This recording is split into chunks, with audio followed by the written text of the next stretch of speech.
Welcome back, Riftbounders, to Day 2 of the Riftbound Regional Qualifier in Houston, Texas. Yesterday, we saw various legends strike the stage for a chance at glory. Kaisa, Master Yi, and Annie emerged as the top strategies. But legends like Volibear, Yasuo, and Leona are still in contention. After 9 rounds of Swiss, 64 players remain. Single elimination is the name of the game now, and it's anyone's showdown.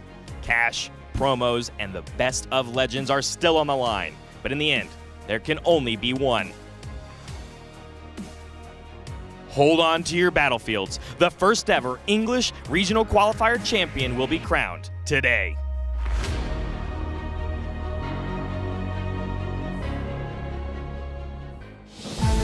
Is absolutely crazy that 64 players are going to be competing today for the first ever English Regional Qualifier champion. I'm Bear Bryant, joined this morning with Frank Scarin. Frank, what a surprise it is to see these 64 players and the diversity that we have in this tournament still heating up.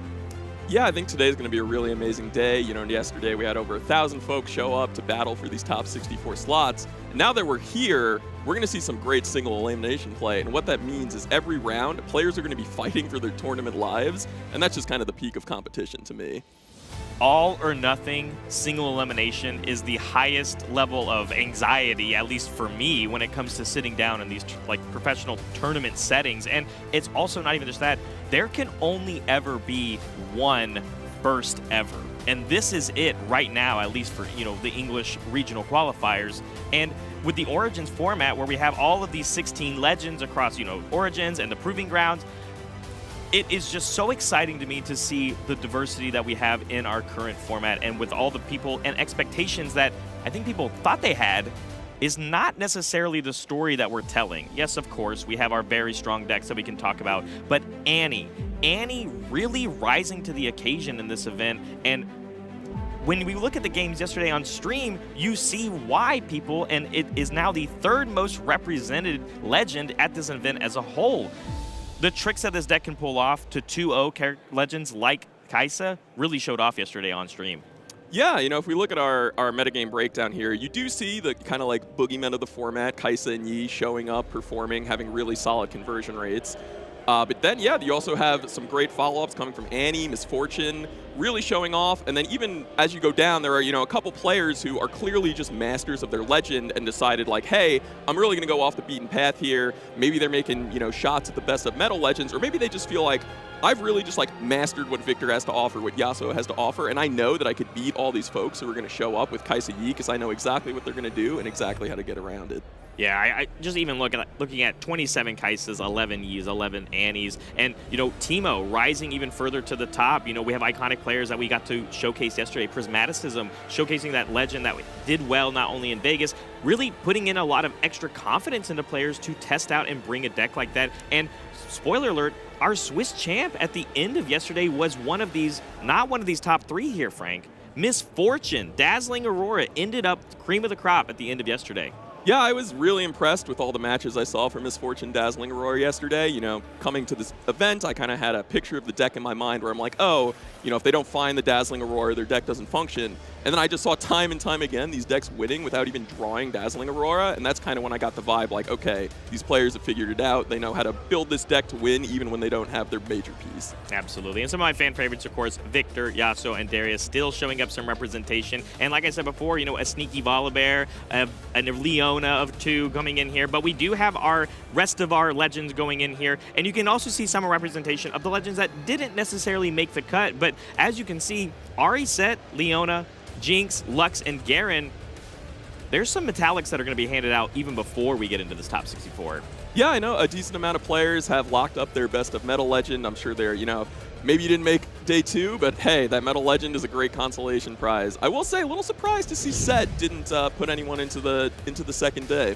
Yeah, absolutely. And here we have our standing breakdown as well. Some of these players we were very lucky to showcase. You know, I see Alan's Q here in 5th place with Kaisa going 7-0-2. And like I said at the beginning, Misfortune Bounty Hunter 8-1. But great players we've seen all day, and I can't ask for a better representation, honestly. Yeah, I mean, it's just been amazing to see all these kind of masters and legends from all these different card games kind of show up to conglomerate and fight it out in Riftbound. And, like, I don't know, it's just really magical. People I've kind of grown up with as acquaintances or friends or idols, and a lot of them are just here battling it out to see who's the best Riftbound player of the day. Yeah, absolutely. Speaking of battling it out, there's that Volibear. We have Malik X that we have the pleasure of showcasing, making it all the way through here in 20th seed. There's that Yasuo at 32nd. We're going to quickly go through the rest of these, of course, but Teemo representation is still here. Victor, and there is Jeff Jones. We got to showcase as well on Lee Sin, the only one still in the tournament. And it's so fun when I'm in the position of someone like Jeff Jones, where you're the only Lee Sin in Top Cuts. You're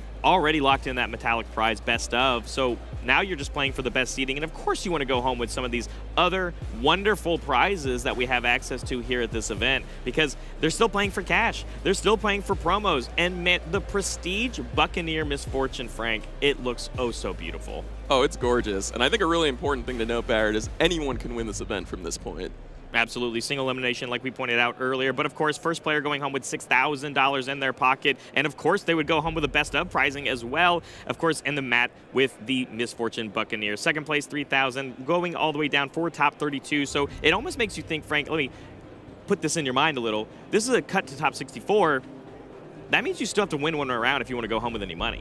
Yeah, I think players are kind of going to be feeling that pressure this round. It's kind of like a great benchmark to be like, hey, I cashed this event. I'm feeling good, and yes, a lot of pressure is going to be on this first round. Absolutely. Speaking of pressure, I have a lot of pressure when I think of coming to a high-level event like this, so I'm a little more of a comfy, cozy kind of person, Frank, myself. So I like to stay home at my local game store where I can go and check out the Nexus Nights. And we know that there's the incredible Teemo promos, the GG Easies that are going around that you can try and get your hands on. If you can go to locator.riftbound.uvsgames.com/events, you can check out some stores where you can go and participate in Nexus Nights. But if you want to get a little bit more of that competitive itch, there's the next step further. We've got the Summoner Skirmishes that you can also participate to. If you go to uvsgames.com/riftbound-organize-play, you can find out where your Summoner Skirmish is going to be held locally near you.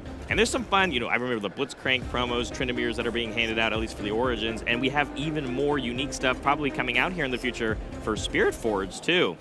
Oh, definitely, Barrett. And, I got to say, those Nexus Nights, me and a bunch of people from the Riot office, we go to our local one, play. It's a great time. Just have fun, meet people in the community, and just, it's casual, it's comfy. It's just like you said.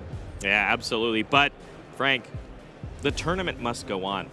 Top 64 is ready to begin and get underway as we have our first match coming up here shortly. And I'm excited to see who we have. We've got that Malik X on Volibear, who we showcased earlier on day one, versus Diwali on Annie. Incredible matchup here. And can you give me a little bit of insight? Because when I think of Annie and the aggressive nature, but Volibear needs a little bit of time to get those mighty units into play. Yeah, if you told me that a Volibear player was going to make this deep run, I definitely would have been suspicious, especially because I think the metagame is driving pretty aggressive right now, especially because you see these Annies kind of just crushing players with their blitz starts, and Volibear does need that setup time. But clearly Malix has figured it out because, oh, yeah, absolutely. We're actually going to swap over to a different one. We've got Master Yi versus Victor. This is Gambit 01 versus Ghosty here going in, unless we swap back over. So yeah, okay, we're going to do the Volibear versus Annie instead, but I'm interested here because this aggressive nature, we have Zon Warrens for game one going for Diwali versus the Experience Climb from Malik X, and that I think is the scariest battlefield if I'm playing Annie, because I do not want the game to go longer than basically 8 points, because the deck is so good at getting that double conquer when you get to 6, and now we have to delay it a whole extra point. Yeah, I think you're right there, Barrett. That Aspirant's Climb is kind of the bread and butter battlefield for decks like Volibear. Just getting to push the game back just that one extra point, and Annie really is optimized to get exactly to 8 as quickly as possible. It can really change the texture of the game. And for everybody at home, this top 64 is still 50 minutes per round, and then still following the round procedures after time is called. So these players must still play at the same level they were playing yesterday, but the stakes are even higher because one match loss means you are eliminated from the tournament. Playing some catch-up, of course. Turn one, we see obviously early on, we want a 2-drop from the Traveling Merchant, but we see the Iron Ballista come out on the other side, which is not a unit per se, but can get the job done when it comes to removing things. Yeah, I will say, every time I've seen Malix put this Iron Ballista on the table, it's been incredible. And I think this is a big part of his game plan to kind of slow the game down and make sure he could do the late game Volibear things. And even as you can see right here, Diwali has to make the decision of, I want to score my own early points, units. But if I put this Traveling Merchant into this battlefield, it might just get mowed down by the Ballista on the following turn. Absolutely. Thinking very early on here, I think both of these players know that the stakes could not be higher in this first round for Top Cuts.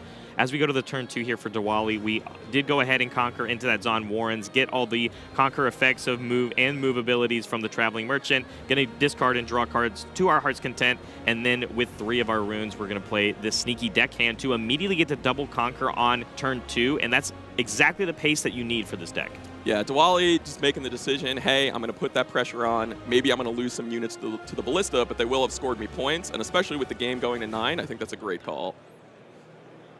Oh, but here comes Falling Star. Yeah, the Falling Star's here getting a lot of mileage for at least removing both of the units off of the table. But it makes me wonder because you could have also just gotten rid of one of them with the Iron Ballista effect, right? Yeah, that is an interesting play from Malix. I'm guessing maybe he just didn't have another great option for the turn, and he was like, hey, if I just Ballista down one of these units, I'm not going to get to take care of the other one, and then more points are going to be scored by Diwali. This also does play around Flash quite well. Yeah, because just because you move them, they will still end up taking that damage. But it looks like we want to get at least one more move trigger out of our Traveling Merchant beforehand, which makes a lot of sense. But those units are going straight to the trash. But our trash is quickly getting filled up very high, and that's exactly what we're looking for eventually when we play something like a Vi. Yeah, it is interesting to see Diwali use a Flash there just for the movement trigger and the discard and draw. Kind of tells me that his hand is not ideal, and he feels like he really has to put something together to make sure to keep that pressure on. Because again, if he can put Volibear under the gun, Volibear is going to do some really powerful late game things that he's just not going to be able to keep up with. Do you think Malik X feels a little under the gun? I mean, that Falling Stars was our only play for that turn, and it does recycle 2 runes to pay for its power cost, which is the opposite thing that Volibear does, which is ramping and channeling more runes. For sure. I'm guessing Malix figures that if he can slow the game down enough, even if he's recycling some runes of his own, as long as Diwali isn't scoring points, he feels comfortable with kind of keeping that pace and going into the later game together, but with the point score low, and that'll favor him. Absolutely. As for the turn back on the Diwali, we are going to end up playing a very early Vi Destructive here, which, makes it a little vulnerable for something like another instance of a Falling Star. But with the Pouty Pora also coming in, we have set ourselves up for the double conquer, but keeping all 5 of our runes ready here for Malik. We're going to maybe hopefully have some sort of tricks to slow down these conquer and get these scores off the table. But we have to deal with a 3-might Vi and a 2-might deflect Poro. Yeah, this is a very interesting game because I feel like both players' decks kind of aren't exactly doing the things they want them to do. And it's always interesting when you see more of a scrap and both players kind of like fighting on the lower side of their power spectrum. And I don't know that Volibear has a ton of cards they're looking to play on the opponent's turn. So I'm interested to see when Diwali decides to move for these battlefields if Malix is going to have anything to contest or his draw is just a little clunky. Yeah, off the top of my head, I can't think of anything aside from like maybe a Void Seeker, but again, still talking about the power cost, that does still have one, and it's just something you have to be constantly thinking about the pace of which Malik is going to accumulate runes and get further and further up, because at the end of the day, we can only start channeling with our legend when we play mighty units, and you need to play 5 might units. Usually that costs a little bit higher than 5. Definitely, and especially if, if there is a Void Seeker or Hextech Ray or something like that, those are cards that Flash can get around. Now, I do think we saw Diwali play that 1 Flash and then discarded a 2nd Flash to the Traveling Merchant, so there could be 1 left. So, much easier to start firing that removal off when you know the counters are in the trash. Resolving our stacked deck, 2 cards going to the bottom, of course. There was a stacked deck that was already played earlier this game as well, as we were playing some catch-up. But, just getting a lot of setup, finding the exact pieces we need here for Diwali. Moving in with this Pouty Poro, which is, I think, the smartest one to move in first because this one has Deflect if there may be some sort of trick from Malik. Definitely, and even if next turn Malix is going to decide, hey, I need to kill this Poro with the Ballista, that's going to cost a rune too because that goes through Deflect just like anything else. And as you say, controlling the board is great, but eventually Malix is going to have to, make his move and start getting some of his bigger units on the table, or he's just going to slowly bleed out. Yeah. Getting the Conquer here, which means we're going to get the Zon Warrens effect. Pitching a Gust makes sense. A lot of these units that Volibear plays are out of the range for Gust to work, at least when getting rid of theirs, but it means you are giving that up to maybe protect one of your own units.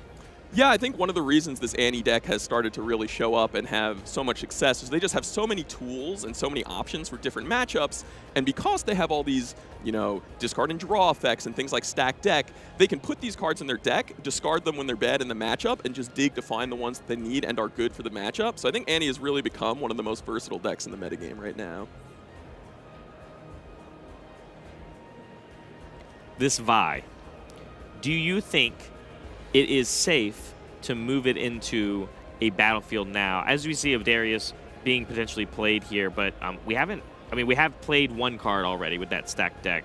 The question, or we played two. We had to double stack deck, so we've already played our second card. The Darius won't get readied in any capacity. So when I look at this Vi, as we are about posturing with our trash, is there a safe number here that you think you would recycle to make it feel like this Vi can survive any sort of shenanigans?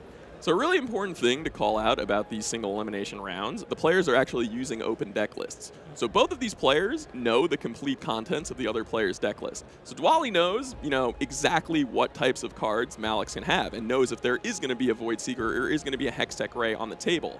Now, if you know those cards exist and are in the deck, you can decide, hey, I'm just going to pump Vi around them and make sure that the removal's not going to get me. Whereas if it was a closed deck situation, you kind of have to make the judgment call, is it worth the risk or am I just recycling my cards for nothing? And that seems to be exactly what we're doing. We chose to recycle 2 cards, getting Vi up to 5 might, which is exactly 1 over Void Seeker. Yeah, that definitely communicates to me that Dwali just, knows something's going on in Malix's deck that he's looking to play around, and he would rather spend some recycles now. Maybe Vi is going to be a little smaller in the future, but he just wants to secure these early points and make sure he can get on the board as quick as possible. Yeah, we do see the Incinerate. I did see the flash of it in Malix's hand here. So that one only does 2 to a battlefield, or unit at a battlefield, of course, which is enough for the Pautipora. But again, that pesky deflect cost that we're going to have to deal with anyway as this Vi moves in. Yeah, and it looks like, in fact, Malix does not have great tools to interact right now and is mostly just working through a clunky hand. And, that's kind of the risk you take when you sign up with Volibear. Sometimes, you're just a little slow out of the gate, but certainly wouldn't count him out yet. He's been beating these Annie and Kaisa decks all day. And let's see what he can do to get back on this board. 7 runes here. What do you think is the ideal play that we can imagine coming from Malik to come back into this game? So 7 runes is kind of the sad number for Volibear, unfortunately. At 9, you have Dazzling Aurora. At 8, you have Deadbloom Predator to kind of jump in and fight you back into the game. 7, I honestly, no amazing plays jump to mind, and I think Malix is going to have to look to piece something together to slow the game down. Oh, we do have a Nivea. That is true. That's pretty cool. That is a very unique card that Volibear plays that, you don't see in the other variants like Misfortune, and it's a really tough call. Like, do you want to get a Nivea on the table right now? Because I believe I saw a Dazzling Aurora in Malix's hand. Yeah, I mean, the fact that if we pay this recycle cost, but with the conjunction of the ability from the Legend, getting 1 back to us is going to put us here to 6, which doesn't put us, obviously, into Dazzling range, like you've said, but instead could find us in a Deadbloom range, like you just mentioned. The Anivia here, I don't see this card seeing play basically at all, except for Volibears, like you said. Getting to get that 8 might unit onto the board without paying the power cost from Dazzling, but the triggered ability that works when you attack with it, dealing 3 to all units on a battlefield. Don't you think that's like a perfect ability against something like this Annie deck? All these units are small.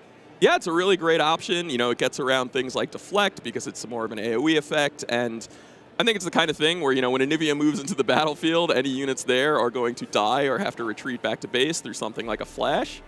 And I think Malix really made a super smart call here to be like, hey, I can wait until next turn to get this Dazzling Aurora down, but if I do that, I'm going to be so far behind in points that it's just not going to matter. And he's like, I need to get this Anivia on the table to give me a fighting chance. Speaking of behind in points, as the double hold comes in here for Dwali, we're going to go up to 6, which in a normal game would be the exact number Dwali wants to do to bring these units back into our base, as we're already going to be doing right here. But then we could set up for the double conquer play with Vi and get it as big as we need it to based off of cards in our trash. But we do now have an extra point we have to play for, so instead just keeping those units safe now. Yeah, again, Aspirin's Climb is going to give Malix an extra turn of cushion to work with, which is going to be huge. If he does manage to mount a comeback into this game, it's pretty much going to be solely thanks to the Aspirin's Climb, just showing off how it's such a powerful battlefield for these slower decks. But even though Dwali isn't threatening the double conquer to 8 next turn, I imagine he's still got to love his position. He's got a ton of great units in play. He has Vi with a pretty sizable trash, and he kind of just has to pace his threats in a way to make sure he has enough to just keep overcoming a big unit or two, and he might be able to close this game out at 9 just as easily. It was as simple as move my units back pass. We didn't spend any of the runes we have access to even play something like Annie Stubborn, to maybe recycle a spell back from our trash. We didn't do something like that. We're keeping so many of our runes up, but at the same time, if you're not really going to get any interaction from Malik here, those, like, if you don't create a chain in any capacity, obviously a showdown might occur if this Anivia moves up. There's no instance for us to be using any of the cards in our hand. That is definitely true, but on the same end, if Malix doesn't do anything that creates, a chain or a showdown and gives Dwali an opportunity to play cards, that also means Malix hasn't really done much himself. And I think given the score disparity right now, that trade would favor Dwali.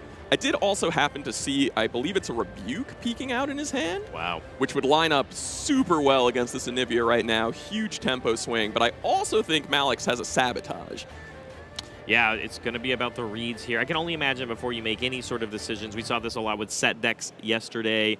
Being able to main board cards like Sabotage to get around very pesky answers in your opponent's hand, like the Rebuke, because Rebuke is something you don't want to see, because once I play the units for free off of something like Dazzling, I don't want to have to pay for their cost. Definitely. And, it's a really tough decision here for Malix, because Sabotage getting, if it hits nothing important, you kind of just spent a power to really not do much, and, his development is already struggling, but at the same time, if he hits something like that Rebuke, it could really break up Dwali's plan and get him back into the game. Catalyst of Aeons to give us 2 more runes here, getting us very close, but we're just going to end up using one of the runes that we have for playing a Sabotage, just like you said, and now we have full information. That third flash we do see here, and of course the Rebuke, but I mean, as we're kind of noting here, not a lot of cards to play with here for Dwali. Definitely, and I love seeing this Rebuke in the main deck from Dwali. I feel like a lot of players kind of shy away from cards like that in the main deck and play mostly the lean and efficient cards, but Dwali really leaning into that sort of toolbox strategy we spoke about for Annie and being like, hey, I'm going to have that in the main deck because I could find it when I need it and just discard it when I don't. And a really important thing to note here is Sabotage does recycle the card. It doesn't put it in the trash, so now not even Annie Stubborn can get it back. Absolutely. But important to know, also, I brought this up a little bit yesterday, but I want to kind of pick your brain from it. Once you know all the cards that your opponent has access to in their hand, obviously we know that there was a sneaky deckhand and the flash there. That was a prime opportunity, at least if I'm Malik. Oh, there's not a lot of that you're going to be doing next turn. At least not with units you already had to your disposal on the field. Yeah, it's interesting because we see Malik hold this Anivia back here, and he could have gotten in there, he could have scored a point, gotten on the board, but I imagine he's thinking, well, if I put Anivia in, she's probably going to trade back, maybe even take down a Darius or a Vi with her, but then she'll be off the board. Dwali will still be able to score the points he needs to score this round, and I think Malix is going to look for more. Next turn is when he's going to make his power play and look to establish some really strong holds and attempt to just fully lock Dwali out of either holding or double conquering for that 9th point. The Catalyst of Aeons from last turn actually makes a lot of sense now when we now play this Incinerate to get rid of the Pouty Poro that we brought up earlier this game, now with the runes to afford that deflect cost, but we can still set ourselves up to potentially slam down a Dazzling Aurora next turn because we did that channel. Definitely. We saw a really great sweat, Casanova and I, yesterday, where you needed to flip a Dead Bloom Predator off of the Dazzling Aurora to stay in the game. I believe it was Malix who did it. I can't remember for sure, but the Dead Bloom was hit, and we might see that same situation here again when these players are playing for their tournament lives. Absolutely. If Dwali, at least with no other investment from the cards in his hand, of course we know that sneaky, or that deckhand is in our hand, so we don't have to put this Vi in danger for a double conquer, but that deckhand is going to be very easily killed off by this Anivia just on attack, not even through, actually combating against each other. But this Darius is going to be a little more pesky, but if Dwali wants to get up to 8 points this turn, I think that deckhand's probably coming into play. Yeah, and the thing that I love about Vi is she is sort of the ultimate contingency plan. It's like the threat of the Vi is more valuable than the Vi itself. You don't use Vi until you absolutely have to. She sits there and she's just like, hey, when you need me, I'm going to be like a 12 might unit with ganking to go in there and mess things up. And Dwali just doing that perfectly, leaving Vi in the base, making sure she doesn't get threatened by removal, and keeping her to score that last point when the time comes. This is actually going to be a lot bigger. The draw for turn was Kai'Sa Survivor. What an incredible draw, because it's an accelerated unit we can play right now, has an on-conquer draw that we're doing, and then the conquer ability from the Zon Warrens means that all of a sudden that level of mystique that Malik X knew almost everything that was in Dwali's hand, and now all of a sudden we know nothing. Yeah, the speed at which the Annie deck churns through cards is very impressive, and you may think you know their hand, but their hand is going to change real quick. And Dwali really doing exactly what he needs to do, knowing I'm just going to score my points, I'm going to make sure I have enough oomph to get through on the following turn for the last points, and we're going to have to see if Malik can put together a powerful enough force on these battlefields to box him out. Because you know Dwali currently doesn't have something like a fight or flight in hand, is it maybe the decision here where we have to not just swing with our Anivia to get onto the board, but whatever unit we may find, if it's not the Deadbloom Predator, do we just have to overload one battlefield to deny, or no, because we have to contest both battlefields. The Darius hold point is enough to get us there. Point is at 8, not 7. So you have to clear both battlefields, which means we are, like you said, just looking for a Deadbloom, either from hand or from the top from a Dazzling. Yeah, I believe Malik has reached a point where he kind of can't play around anything anymore. Yep. He's like, maybe you have a fight or flight, maybe it would suck for me, but if I don't try, I'm going to lose. So my expectation is at this point, he's just going to shove everything he has at these battlefields and hope it's good enough. 10 runes to play with, which means Dazzling is all but basically everything that you have access to, which just makes me think, what are we going to still do about this Vi with us? Even if Dwali loses the 2 units he has at these 2 battlefields, it's more cards in our trash to feed for this Vi, so that something like a Deadbloom Predator with only 1 readied rune up that would be for Malik if the Dazzling comes down, there's no tricks to help your Predator stay alive. That is true, and I mean, I think at this point, Malix would have to just pray there's no ride the wind to back up this Vi, and that she'd only be able to take 1 of the giant battlefields. And really heads-up play by Malix here, using the Iron Ballista on the Darius before moving in with the Anivia. So now the Anivia's attack trigger will be enough to finish Darius off, and this closes out windows for a fight or flight, but what it doesn't close out a window for is the 3rd Flash, because Flash is a reaction. And Dwali's been holding on to that for a while, and it's going to pay him off perfectly to get Darius back into the base. Now the question here is that do you also target your Kai'Sa, bring it back? Because if there's one thing that you can do is if you get off of the battlefield, it means you're not contesting it. Deadbloom can only be played at contested battlefields or, of course, places you already control. So it would force the Deadbloom to then reinforce this Anivia.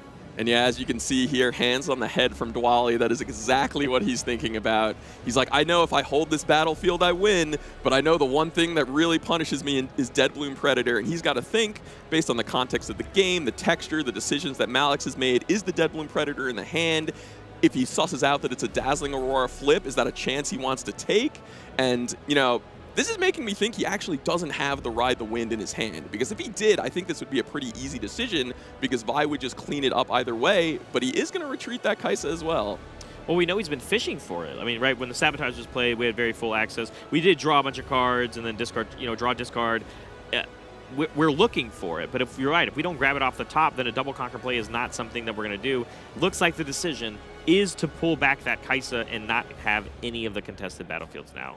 Yeah, and I think this was just a great play by Dwali at the end of the day, because I think he's saying the only thing I could lose to from this position is a Deadbloom Predator that kind of snowballs the tempo against me, and he just doesn't want to put himself in that spot, so he's going to play it a little more conservatively, pull that Kai'Sa back. Fire off a Void Seeker on Anivia, I imagine just to see another card and keep digging for that Ride the Wind. It doesn't look like the Anivia is actually going to be taken off the table. It's an interesting interaction, too. One of the things I do love about this game is that even though we used that flash at reaction speed, the showdown still occurs for an action-timed spell like Void Seeker to exist. Once the focus still gets past you, the showdown happens even if you don't have a unit there. And I love being able to still use cards like Void Seeker for that cycle draw, even if you don't get the full effect of it. For sure, and that's one of the core strengths of Annie with that Darkchild Legend. You get to ready 2 runes. Other decks kind of have to decide, do I want to play for tempo on my turn or hold up tricks on my opponent's turn? Annie just gets to do it both. And I think that's a lot of why she's been seeing success.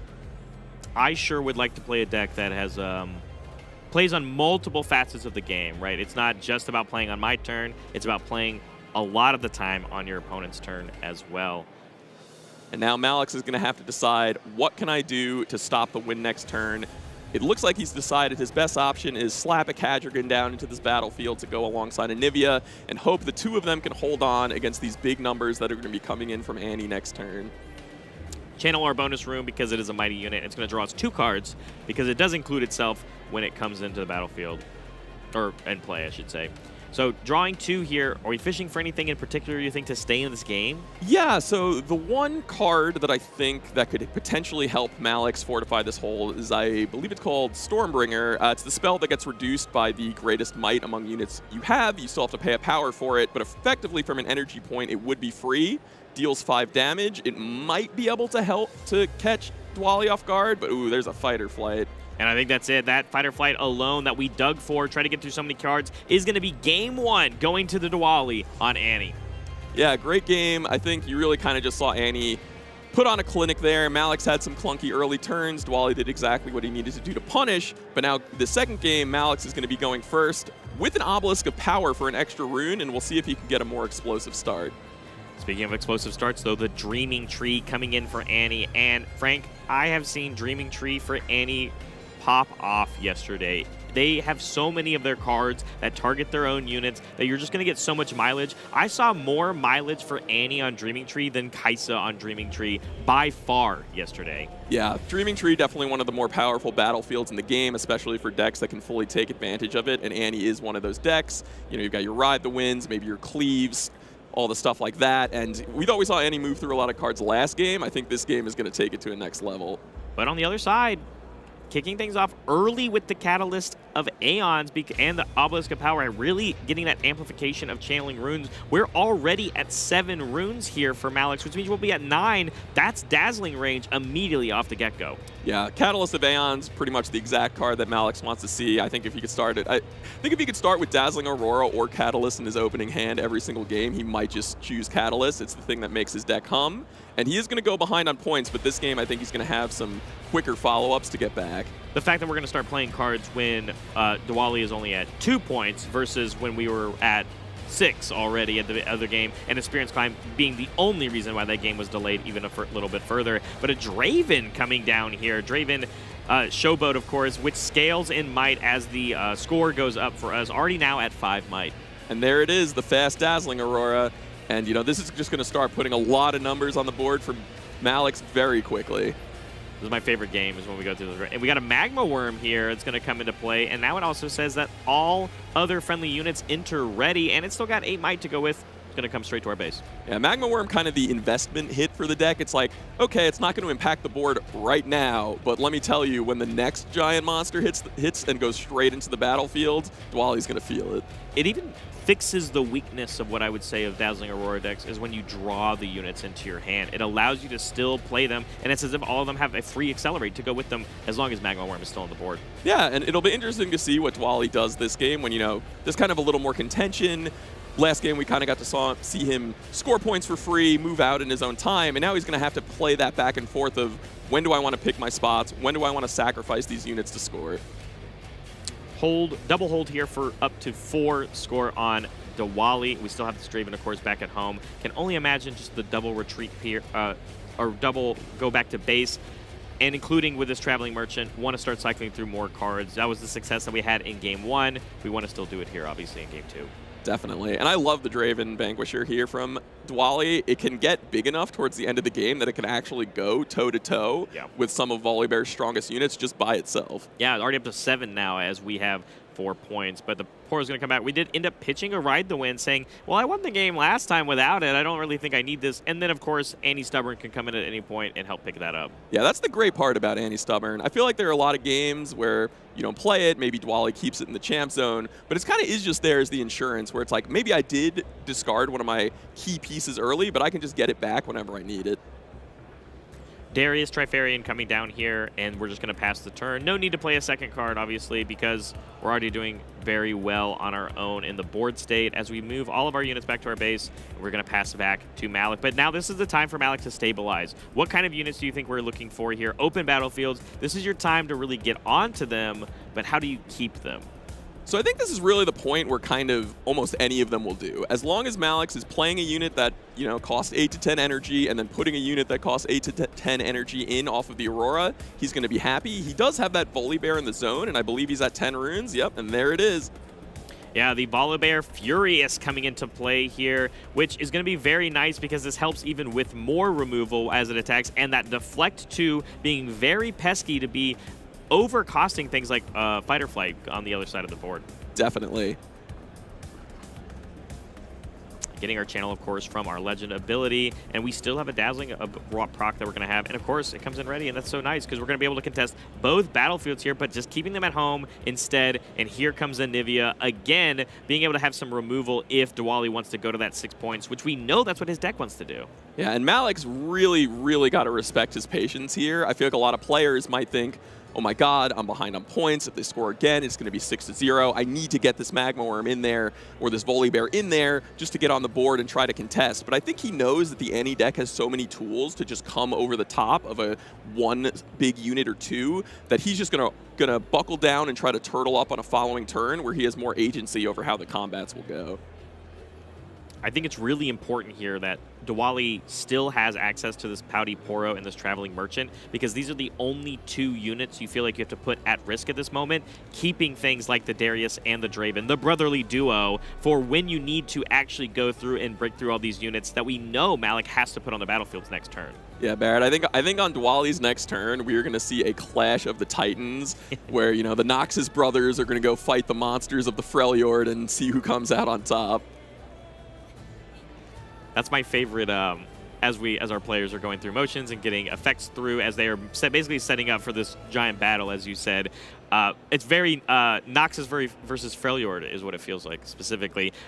I'm super excited going forward in Spirit Forge that someone can play Darius, the Legend, and in 2v2 they can play it right next to their brother Draven coming out in Spirit Forge. So I'm excited to see stuff like that. But of course, what we have right now is how much might can Diwali posture and put up going into next turn, because there's a lot of units on the other side. Yeah, I think a really important piece for him is going to be if he could find a Vi to put on the table, because Vi kind of, you know, represents the biggest number that you could have. And it doesn't look like there's one here now, but it's possible he could also be keeping it safe in his hand to play around something like a Falling Star and combine it with a Ride the Wind on the following turn to get the job done.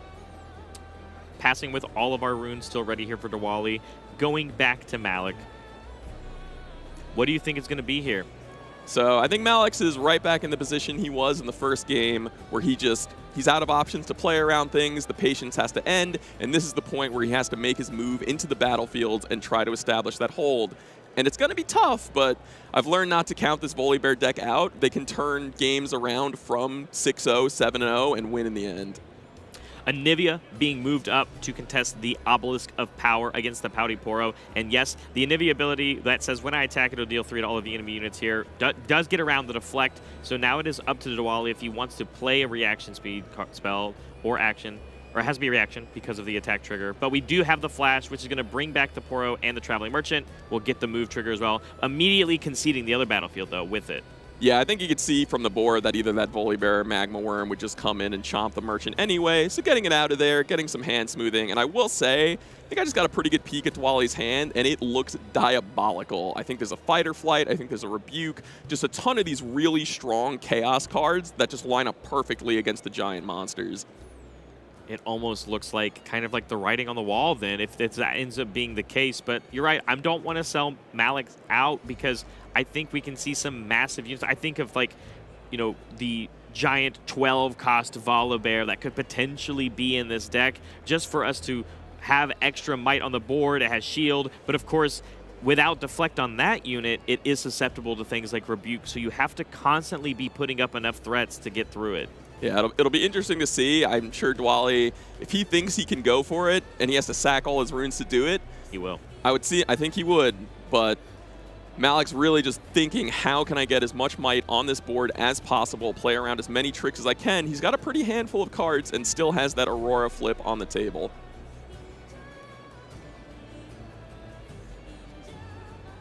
Hopefully some removal to come with it as well. I think that's going to be one of the key pieces here, is just totally reducing the amount of might that you have to worry about on defense. We saw Falling Stars in game 1. It would get some of the work done here. Dead Bloom Predator from hand going to support the Anivia. Extra deflect on here makes it a little bit harder to choose, of course. Of course, we have a lot of runes on Diwali's side, but with the channel going to come through here, 3 extra readied runes for Malik. That is enough to still play something like that Falling Star. Yep, double the might on the battlefield real quick, get your number as high as you can, and see what else you can do to trim down Diwali's board. Ping 2, there is the Falling Star from hand as we recycle, and we were going ahead to pick up the third one because we just want to get rid of as much as we can here. The Draven, incredibly out of range, as we are now at 9 might for it, and the Darius would require both of those triggers. Yeah, one of my favorite parts about the ebb and flow of a Riftbound game like this is both players spent the early turn building up their runes, getting the high energy count to play their powerful cards, and now they're burning it all down for the powerful power cards to close it out. Yeah, and here we have a Sabotage for the last rune that Malik is going to play, and he basically looks and sees every spell and trick that's going to be coming from Diwali. I think the biggest thing to note here is that there's not a Vi. It is only these tricks like Rebuke and Fight or Flight. Those 2 would be currently enough to move the current 2 units off of the battlefield to go for a double conquer play with his 2 units on board. But we still have a couple of units that Malik gets to make the decision on where to assign based off of what we recycle here. That's a great call, Barrett, and I think, Malik does see that hand, sees there is a Ride the Wind, and is like, okay, if a Vi comes, I'm just going to lose, but there is no Vi right now, so instead he's going to fight against what he knows, get rid of the Rebuke, and hopefully give him a fighting chance to hold on to one of these battlefields. Not moving up our other 2 units. Instead, here comes the trigger on the Dazzling Aurora, a second Dead Bloom Predator coming into play to reinforce with those other ones. And it's nice because it's double deflect unit and an 8 might body across for all 3 of them with the Anivia. Yeah, Malik's really staking his claim, saying, I don't think you could break this battlefield, and I'm going to keep these other 2 big units in the back because I think I'm going to get another turn and use them to fight for the other one. Absolutely. I hope that is the case. Of course, there's a draw and now a stacked deck that Diwali does have access to hopefully find what he's looking for to maybe break through. I also just wonder, obviously I can't see how many cards are in the trash right now, but even if something like a Vi were to come through, you finding it off the top with the stacked deck, do we even have enough cards in our trash to contest the amount of might that's going on at this battlefield? It is hard to tell exactly how many are in there right now, but we do have Draven currently at a 9, Darius easily representing 7. The Dead Blooms and Anivia are quite large, but that's only 24. It doesn't take too much more to get over that hump, especially because we know there's at least a Fight or Flight coming in here from Diwali. Yeah, we're going to go ahead and use it right away to send back, I would assume, the Anivia. They're all the same might, but that one doesn't have deflect, so you don't have to pay the extra cost on it. Yep, Anivia goes back, and this might be a spot where we really see Annie Stubborn shine to come in and rebuy that effect. Yeah, that seems to be the play here. Annie Stubborn gonna pick up, hopefully, that one, as we will be able to afford it. Uh-oh, and I think the math is lining up quite well here for Diwali, because with Draven at a 9, Draven can just take down a Dead Bloom Predator 1v1, and then Darius could potentially go to the Dreaming Tree to score the other point and end the game. Yeah, got to pay that deflect cost, so we're going to recycle with the bonus. And so with that being played as well, Darius even gets an extra 2 might going to the 7, and it would ready if it was exhausted. But yeah, the Draven being over the top, there has to be some sort of free trick, something. You mentioned Storm Surge in game 1. That'd be the only thing I can imagine right here to help solidify staying into this game. Yeah, and I think Diwali's realizing that right now. He's deciding, hey, is there any opportunity for me to play around this? But it looks like he's kind of committed to this line, and we'll see if he goes for it. He could decide, hey, I need to cut my losses and be patient here. And this is the spot where you really got to big think, because these games matter a ton. Whichever player loses this match will be out of the tournament. So this is not where you want to be hasty and just try to clinch what feels like a win. Yeah, absolutely. You have to be incredibly smart here. And with our 2 extra readied runes as well, if we did still have the Ride the Wind, we could find a world where oh my goodness, with the extra cost, it does end up being free as well. And there it is. Yeah. This is exactly what Malik's needed to have a fighting chance still in this game. I believe it's Sky Splitter. Yep. Sky Splitter is reduced based off of the highest might total you have, and we have all the might in the world. And this is now threatening to contest that, and you would need an extra unit basically now if they still trade with each other. Yeah, so the Sky Splitter won't be enough to just take the Draven out. Yeah. The Draven and the Dead Bloom Predator would both die and go to the trash here. Dwali still has Darius ready to go, and I believe is maybe holding on to a Ride the Wind, so we'll have to see how this combat goes, and Dwali might still be able to sneak both battlefields in the end. Yeah, we could Ride the Wind that Annie or even just the Darius over afterwards on the Conqueror, but that means there could potentially be another answer to the Darius, but this is a 7 might Darius.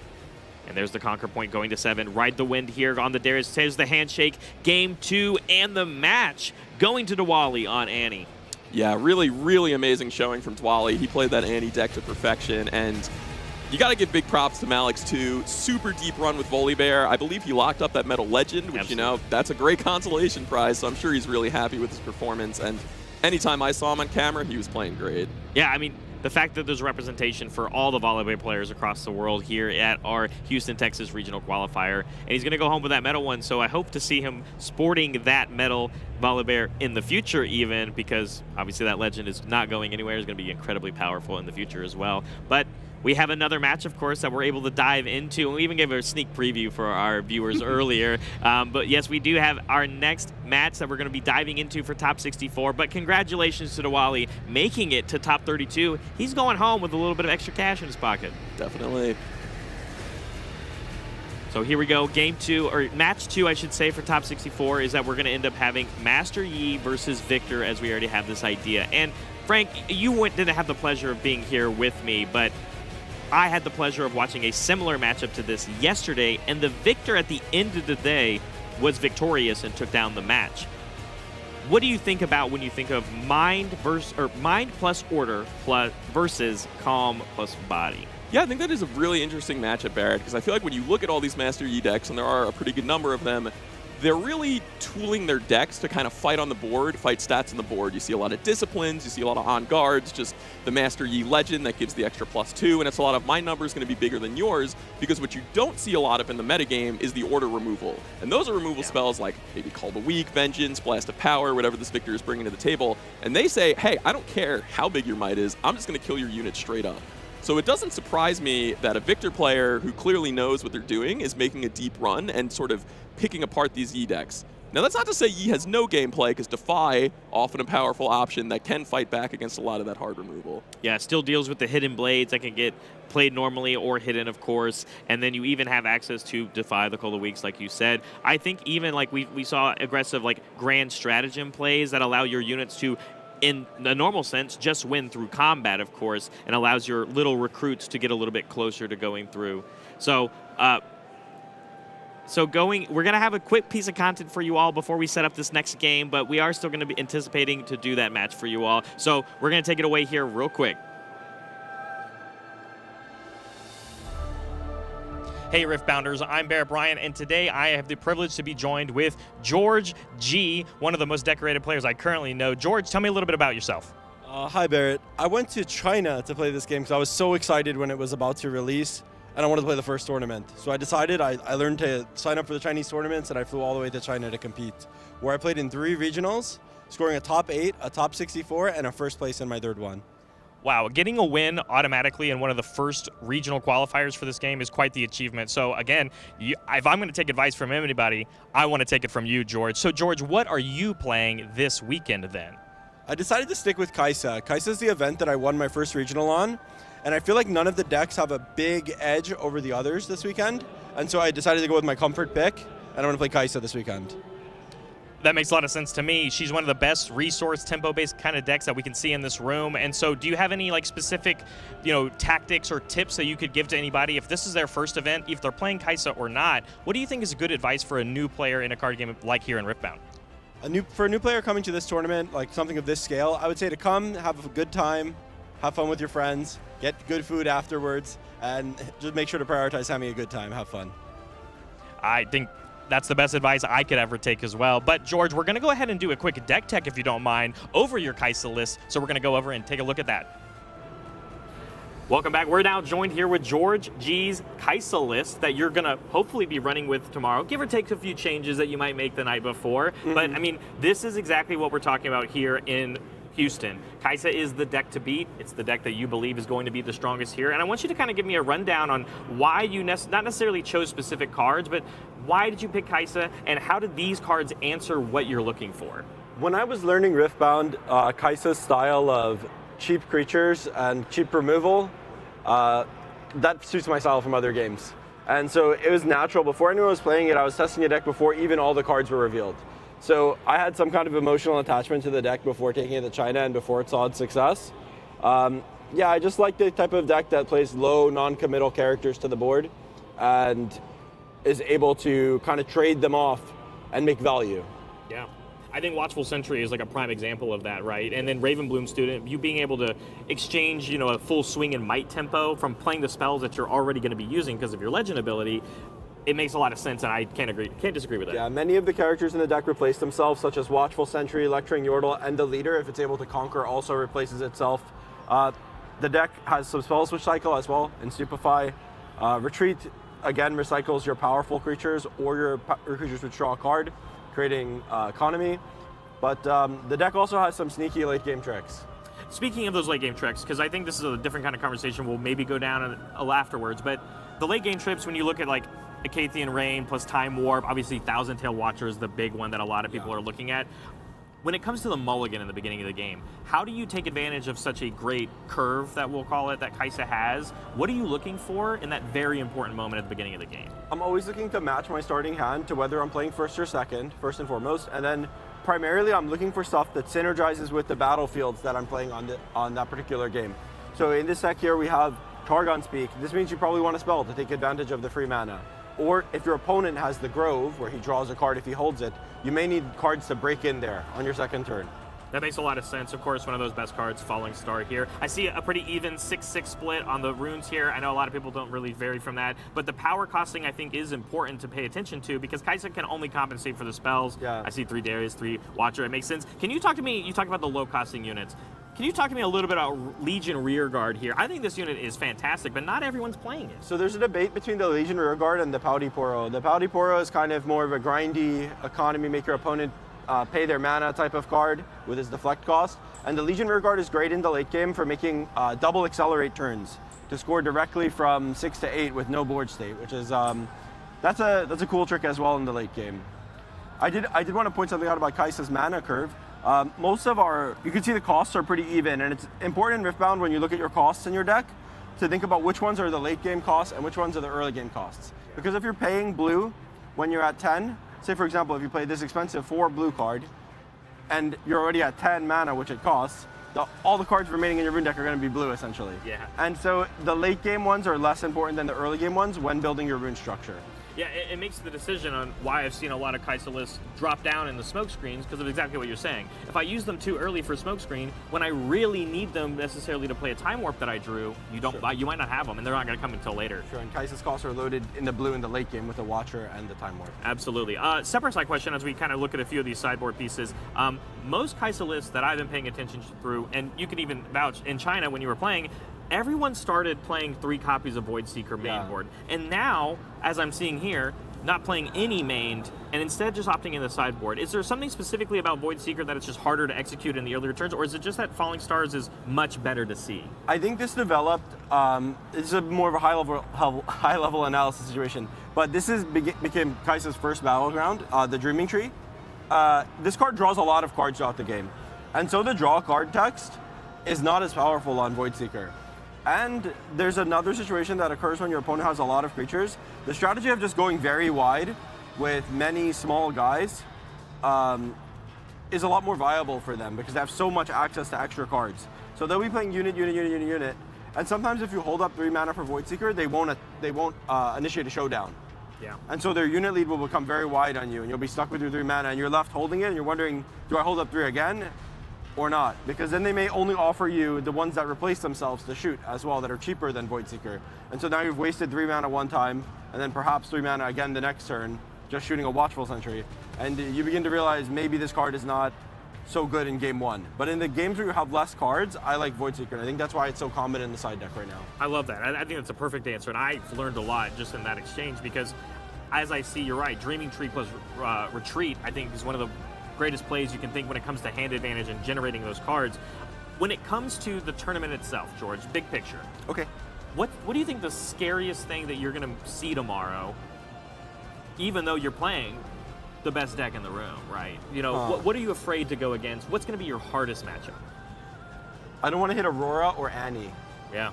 Yeah, I personally, maybe it might seem good to say, but I love the matchups where you have a lot of skill expression and you have a lot of influence on the outcome. And so I'm afraid of Annie and Aurora.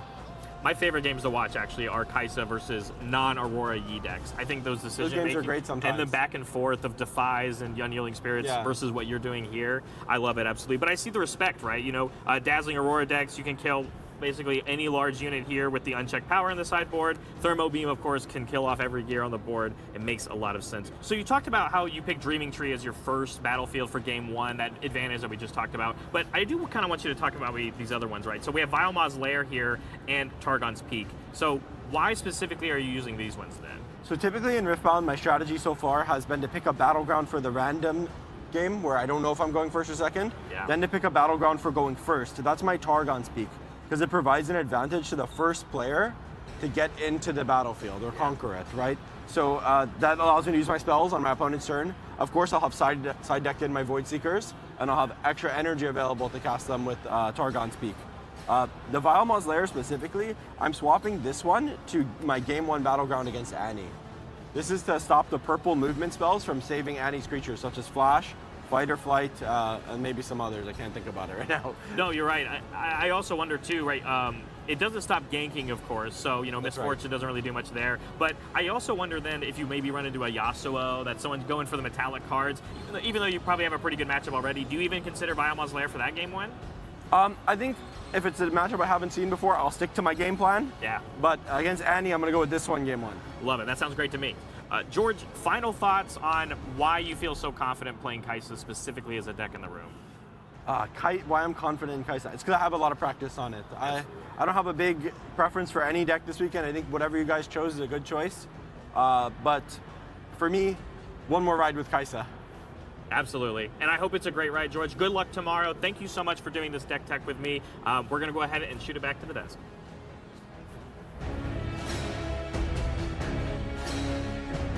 Welcome back, Riftbounders. I'm once again Barrett Bryant, joined with Frank Scarron, and I sadly have to apologize to our viewers. We were going to do the second coverage match that we had for Top 64, but our tournament is pile driving through. We are going to go ahead and be going into our Top 32 matchup as the tournament has progressed, and we had the pleasure here of just watching that.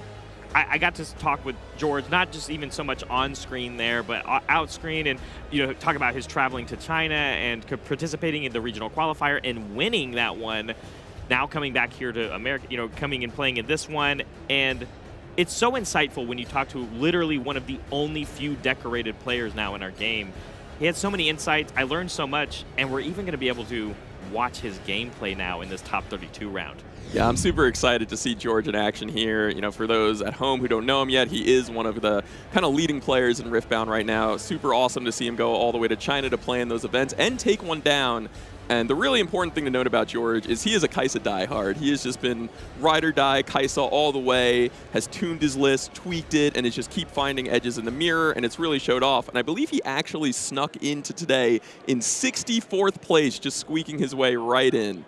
Yeah, as you can see there at the bottom, he was 8-2. One of the lucky 8-2s that did end up, or 7-2s that ended up making it into the tournament here.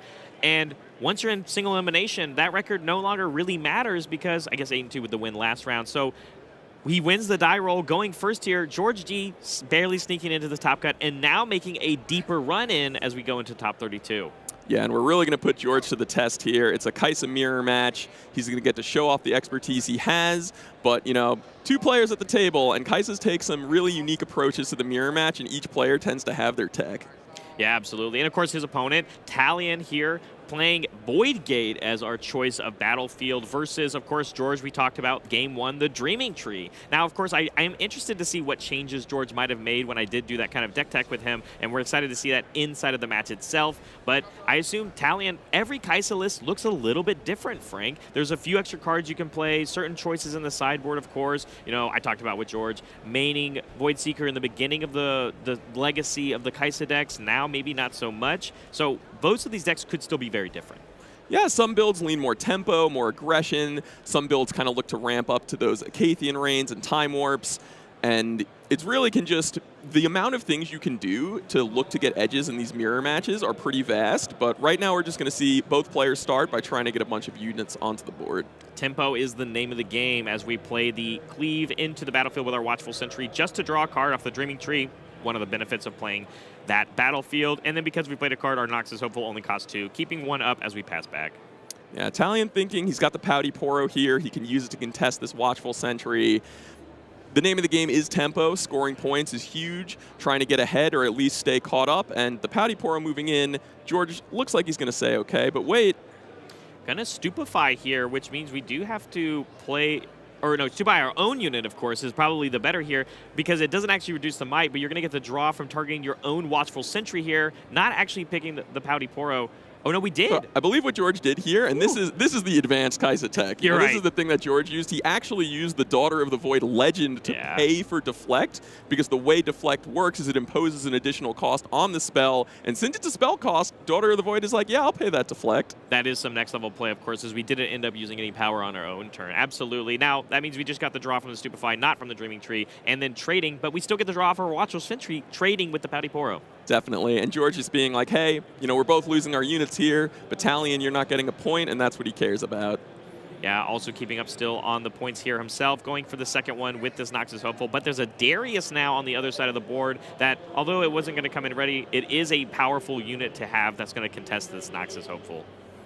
Yeah, and again, just want to reinforce, the players are playing with open deck lists at this point. So both of these players know what the other Kai'Sa player has brought to the table to try to fight this mirror match, and it's going to be really awesome to see both of these just like experts of Kai'Sa figure out how to navigate this.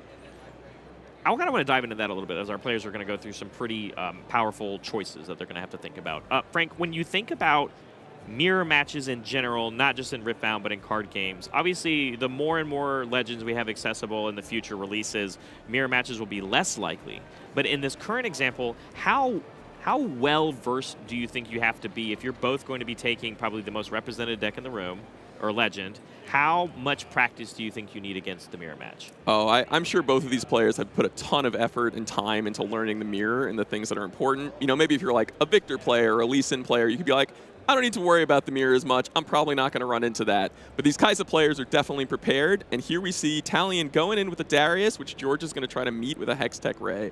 Yeah, Hextech Ray is going to deal that 3 to the Darius, which is going to help those Noxus Hopeful once again trade with another unit of Talion and deny that Conquer. But a spell of our own potentially coming in here. It's the Void Seeker, going to deal 4 and then draw a card, which then means that at another reaction timing, we're going to play a Retreat on the Noxus Hopeful, which will be targeting our own unit to draw off of the Dreaming Tree and save that unit back into our hand. Great exchange there. Yeah, that's what I love about these Kai'Sa mirrors. They're just real spell slingers. You see a lot of actions in these showdowns. Dreaming Tree also coming in there to kick in an extra card for the retreat. And George saying like, okay, I'll give you the board for now, but I'm going to build up a really, really large army of resources in my hand.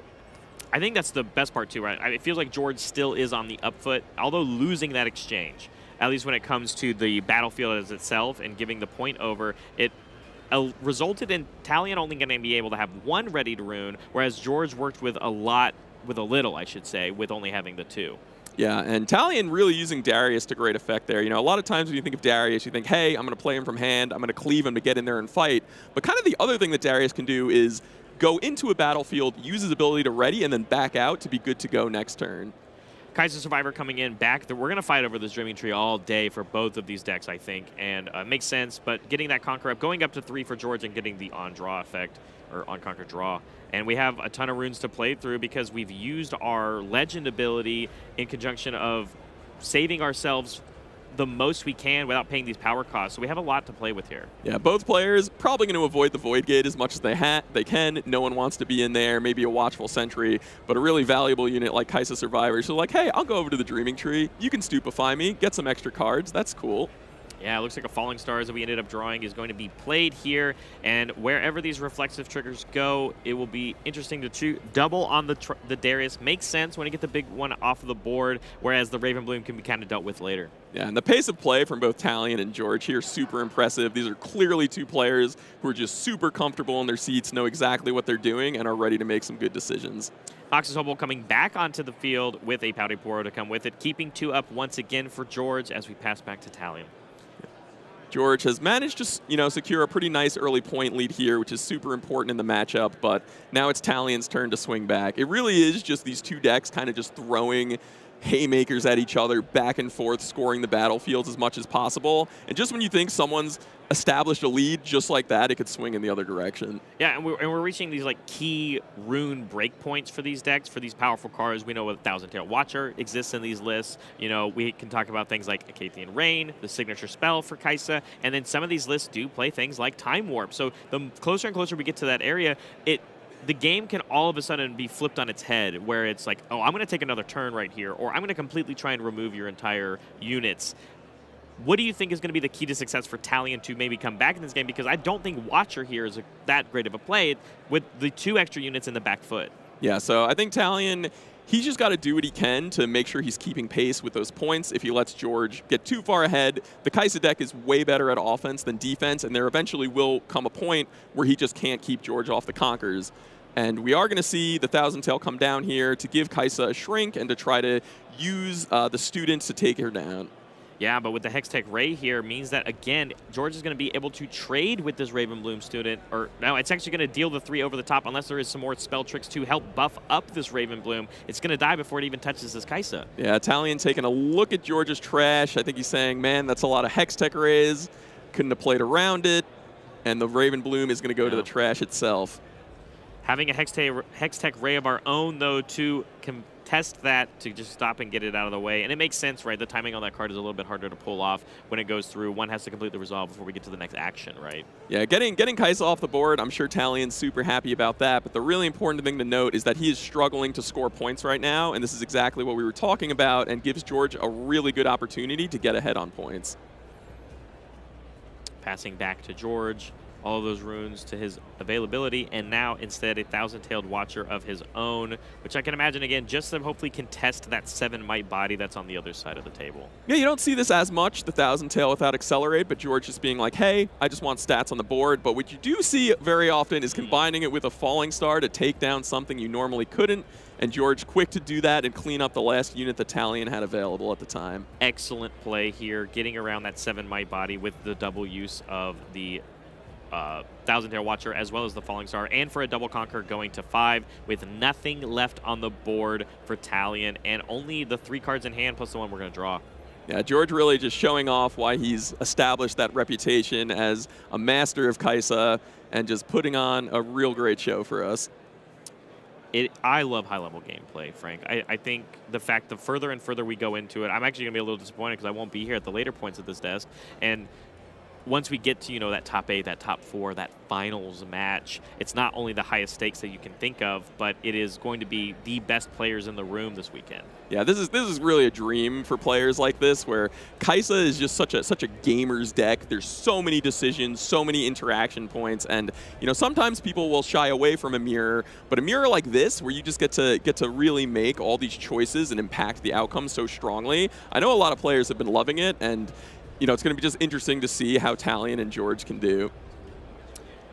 Kaisa Survivor coming in for Talion from the champion unit zone. We did accelerate it and then easily fought off against that Pouty Poro, finally getting a point onto the board again for Talion, and now a Falling Stars coming in as well to remove that Noxus Hopeful because it has that awkward 4 might. That's one of those breakpoints, the 4 and 7 might, really being difficult for yourself as a Kaisa deck to deal with. Yeah, I'm sure not Talion's favorite way to use a Falling Star, but heads-up play to just be like, hey, I need to stem this point flow that's coming from George. If I don't fight back here, I'm just going to fall too far behind.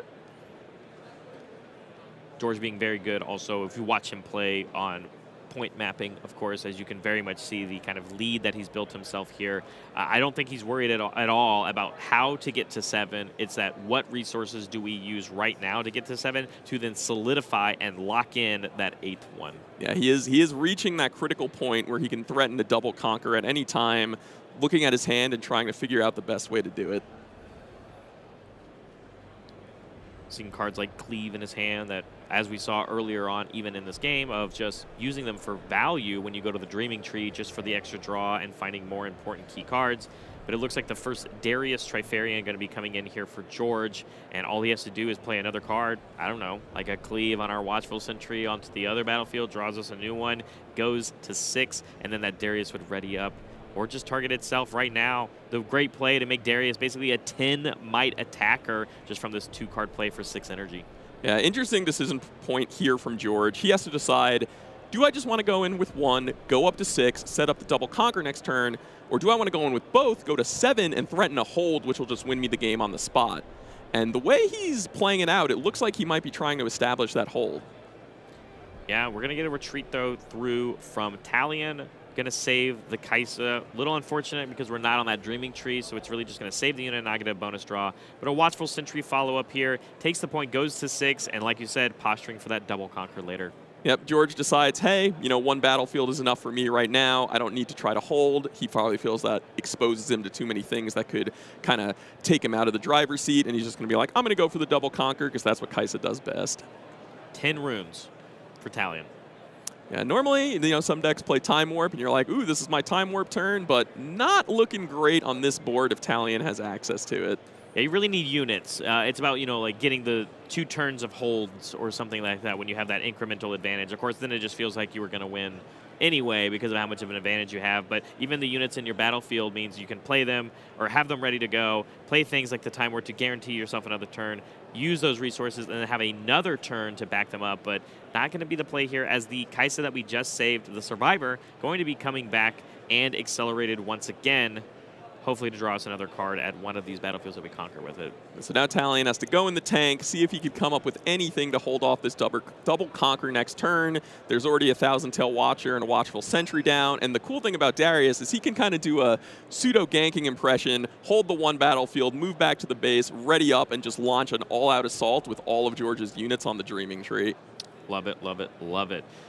Even had the privilege of casting a Darius match yesterday, and you know the fact is that a legend like Darius gets to keep that Trifarian in their pocket, but when you don't get to do that, a lot of these Kaisa lists, you see them playing 3 full copies of the Darius. That's how impactful it can do for doing plays just like you said. Definitely, Barrett. So Talion will pick up another card from the Conquer trigger to try to help him hold off George's offense. He's thinking, he's doing some math. Definitely a spot where even if you feel like you're behind, you're not going to give up without a fight.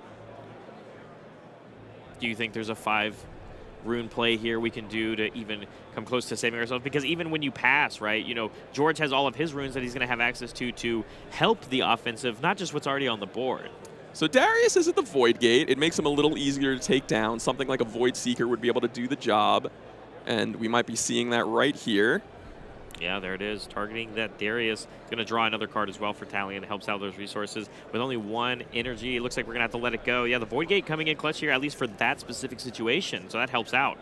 Giving Talion another card and another option, but his runes are running low. 2 left. Still a Watcher. Still another Watchful. There's 2 Watchers on the other side. Watch for 1,000 Tail Watcher and a Watchful Sentry as we just passed. Keeping the 2 up. Going to have to do our best to stave off the double conquer here. Yeah, and this is a spot where, as Talion, even if you don't have it, even if you don't have a way to stop it, you got to make the opponent do it. You got to put George to the test, because maybe he'll shy off, and maybe he won't go for the double conquer, and that would buy Talion another turn. Cathian Reign seems to be the show here, as we are going to pay fully for this, which is going to completely remove this Kaisa, plus more. Yeah, George is saying, hey, you know, I'm not taking any chances. This is for the win. I'm just going to blast Kaisa Survivor with her own ability into oblivion. Send them all the way. Moves in with the Thousand-Tailed, and it looks like that's going to be game 1 going to George, representing the Kaisa here. George doing what he does best with that Kaisa deck. Talion putting up a pretty good fight, and I believe George was going first that game, yep. Which from what I understand, is a strong advantage in the Kaisa matchup. So now Talion is going to get his chance to crack back. Yeah, battlefield choices here. Vile Ma's Lair, which we saw George talk about and showcase yesterday. So great to see it here and when he's going second. Not necessarily a ton of movement tricks going on here for the Kai'Sa deck, but that thing we talked about with Darius isn't really possible when you're not allowed to come back to base from the Vile's Maw, whereas Reaver's Row over on Talion side. Yeah, we really just have both sides of the spectrum here. We have Vile Ma's Lair, which says when you come here, you can never leave, and Reaver's Row says when you can come here, you can leave whenever the hell you want. Early turns, pretty simple usually for these decks. Love even, Lecturing Yordle. One of my favorite cards, actually, just because of, I love the tank trade. I think it's really good at making the math difficult for your opponent. And, of course, it just draws you a card on entry, of course. Definitely. And, Talion getting Kai'Sa Survivor on the table, always a strong turn 2 play. So game 1, we saw a pretty big discrepancy on George taking full control of the game and being able to always have a point lead and always feel like Talion is always playing catch-up. How does Talion then now put on his own helmet and be the person in the driver's seat? Yeah, so I think Talion just, going first, he's going to look to do everything he can to get stats on the board, maybe pick up big tempo plays with Noxus Hopeful, and just kind of do exactly what George did and score as many points as he can, as fast as he can, while then using the cheap spells to fight back and pick off George's units. And right now, we're going to start at an even 1-1, but see what George has to follow up with. Yeah, Falling Stars coming in again for the early removal of the Kai'Sa Survivor that we spent our entire turn as Talion playing that time. And that's even, I think, why Talion chose to go into the Reaver's Row, because we were like, well, if I'm completely tapped out, I don't have a trick to make this Watchful Sentry work against a trade. Why not just save it for later? But now being answered by a Falling Star, I mean, that's what you spent your whole turn on. Yeah, definitely. And that will cost George a rune, but I think he's willing, going second, you do get that extra rune, and he's willing to sacrifice that to get Kai'Sa Survivor off the board before she can start drawing some extra cards. Now, an interesting dynamic we might see here is if this Watchful Sentry, so it's going to go to Vile Ma's Lair, but if it came to fight at Reaver's Row, there will be that moment of, you can retreat, you're currently winning, but if you stay, then you can no longer retreat, and I get to play my tricks. And I love that point of tension, and I hope we get to see it this game. Yeah, absolutely. And we saw George be kind of like the master of those tricks, even though, we saw them both slinging spells, of course, but I felt like every time George was either defending a battlefield or attacking into a battlefield, he was being up on the trade, except for maybe one scenario. And we're already kind of seeing that as well, of just like, it feels like Talion is like almost avoiding him a little bit based off of the cards that are just in his hand. It kind of shows a lot on the posturing. Definitely, and this would be a great spot for something like a Noxus Hopeful from Talion, but it looks like he's just going to get a Lecturing Yordle of his own down and then send it George's way. These boards look very similar. They do look very similar. Couple units, they all draw cards one way or another. George looking at a nice hand of spells, and he's going to have to decide what he wants to do here. What do you think? I guess this isn't necessarily like a big competitive picture, but when I'm looking at to build a deck in a game like Riftbound, unit-based, but having a legend like Kai'Sa that really benefits from having these spells, especially with power costs, ratios, I think, is something I really value a lot. I'm a math major, by the way. So when I think about it, it's like when you see a hand that's filled with so many spells, is that bad? Is that not necessarily something you're looking for? Let's say they're even spells that don't necessarily replace themselves, like the Stupefies that exist in the world, right? Or the Void Seekers. When you don't have as many units per se as like a set deck or a Darius deck that is, very unit heavy, when is it sometimes that it can be a detriment that you have a bunch of spells instead of creating a board presence? Yeah, so I think the sweet spot that the Kai'Sa decks try to hit is just having a healthy amount of spells that do have that single power cost. That way you can maximize and try to use your legend, every turn, every other turn, and make sure you're getting good value out of it while still building up your rune total to hit the bigger spells like Time Worth and Acathian Rain. Draws ourselves a new unit as we just traded our Watchful Sentries away with each other.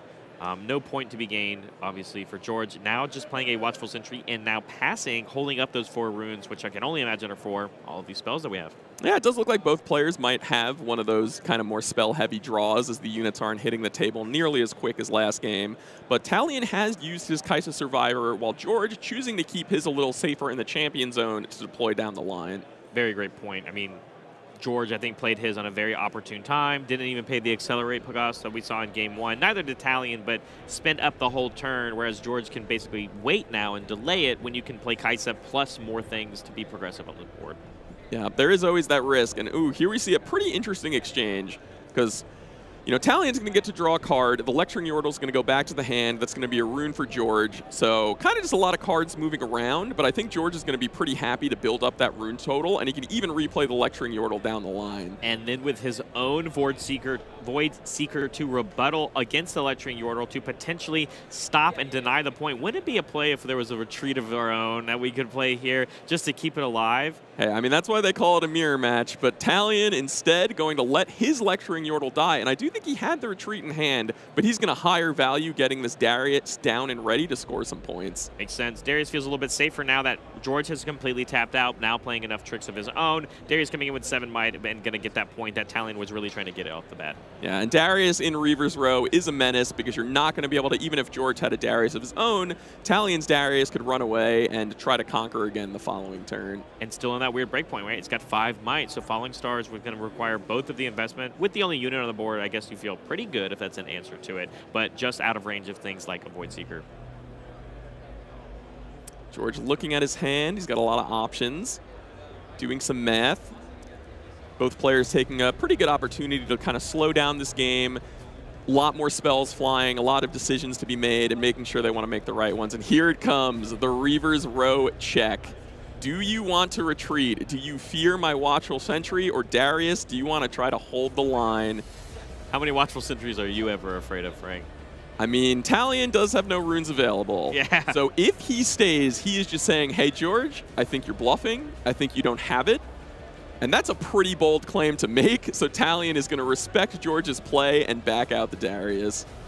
If I'm in Talion's position, it's really hard not to have that respect because you're already down a game. But you feel like you have to keep your resources available, but that's exactly what George wanted, right? I mean, that's exactly what he's looking to do, to progress in the points, to catch up. At one of the biggest downsides of going second is just not being ahead on points necessarily, and all of a sudden, we have caught up just because you can posture and make your opponent scared.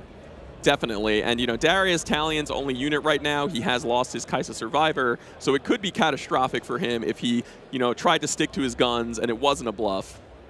Going to go ahead and accelerate this Kaisa and immediately move it into that Vile Mausoleum. Going to get the Conquer draw, of course, and another point for George, and all of a sudden, now he's in the lead towards victory. George is in the lead. He's doing a great job of playing on the even numbers, but Talion is going to kind of have that first opportunity to attempt to go to 5, and if he could do that and kind of just keep that small point edge, I think he's still very well in this game. Yeah, we're hitting, again, those critical break points for the Kaisa decks. Things like Thousand-Tailed Watcher are available now and on the board, and there would be easy trades and get very large might bodies onto these battlefields that George will now have to spend more resources to get through. And very, very important to note for Talion, I did see a sneak peek of a Time Warp in George's hand. And Talion, it is open deck list, so he does know that's on the table, and that's a card that can just throw all the math out the window. You think you're safe, you think your opponent's on 4, but uh-oh, look at that. George could double hold the 6, play the Time Warp, and win the game on the spot. So Talion's that's just gonna be an extra layer of pressure that Talion's gonna have to think about. Yeah, it cannot be a setup turn. It must be a proactive going and contesting these battlefields. But with the Reaver's Row, going to help keep more of those units alive. And again, I think just when you go to play a Time Warp in general, it's just about already having units on board. Definitely. And Time Warp really one of the funniest cards to me when listening to Kaisa players, because some will swear it's broken and some will swear it's unplayable. And I think I know which side of the fence George is on. Yeah, absolutely. Thousand-Tailed Watcher, though, coming down here. Looks like we are not going to pay its Accelerate cost, but it makes sense. And then we are also going to go ahead and play a spell. Looks like to be a Falling Stars, as we're going to pay the 2 and still have to recycle 1. So Falling Star here with the -3 means we're going to get a huge value here on removing 2 units of our choice no matter what, and only having to put 1 of those triggers on the Kaisa. Yep, Talion choosing to go for that Watchful Sentry over the Poro, doesn't want to pay any deflect, and George with another retreat to pick Kaisa back up. Retreat so high impact here, and with the Watchful Sentry still dying, we're going to draw a card as well, and now we still have access. With the second card being played, though, that means this Darius is ready, and they're going to decide to keep it there or move it back. What do you think is the best play? Given that Darius is at Reaver's Row, I think normally you would back out, but since the Row kind of lets you do that for free, sort of, in combat later on, it seems like Talion's going to stick to his guns and say, hey, I'm at least going to make you to contest this before I move out.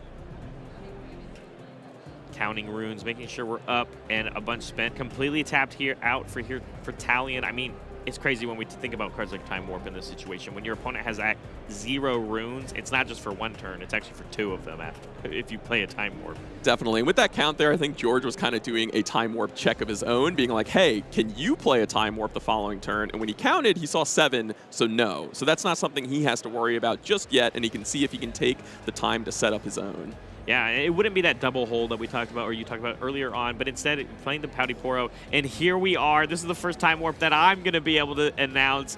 Time Warp coming in for 10 and 4 recycles. Of course, Kaisa can pay for 1 of those, and it means we're going to still have 1 rune to play with. But no matter what, George is going to get another turn after this one. Yep, fool me once and I'll just rewind. Time Warp going to the Banish, and we're going to see if George can use this extra turn that he's going to get to close out this game in a window that Talion might not have expected.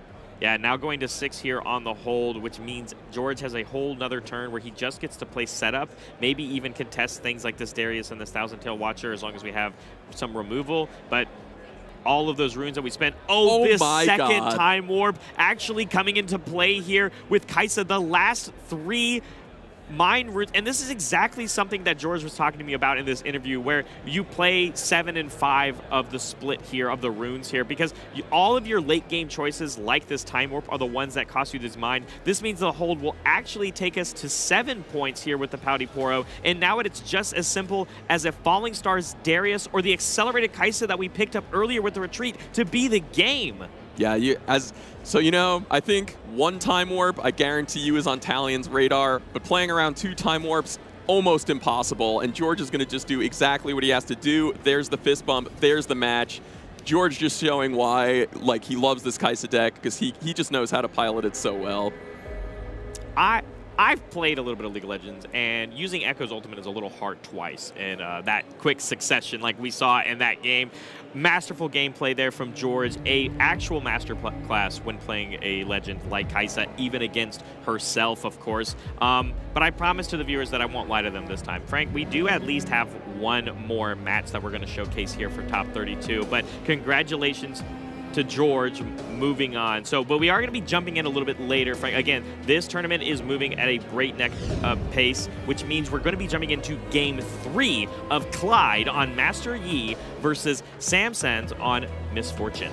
Ooh, this is a very interesting matchup. Both decks kind of have a similar swath of cards coming from body, some of the same big units, both trying to get them into play in different ways. Unless, Misfortune, I would bet, is on the Dazzling Aurora build. Some Yis are, some Yis aren't. It'll be interesting to see what these players are bringing to the table. Yeah, so everybody at home, once again, jumping into Game 3 here of this other feature match. Again, we want to showcase as much Riftbound gameplay as we can going into it. So I don't know the story, obviously, from Games 1 to 2, but we have for the battlefield choices here, Sigil of the Storm here from Samsons, and then the Esperance Climb from Clyde, which means we are going to have ourselves a bit of a long one again. Definitely, and that Mobilize coming down from Clyde communicates to me that, hey, I think this is an Aurora Yi. So this is just going to be a battle of the Auroras. Let's see who can do it best. And the Zoni's Hourglass coming down here as the quick second turn play here from Clyde after using that Mobilize, like you said, just ramping. And then on the other side, Sam says, I'll pass. Nothing really coming into play here, but Clyde is currently on pace to be the first person to play the Dazzling Aurora, which could go a long way here in this matchup, obviously. Definitely, Barrett, and we'll have to, there it is. Yeah, we're obviously going to be moving this here a little bit quicker at a pace because, again, we're moving into this tournament very quickly. The first Dazzling proc coming in here. I guess we're not. The other day I saw 3 Catalysts in a row. It's crazy. Triple Find Your Center means those are going to go on the bottom of the deck. But we have a Tasty Feyfolk that's going to come in and go straight to base for Clyde. Yep, deep down, find the Tasty Feyfolk right into play, and it'll be back to Samsons.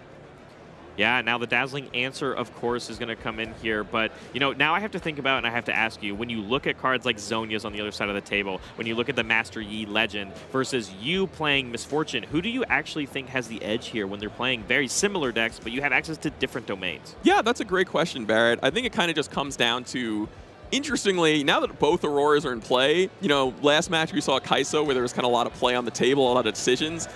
It's almost in Aurora's hands now in some way, because, you can hit things like Tasty Feyfolk, or you can hit things like Deadbloom Predator, and there's really quite a big range there. And Samsons' first hit is a Mind Splitter, which is a really, really powerful Chaos option that Clyde doesn't have access to. Yeah, and now we know full hand options as well. And we saw 2 units there in the side of Clyde's hand, which luckily, again, the Dazzling deck is once you get the Dazzling out, you're allowed to play a unit still from your hand, of course. But that's not exactly where you want them to be when it comes to the mileage of the Dazzling Aurora. But again, hand knowledge means so much in Riftbound because we only draw 1 card a turn typically.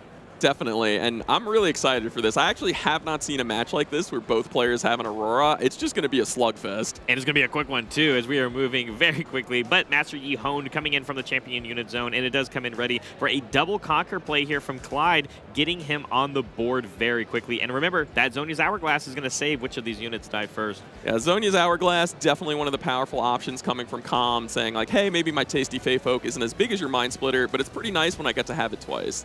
White Flame Protector coming in here for the actual Dazzling Aurora, and so even on enter, it's still going to give the might, but then the turn ends, of course, so it doesn't really matter there. But it is still an 8 might body for later.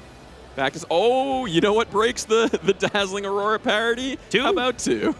Wow, this is really going to be a real match because we're going to have access to so many different things. We even now have our Mountain Drake coming in here, and 10 might is a lot that can answer against this Yi deck. Definitely, but one thing you do have to keep in mind, an edge that Yi has is that Wuju Bladesman Legend. So those units, they might look like the Dead Bloom Predator can fight them, but they would have an extra +2 while defending, and it would actually be a trade, so Sam Sands is going to play it to the base instead. Yeah, holding things back right now. And again, you know, powerful ability from the Legend of Misfortune, being able to give ganking to any of their units. So once you're on a battlefield, the holds are very powerful because you don't have to bring them back to base. You can immediately go over to the other battlefield. Yeah, and right now, Clyde definitely ahead on points at the very least, but with that second Aurora in play, if Clyde can't leverage this tempo and look to close it out, Sam Sands is going to not only catch up, but start to vault ahead very quickly. And very important to keep in mind, we are playing to 9 this game, so even though Clyde's on 4, he's not just 2 turns away from winning. Yeah, going to be a lot of decisions to be made here, and it's not just like,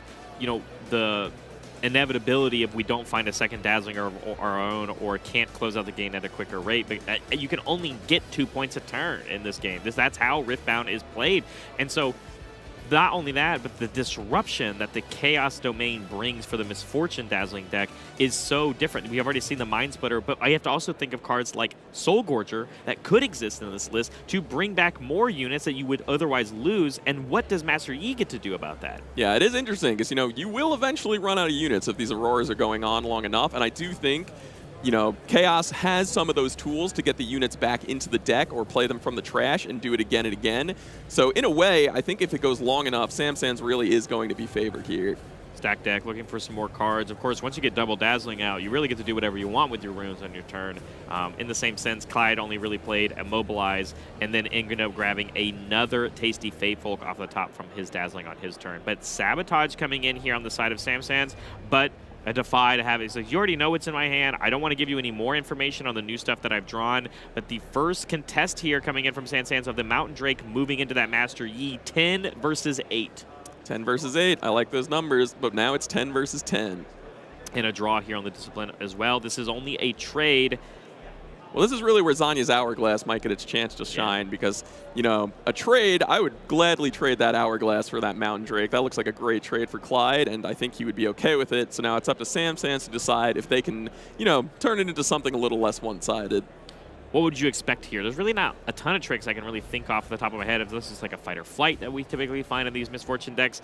I even think of like cards like Challenge. Like you could play it now, I suppose, on the action speed, right? You're allowed to pick that, and you can maybe get some extra mileage out of your Mountain Drake first before it dies. Yeah, Sam Sands definitely, you know, without the Calm, doesn't have access to all the tricks like on Guard and Discipline to kind of win these fights honestly. But Chaos does bring those movement tools like Fight or Flight, where she could say, hey, maybe I'm not going to threaten killing your Yi, but at least I kick it back to the base, get to keep my Mountain Drake and score.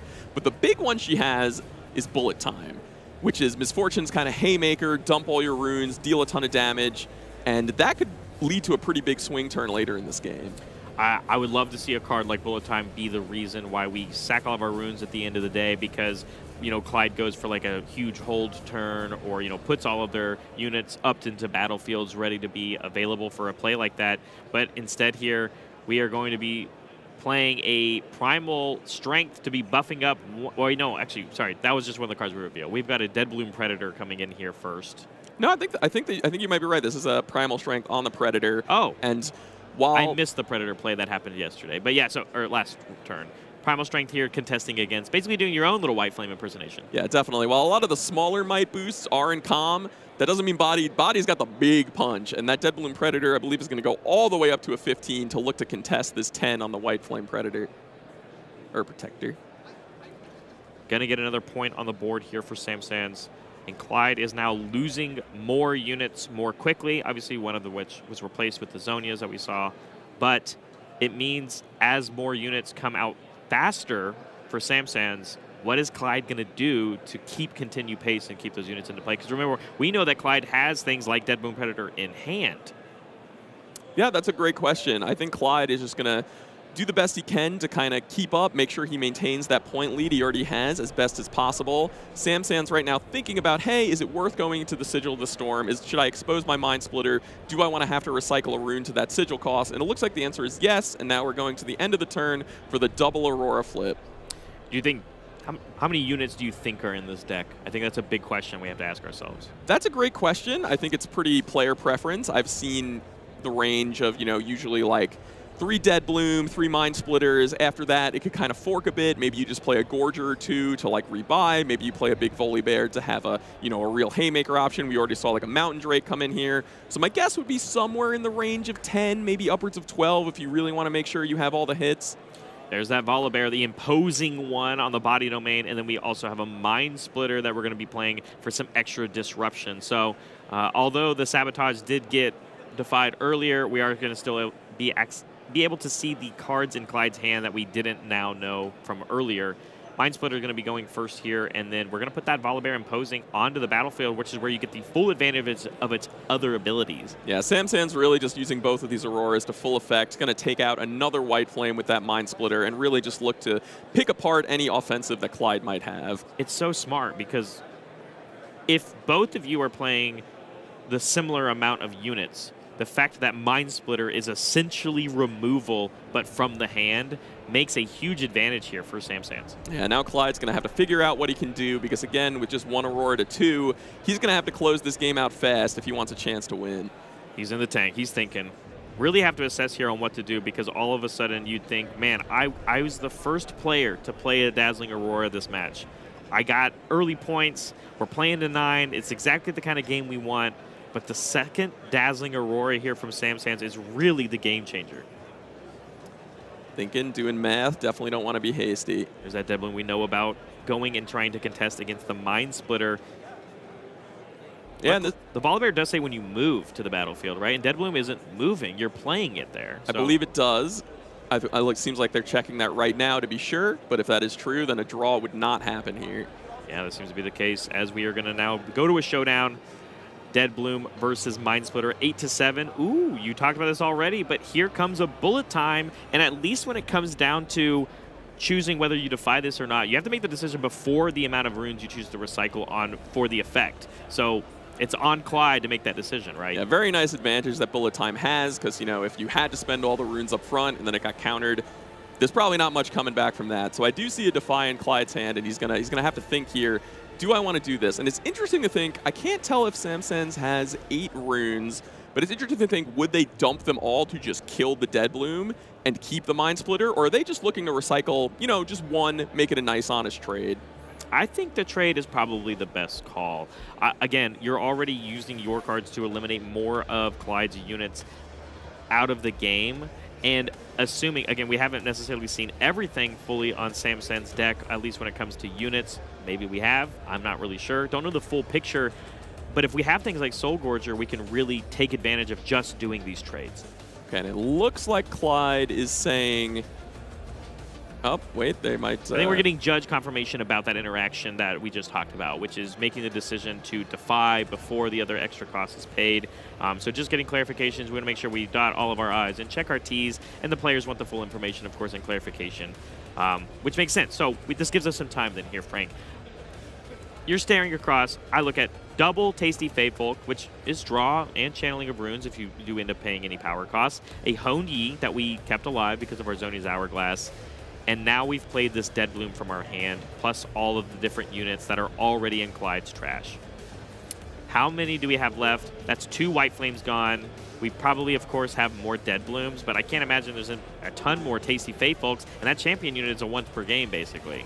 Yeah, that's a great point, Barrett, because I imagine when Clyde built his deck, he was thinking, hey, how many big units do I need to maybe overcome an Annie, overcome a Kaisa? Not how many big units do I need to just win the absolute triple Dazzling Aurora and play Slugfest, and he could really be at risk of running out soon. We do see, instead of the Defy coming through, it was just a little bit of extra damage coming through for that bullet time, and Clyde has one of my favorite cards and mechanics that exist in Origins, Rune Prison, to stun a unit, which says that this Mind Splitter is going to do no damage. Yeah, little shout out to Rise coming in with the Rune Prison, and with that stun, the extra damage from bullet time isn't going to matter. The Mind Splitter is going to die, and very important, the Dead Bloom is going to score the point and get Clyde up to 5. So now he is on pace to win in 2 turns and get to that critical point of 9. Yep, of course, having to recycle a rune there that we just witnessed because of that Sigil of the Storm. And as we are going to probably end up passing back to Samsans, we did spend quite a bit of our runes there power-wise, so not going to see like a 3rd Dazzling hit the table or anything. Not even maybe a big unit, but now it's basically up to Clyde on how we're going to assess where to move the rest of these units that we have and how many then are left for the rest of the game.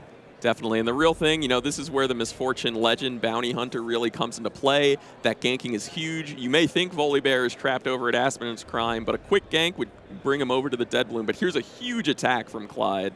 Yeah, so we've got Honed Yi coming in with double Tasty Fate Folk, and we are really just looking for a trade to get that Volibear off the table, and it makes sense, right? The giant shield that occurs off of that Volibear imposing the Dead Bloom, 3 units for 1.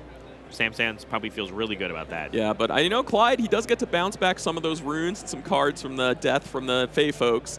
And he did just must decide, hey, if this Volibear sticks in play, I just can't win. I'm going to have to take this trade now while I can.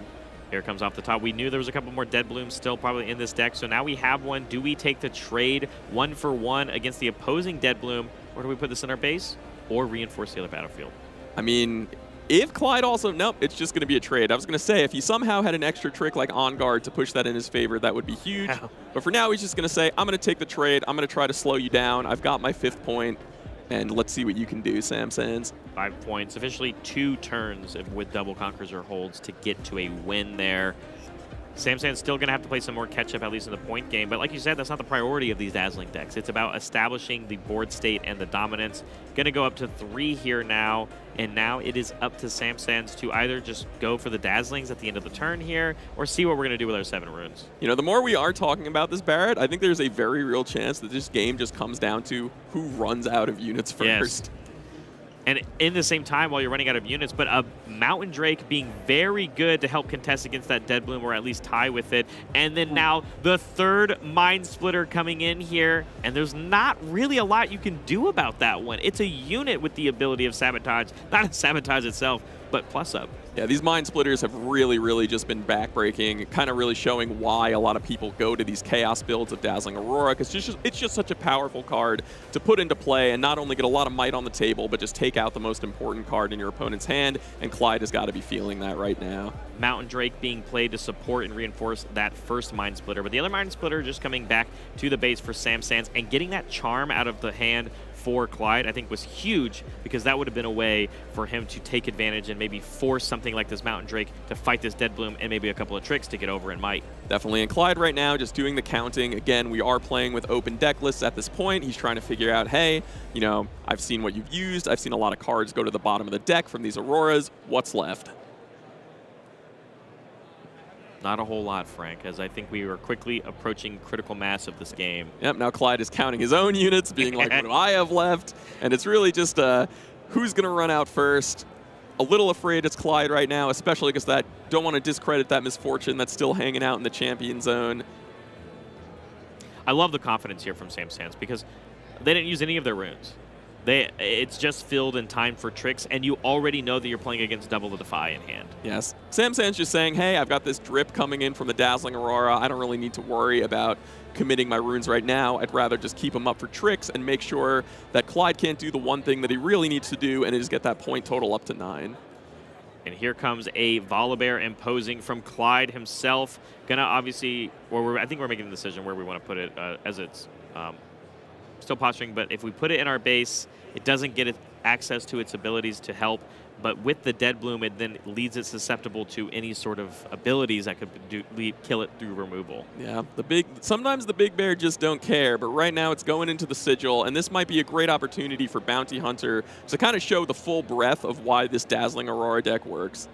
Yeah, passing back, getting 1 hold point up for Samsans, now quickly approaching the same point total for Clyde. But the biggest thing here, though, Samsans didn't play anything that full turn cycle. We didn't play any cards aside from the Dazzlings, of course, and there's only so many units that do exist in these decks that we talked about. But I'm waiting for things, things like Fight or Flight. They're going to help close out this game. I think of the cards like Challenge that we've talked about that are really going to help target these pesky units like that Volibear imposing and maybe get it off of the board without having to actually fight it. Yeah, Samsans might not have the disciplines, but they do have the discipline to hold back their tricks, save them for when they need them. You I like love that it. one? I like that one. Thank you. I've been doing puns all weekend, Frank, so I'm a big fan of them, of course. Challenge coming in here. Now, of course, when you play this, you do have to declare the targets and what you want to be fighting with each other, and then we have the decision as Clyde. Do we want to defy it? And it looks like the answer is yes. And it's interesting because you saw Clyde really just sacrifice a ton of units to get Samsan's Volibear off the table. And it's going to be interesting to see what Samsan does to get Clyde's Volibear off the table, or if they even can. Yeah, it's, dare I say, the biggest unit in Origins. Definitely. And, the thing I'm thinking about this is Game 3, we have to remember. Yeah. And I do think both of these decks kind of keep some extra units in the sideboard for matches like this to make sure they don't run out. And that's probably where things like these Volibears and Mountain Drakes are coming from. So there might be a couple more than you might initially anticipate for a Game 1 scenario. I think that makes a ton of sense, and you're 100% correct. And so we're just kind of, playing a couple more cards. I think we have officially hit the state based off of all the cards for Samsans. We're officially out of units in the deck for Samsans, and we are not ahead in points. This matters a lot when it comes down to how does Clyde close it out. Well, if both of these units are just going to stare at each other on these 2 different battlefields, Clyde inevitably wins. Definitely, and it's interesting to see there no Soul Gorgers from the side of Samsan saying, I'm not rebuying anything, I've just got the units I got. And it's interesting to see if Clyde is in the same position. That is the weird, almost advantage of being the single Aurora player, is you kind of run out slower, and he might have more in the tank. Charm coming in here. We knew that he didn't have one earlier, but Clyde now getting access to one that he drew in the past couple of turns. Charm going to be able to help basically function as removal for one of these units on Samsan's side. Yeah, and Samsan's flicking furiously with those cards in the hand, feeling the pressure, going to see if they have a clean answer to this Charm. Looks like the Mountain Drake's popping over. Mountain Drake is the chosen target. It moves over to the battlefield. Showdown has now started, but Samsans is the attacker. The Yi Legend, I believe, is a trigger, which means since we have 2 units here, it's going to officially have missed the window, so even if one leaves. Yeah, checking that right now. So then within the Showdown, we have a Rebuke coming in here where we're going to target that imposing Volibear, put it back into the hand. But we have a trick of our own, the On Guard that we have talked about basically the whole game, now being played here to give +2, and then now another Bullet Time coming in, and then we have to make that decision once again. There's that second Defy that we knew was already in the hand of Clyde, using the exact pieces needed, and so that Drake is going to hit the trash. Yeah, almost a disaster scenario for Clyde where the Charm could have backfired, but he knew he had just what he needed to make sure that he could keep it up. And there's a Dead Bloom onto the Mind Splitter, and the hand comes out. There it is, the match going to Clyde. Master Yi Dazzling take it down. Just not enough units for Samsans, but really felt like we were in the driver's seat there to really take that down. But impeccable match. I really would love to have seen what games 1 and 2 looked like, but that was a great Game 3 for us to look at. Yeah, really amazing match, really amazing matchup. Sometimes it's just great to see giant units going back and forth, and I guess it turns out sometimes one Dazzling Aurora is better than 2. Well, impeccable players, impeccable decks, impeccable talent, not just there in the tournament, but sitting right beside me. Of course, Frank, it's been an absolute honor working with you this weekend, and I'm a little sad that I've got to say goodbye to you, but for everyone at home, we do have some more exciting gameplay that's going to be coming up here shortly. Frank, before we say goodbye, of course, I do want to ask you, what was your favorite deck that you saw this weekend? So, my favorite deck, it's just always going to be Teemo right now in Origins. I know Prismaticism started the day. in the top 64 cut, playing the Teemo deck even after we saw them take an early loss. And, you know, I'm excited to get back out there, get on the floor and find him and see if he's still in there battling. Yeah, absolutely. Teemo does have some representation here in our top 64 across the day. And I'm excited to see even an update on what decks are progressing throughout the tournament and who we are slowly approaching to maybe end up in that finals match. Frank, any final thoughts? No, I mean, I'm just excited. You know, I'm going to watch the end of this, not from the booth, but from the seats, and I just want to see who wins. I'll be right with you in a little while, but we're going to cut away to a break, and we will be back shortly here for some extra exciting gameplay here in Houston, Texas. Another stop here at the Houston regional qualifier for Riftbound is the merch store, the Riot Games merch store, where you can buy not only Riftbound accessories such as sleeves and mats featuring the overnumbered legends from Origins, but plushies from League of Legends, Elder Dragon, Tom Kent, Tibbers, and so much more. KDA merch. I can only imagine coming to an event like this and not only being able to pick up more card game accessories, but statues, figures, and statuettes of some of my favorite champions from League of Legends. But there's some good stuff here. You want to follow me through the portal. There's some exciting things for us to check out, at least in the display cases. Not only can you buy those statuettes, but you can also buy statues, wall hangs of some of your most favorite champions in the entire game. Misfortune of here, and I think the most popular item this weekend, the Worlds 2024 Riftbound bundle. Now, this was something you could only get off of the Riot store online, but now they are available in person here in Houston at the regional qualifier. Of course, a nice little showcase of some of our favorite statues and legends from the game of League of Legends that we love so much, including Ahri, who has multiple skin lines for you to support, and of course, Darius standing triumphantly just like he does in Riftbound. So if you're missing out on any of the Riot Games merch that you can check out and that you want to get a hold of yourselves, make sure you stop by to the merch store section. Welcome back, Riftbounders. I'm excited to be joined officially with Aaron Barrett for the second time this weekend. I will shake your hand if you'd like. Yeah, whatever. Welcome. How are you feeling today? I'm doing great. I mean, I got to watch some early matches. They were really awesome to watch. And now I get to be here and watch some more, even more awesome matches with even higher stakes as people get closer to our finalists. If not the high, I mean, every tournament round that we go through, they get higher and higher stakes. And so it feels almost like I feel myself shaking a little bit more as the rounds go through. I can only imagine the players that we're going to be able to watch going through here.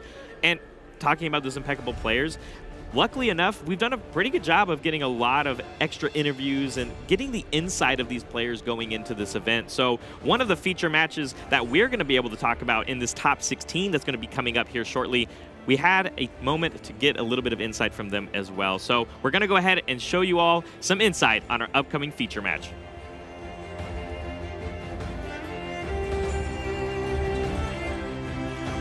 All right, I'm here with Alan ZQ. You've just made it into the top 16.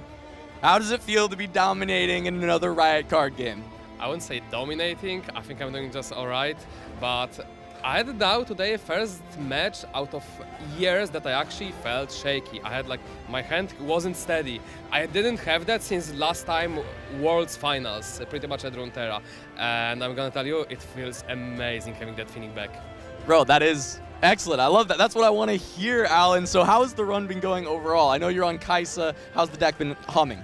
I mean, there were no believers in my version, but it's been proving and proving back and back, running undefeated in skirmish back here, yesterday being undefeated again, today having 2-1 both games, losing one game to the Kai'Sa, losing one game, small games to the E, but just being able barely to pull through. Those were very tough games.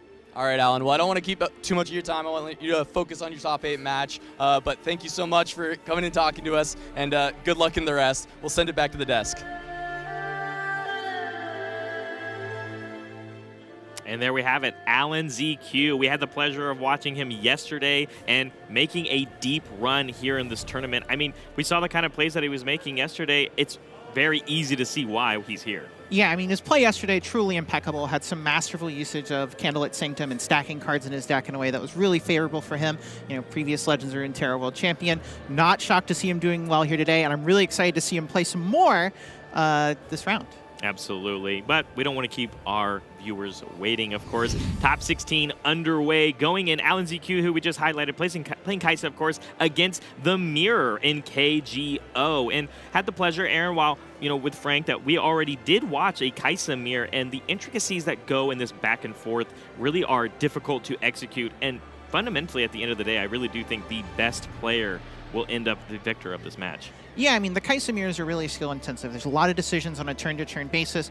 That's part of the power of Kaisa. The deck is really flexible. There are some rooms in the deck building where you can potentially try and get an edge. Some people really think cards like Time Warp are really strong in the mirror. Some people think they're not good at all, and they play 0 copies. Depending on where these players are, they could both have completely different philosophies. Yeah, and as Frank has been telling us all day today, these are open deck lists. Both of these players know the full information, and you talk about the Time Warps. We got to witness George G play a double Time Warp, 2 turns, took 3 turns in a row for the win, and so we'll have to see if both of these Kaisa players really do value doing that. Battlefields of choice here are double Reavers Row for Game 1, and I think that's going to create some crazy dynamics, I think. Yeah, doubles Reavers Row is a type of game that feels so different than normal Riftbound. A lot of the time in matchups, especially with the Kaisa deck, units like Darius and Thousand Toe Watcher are really good at going in and removing your opponent's units. Here, though, they just kick them out.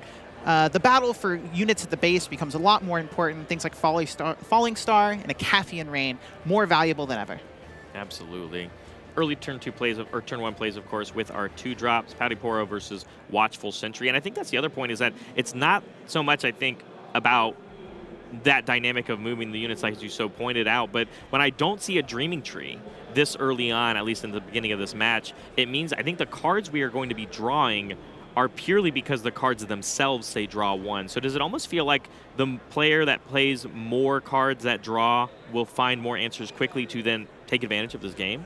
There is some value to that. A really interesting action here, this Watchful Sentry running into a Pouty Poro, maybe trying to either have a cleave or bluff a cleave, get this Pouty Poro out. Interesting choice from KGO of, do I think you have it? I will say that this is a matchup where, since it's double Reavers Row, a lot of the game is about, can I get ahead and stay ahead on those points? Card draw matters, and finding the correct answers at the right time matters, but definitely less important than a constant board presence and pressure on your opponent. Speaking of board presence, probably one of the best turn 2s we could have from KGO, right, with the 2 drop, then followed up by the 2 costing Noxus Hopeful now with the Legion ability. And Alan, of course, has some more units of their own, and it's just double Watchful Sentry, so talk about card advantage, right, drawing and replacing. Yeah, this is really going to put what I just said to the test. We have KGO putting more stats into play, Noxus Hopeful really big for its cost, and Alan just having all these 1 might units. Really going to be a situation of, okay, I can capitalize and get some cards. Hopefully that's good for me. I will say, in a game with Reavers Row, you just saw it there, the Watchful Sentry got taken away. A lot of its strength normally is that ability to conquer, give you a point, and though it gets removed, you get a card back. But that's just not quite the same in a double Reavers Row game.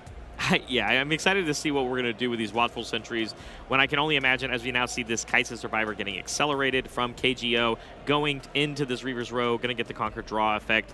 What are these 1 might units really going to be able to do unless they're being supported by, some of the spells that, Kaisa is able to play?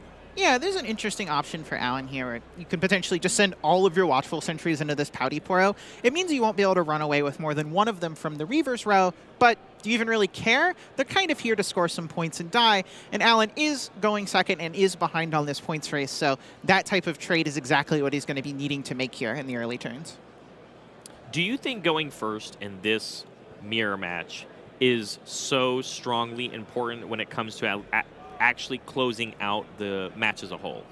Going first is important, of course, but there is decisions you can make during deck building. Things like Time Warp are really strong and allow you to break serve, but if you have those in your opening hand, especially while going second, they can lead to really clunky draws.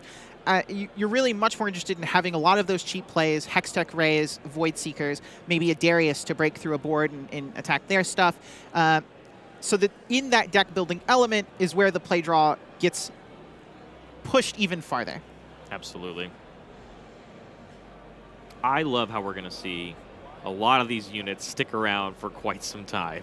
So in this turn, you saw the Watchful Sentry go back into the Reavers Row, and KGO once again pulled out the Pouty Poro. In the previous turn, Alan made that play, potentially saying, hey, I have a cleave. And KGO, once again, believes it. Alan is really posturing, hey, I have this cleave, this is something I'm going to be using, and he's doing it again here, moving this Watchful Sentry into the Kaisa.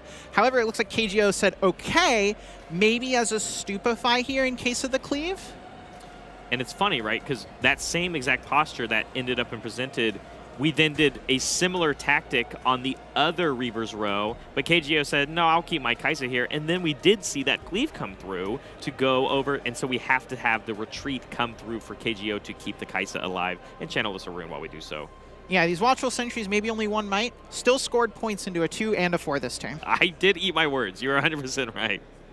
Kaisa Survivor coming in unaccelerated, of course, just getting some extra units onto the table. Passing back to KGO, and we're now hitting the key 8 energy or runes available to us so that things like accelerated Watchfuls, Thousand Tail Watchers are available and on the play now. But when you're staring across all these 1 might units, not really so much to do there. Yeah, Thousand Tail Watcher, you know, good for breaking big boards. This is not a game about big boards. Reaver's Row kind of says that's just not what we're doing here, and KGO still ahead on this points race, kind of gets to dictate the flow of how good something like that actually is. This is where it gets tough for sure. Do you think it's as important to go to 5 now, maintain that lead that you have on the points, while also still, you know, presenting all of these difficult situations on whether or not you use a Reaper's Row or start trading some resources from Alan? I mean, we do have 2 readied runes. We do have cards available to us to help us out. I mean, getting the points in the Reaver's Row games are pretty free. The only things you have to worry about are potential things like Void Seekers now being able to remove your units because they're at the battlefield, but any combat, you always get that option to run away. So taking the points are pretty free. KGO mostly just thinking there, do I need to play and accelerate this Kaisa? Is it worth it compared to just going in with one of my other units I already have in play to get this extra card? Now, less runes up, something like this Hextech Ray, potentially removing the Kaisa, not letting a card draw happen, makes it where maybe KGO doesn't feel as good about this play or putting these things in here compared to just running in with something that is less valuable. Yeah.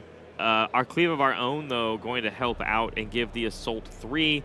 Stupefy in response. Alan just cycling that Stupefy. It doesn't impact the combat, I don't think. Oh, in response, yes, so it's going to die from the Hextech Ray, the Cleave action. Gets to respond, kill it. That's a pretty big blowout for Alan. That's the type of things you really need to break the serve.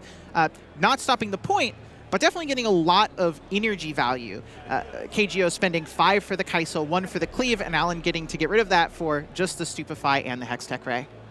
I've never seen so many 1 might units take these kind of trades because of those masterful decisions that you just described. That I kind of was in awe, and I'm glad you explained it because it was very, very clutch, and the idea of already having dealt 3. But as we pass back, we did again get that point for KGO going to 5, and now I think it is up to Alan in a prime spot for him to really come back here and tie up those points. Yeah, I really want to go back to that previous combat. KGO had let the Hextech Ray resolve. It's one of those things where when you are attacking into a unit right there, you have that opportunity to play your Cleave first. You could have chosen to make your unit large enough where it wouldn't have been removed. Yeah. But you have to preempt knowing your opponent's going to have this Hextech Ray and this Stupefy, and that's one of the really tough decision calls you have to make in these Kaisa years. Yeah. Action timing versus reaction timing, like when that Stupefy came out. It's why the game is so intricate and fun, in my opinion. It's this kind of high-level gameplay that we're talking about, slinging spells that we know so well. Moving things in, of course, going to be able to contest and get that point for Alan. We did end up losing, of course, one of those Watchful Sentries, as now a Falling Star going to be coming in here to completely remove the units off of KGO's board, but having to pay that deflect cost, of course. Yeah, Kaisa already used, having to spend all the runes on the Falling Star, but letting these Watchful Sentries go in and score points. Alan early on saying, I could let you kill my Watchful Sentry and draw a card, or I can run it away with the Reaver's Row, saying, I think these Sentries will be worth more than just a card later, and he's really proving that out now. And we're in another situation where Thousand Tail Watcher to me doesn't look like the best line when it comes to like accelerating it and getting onto the board. We are now really losing access to the units that we had available. Now they're all gone. But Darius, I think, is a good way to get on there for a little bit cheaper. Just requires you to play a second card, Raven Bloom, another unit, of course. So 7 might on this Darius. Going to be able to contest one of these battlefields at least. Yeah, Darius here, definitely much better than the Watcher. Going to take a whole turn to do that. Darius at least lets you play the another unit, so you're able to contest both battlefields next turn. KGO going up to that number 6, really important. That Darius, if Alan goes in, just gets to go back to the base, gets to probably go in as a 7 again, likely taking another battlefield. So Alan's really looking to have more of a solid removal answer for this Darius to make sure KGO can't get that win next turn, which still may be hard if KGO is holding something like that Thousand Tail Watcher, making it where Alan can't really hold the battlefields in a really great way. Pass back, hold to 0.6 for Alan as we now move in with both of our units, the contesting for 5 might versus 5 might. KGO gets to decide here, do I think I'm going to win on my next turn? If I think I'm going to win, then I want to break this Darius back because it's going to be a 7 and your units are always only going to be a 5 and I get a +2 that is worth a lot in this big numbers fight we're about to have with all these spells. Yeah, and yeah, Alan's EQ being only at 7 means like it's impossible for him to win this exact turn unless something crazy were to happen. Not being at the threshold to play something like a Time Warp that we've talked about, can't take the extra turn to just kind of steal the win, but instead just a Pouty Poro to reinforce the other Reaver's Row with that Watchful Sentry, passing back to KGO. This could be the game, but a lot of readied runes on the side for Alan. Yeah, I mean, this turn is it. Alan is at 7. Has both battlefields, is threatening to hold to win. If both are removed, then that probably means KGO went in and scored both and is winning instead. I would be shocked to see another turn of this game after this one. 5 energy for a second Darius Trifarian. 1 card as played on the count right now.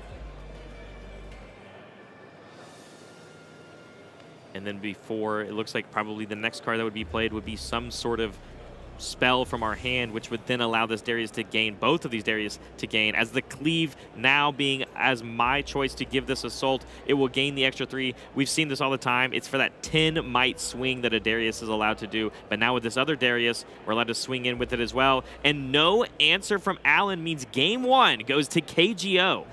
Yeah, I mean, there was a really important turn there where Alan was able to kind of claw back from going second and being behind by getting a huge energy advantage by using just a couple one-cost tricks against a 4 and a 5. Not enough to come back, though. Absolute calculated gameplay from both of these players. KGO, though, being able to get the win there. As now our battlefields are Arena's Greatest from Alan's EQ on going first, going play, and then we have KGO for the Candlelit Sanctum. Arena's Greatest, always the play first battlefield. Never will you see this going second in any of these players' plans. Really emphasizing that, yeah, sometimes the Kaisa deck does just get to be an aggressive deck. You can run in and score points, and that extra point from the Greatest puts a ton of pressure on the opponent in a game where they're already starting on the back foot.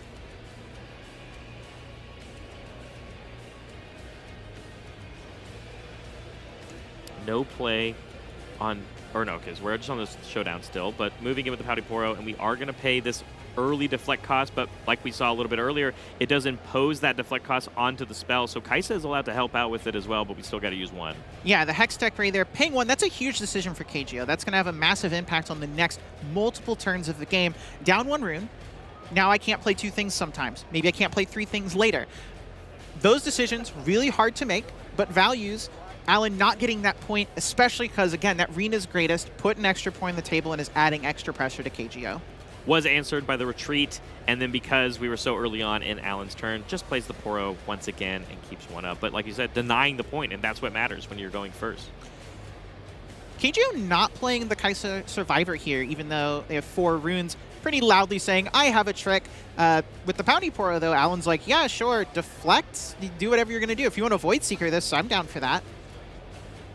I've seen so many Kaisa Survivors come in on like just the 4 runes, and you play it obviously unaccelerated because you can't afford it, and then you pass back to somebody else and they Falling Stars it, and it feels like you lose control very quickly because all you spent on your turn was playing the Kaisa Survivor, and for some of these Kaisa lists, that's the only one they're typically playing.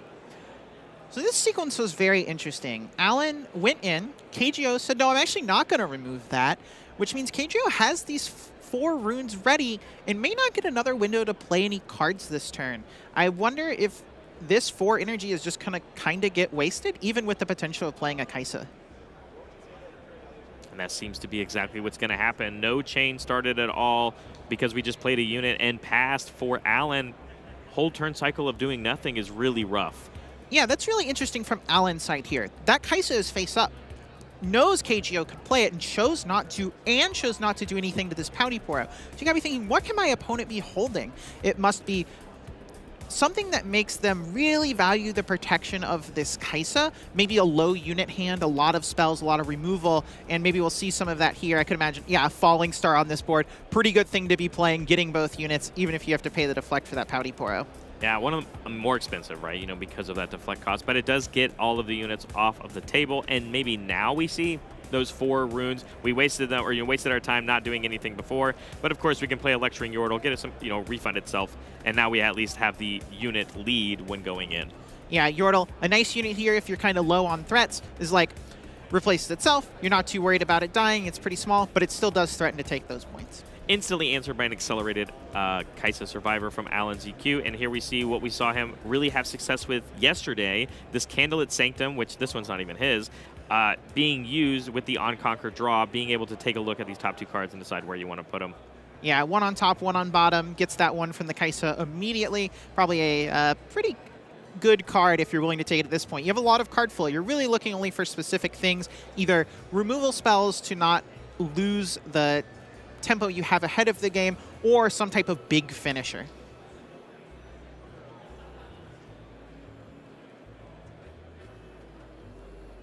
So at the current state, catching up a little bit, we played a Watchful Sentry, we passed, we kept 2 up for Alan, but we have now gained that point lead that we were going to otherwise have typically from going first anyway.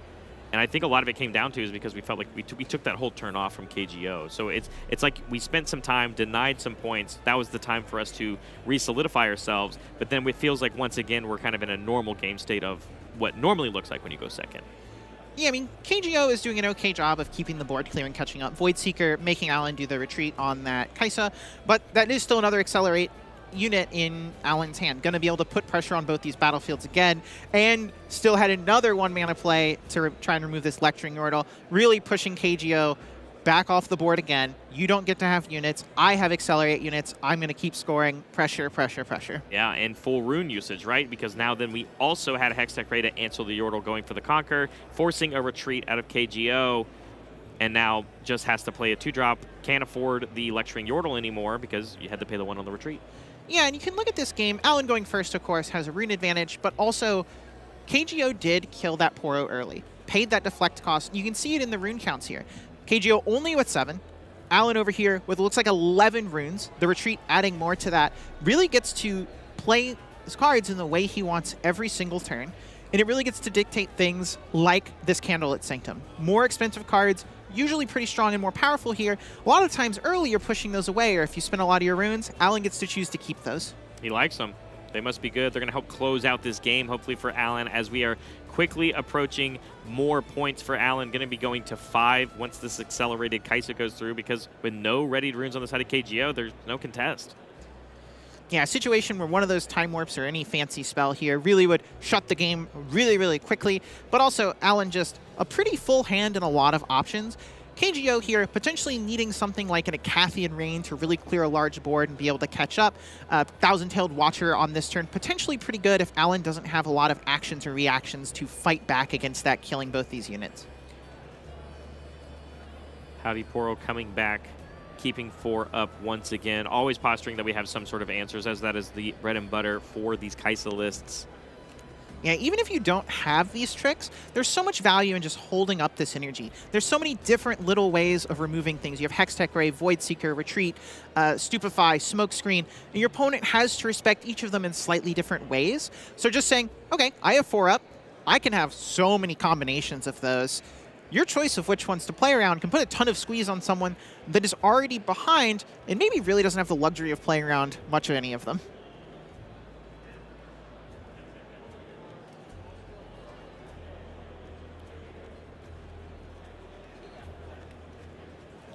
I don't envy KGO's position.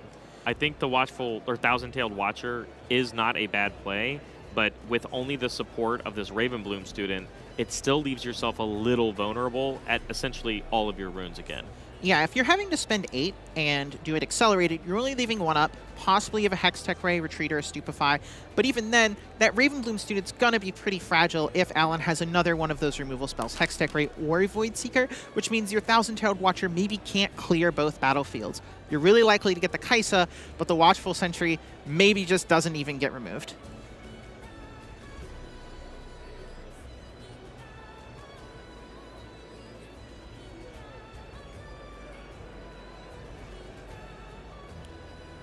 Seems like we are going to commit to at least playing it without the decision for the Accelerate per se, as it's going to instead be the Thousand-Tailed Watcher plus the Falling Stars, and because it gets these units very, very low in might, and it looks like we're even going to target the Pouty Poro in the base, paying that extra deflect cost again. Yeah, this is another avenue of why Thousand-Tailed Watcher is so powerful. Falling Star, also one of the stars of the Kaisa deck, but those two together really let you just remove any 2 units pretty much anywhere a lot of the time. And this is a situation where for KGO to kind of catch up, needs to really hope Alan can't take a battlefield next turn. So getting to take that thing out of the base and remove the Kaisa freely leaves Alan with no units and says, hey, do you have a Darius or something? Yeah. And there is that Hextech Ray. That was one of the cards we had access to for Alan, which is going to get rid of that Ravenbloom student. So again, although we removed, the 2 more threatening pieces, it means that there's going to be a hold point here for Alan, and it means all he really needs is 1 accelerated unit to get the most amount of points he could have gotten in this next turn, and he still has so much to be able to play with. Or like you said, things like a Time Warp, but instead a Cathian Rain is going to be the answer to get rid of this Thousand-Tailed Watcher. All right, so Alan is saying, I don't have anything that can score a point this turn. I have to do this. I'm going to remove your thing. Probably still feeling like pretty good shape. The point differential here, massive. KGO needs a lot of things to go right. Being able to potentially remove this Watchful Sentry and have Alan just be on all spells. No ways to score for a while. But potentially next turn, a single Accelerate unit is not the same level of power. Because this was the turn where if you could do that and get both, you're really threatening a lot, where once you get to 7, but you're only scoring that 1 battlefield a turn, it's just not able to close the game. In 6, though, 6-1. One of the largest non-Aurora matchup point discrepancies I've seen most of the tournament. But, KGO being up a game, not exactly like the highest level of pressure, but you definitely still want to make sure that your opponent can actually close out the game, because like you said, the way that cards that Alan is playing, a Cathian Rain, not taking the 2nd point instead, going to 7 to be in a scarier position while also holding both battlefields, it does tell a lot. Yeah, I mean, I can believe Alan was more interested in holding something like a Darius, because that is a powerful play from your hand in the turn where you're trying to go for 7. Thousand-Tailed Watcher, just trading for a Cathian Rain, though, often you can get another unit or something out of that Rain, and kind of just accepting the middle bar. So definitely is telling. That Kaisa getting removed by the Void Seeker, really bad for KGO. Now definitely has to use real removal on Watchful Sentries, and it looks like does not have any of those. That play alone enough to give the game to Alan ZQ as we're moving on to Game 3. And the battlefields are going to be even more interesting. As we already know, Alan plays this Candlelit Sanctum, so another one coming in here. And like you said, now it is KGO's turn to bring out his Arena's Greatest going first. Yeah, just a little swap their positions. Let's move around the board. And both players starting off with a card that I think was kind of the star of the last game, Pouty Poro, again, really impacting KGA's runes last game. I'm very curious to see if this is the type of game where Alan feels forced into Hextech Rang in a similar way, just because KGO is now going first with that Arena's Greatest. And I think Alan learned, based off the results of that last game, maybe that's not the decision that we do right off the get-go in the beginning, but that means an early Candlelit Sanctum use here from KGO could go a long way for even more advantage. Yeah, we're seeing a couple just normal units off the top there, this Pouty Poro and this Noxus Hopeful. If KGO has the option to play Kaisa next turn, plus Noxus Hopeful, that's a pretty good turn. 2 4-might units, not removed by Falling Star easy. But if there's other 2-cost plays that you could play, maybe not interested in taking these and looking for some more impactful cards. A decision whether this game is about me playing to the board or me wanting the most powerful and the most card advantage possible. I love that idea, being able to set up that Noxus Hopeful Kaisa Survivor turn, but current posture is keeping both of them. It means that we do value having that Pouty Poro as well at some point in the next 2 turns. Possibly KGO has some way to draw an extra card, play both of them. I'm not entirely sure. Maybe is planning to do something like Stupefy, given the opportunity in this turn, just Stupefy my Poro, draw them both, so I can play like 3 2s in the next turn. That would be really impactful on the board really quickly. Depends, of course, on what Alan is going to do here. Yeah, but we had another situation where KGO didn't actually play anything with his runes going on that turn 2, and all Alan does is play Kaisa Survivor, unaccelerated, no chain at all is created, and then he passes once again. Although you give the hold point for the Pouty Poro over, again, one whole turn where we didn't do anything. Yeah, but this one's a little bit different. Yeah. Alan also didn't get something out of it. He was concerned about a potential removal spell, did not move in with this Pouty Poro, didn't go in and offer the trade, or go into the Arena's Greatest to try and score a point. Some of that could be fear of retribution in a Accelerate unit like that Kaisa Survivor, but some of it could also just be, I really do want to make you waste those runes. That could be a situation where actually, at the end of the day, both players are pretty happy about how it went, and one of them may be wrong about the situation. We'll clear the books. We'll handshake across the table. We'll be like, I'm okay with that as long as you're okay with it. And then there is a Stupefy. So you had the correct read on the idea of just like that could have been something we had to just get value out of our runes, but that opportunity wasn't presented to us for KGO. And, even the way that we looked and how we looked at our deck for the Candlelit Sanctum, it looks like the Noxus Hopeful will get played, but not alongside that Kaisa Survivor yet, really holding on to it in this game. Yeah, seeing that Stupefy on the Kaisa here, I am curious if we're going to see a Falling Star trying to move both of Alan's units. Maybe not. Maybe it was just spending the Stupefy to get the Legion going on the Hopeful here so they can hold up, once again, those 3 runes, threaten that Void Seeker. But if you do have the Falling Star here and remove both of those things in the base, puts a lot of pressure on Alan to have a pretty quick return to the field. Yeah, absolutely. I'm excited to see if he has it. I mean, I think that play and line sounds incredibly strong, but really wondering where to put this Noxus Hopeful, even going to support this Candlelit Sanctum. I've seen that hand motion before. You play your card and you just kind of shake it around. You're like, I don't know what I'm doing. I guess here's good enough. Sometimes that's just what it is. The Kaisa deck, you could have so many things to play around. Putting 6 might into the Candlelit Sanctum, a pretty good number for Darius to fight into. I imagine KGO was considering what he would do in retribution of a Darius coming down. Only 3 runes up, potentially some retreats, maybe a Void Seeker to make it trade. But I imagine Darius looking really tempting to Alan here if he has access to one, especially plus a Cleave or Stupefy. I'll use the word bait. If the bait is that KGO wants Alan to do the Darius play, if it's a Cleave, I think it's pretty scary unless we take the trade. But I think right off the bat we're going to see, obviously, the Darius will come in, but it's only going to be 7 might, which then means the 3 leftover runes that KGO has really has an opportunity here for him to support this. Yeah, I mean, the Kaisa deck is not that good at protecting its units outside of retreat. Anything that would make this combat not just end up with Alan taking the board is something like a Void Seeker. You have to remove it and still trade off all your units. And I'm not sure KGO is super happy about this situation. Is thinking pretty hard. I would like to believe during the last turn while playing this Noxus Hopeful, this was a situation that was definitely going through their head, and you would kind of have a plan here. Alan is all exhausted. All the runes are gone. No energy available. So KGO gets full knowledge of how this turn in combat are going to play out. And seems like it's a pretty difficult decision. Are you a big, while our players decide, are you a big posture reader of, like, I asked you this earlier, I think, but when I look at the way that Alan's EQ is sitting and they're kind of laughing a little bit at each other while KGO is in the tank right now, and like you said, the hand waving of the card, Alan looks as cool as a cucumber. Yeah, and all your runes are exhausted. What can I do? I don't know what you could have with this Darius. I think you got Void Seeker. That's fine. It's all in your hands now, KGO. You show me what's up. And sometimes this is just what you got to do. If you're sitting there stressing while your opponent's tanking about a tough decision, it kind of just can get in your own head. So the best thing to do is just be like, all right, I will see what happens, and then I will start thinking again.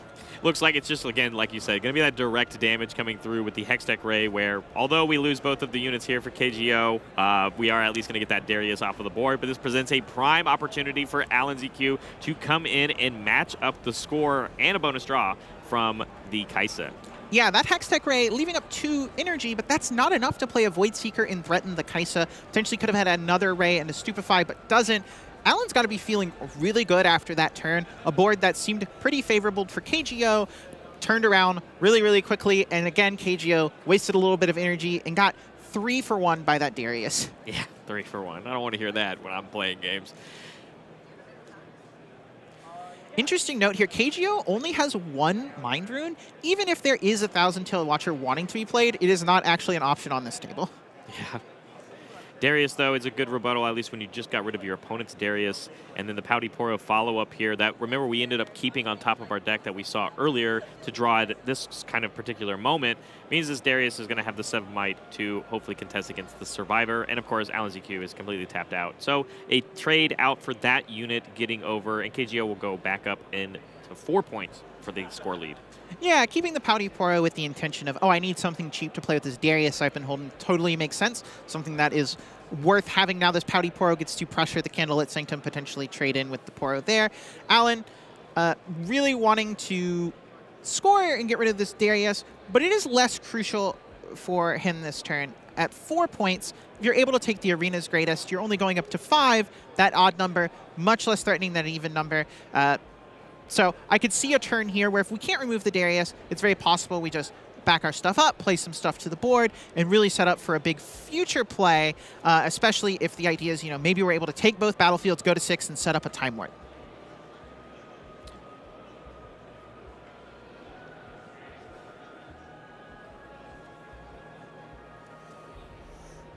More Mind Runes, at least of the use for Alan here, but a Void Seeker coming in first, targeting, dealing the 4 damage to the Darius, which means this Watchful Sentry looks really good into it, at least for trading with it, and then getting also the bonus draw from the Sentry. And it's going to have to go through not having something like a retreat at all this game, it looks like, for KGO to support and keep those kind of units alive. Yeah, and as I was saying about the points, Alan's at 4, doesn't really need to go to 5, is actually pretty happy on this board just to clear the Darius, even if it means you didn't take the Arena's Greatest. Yeah.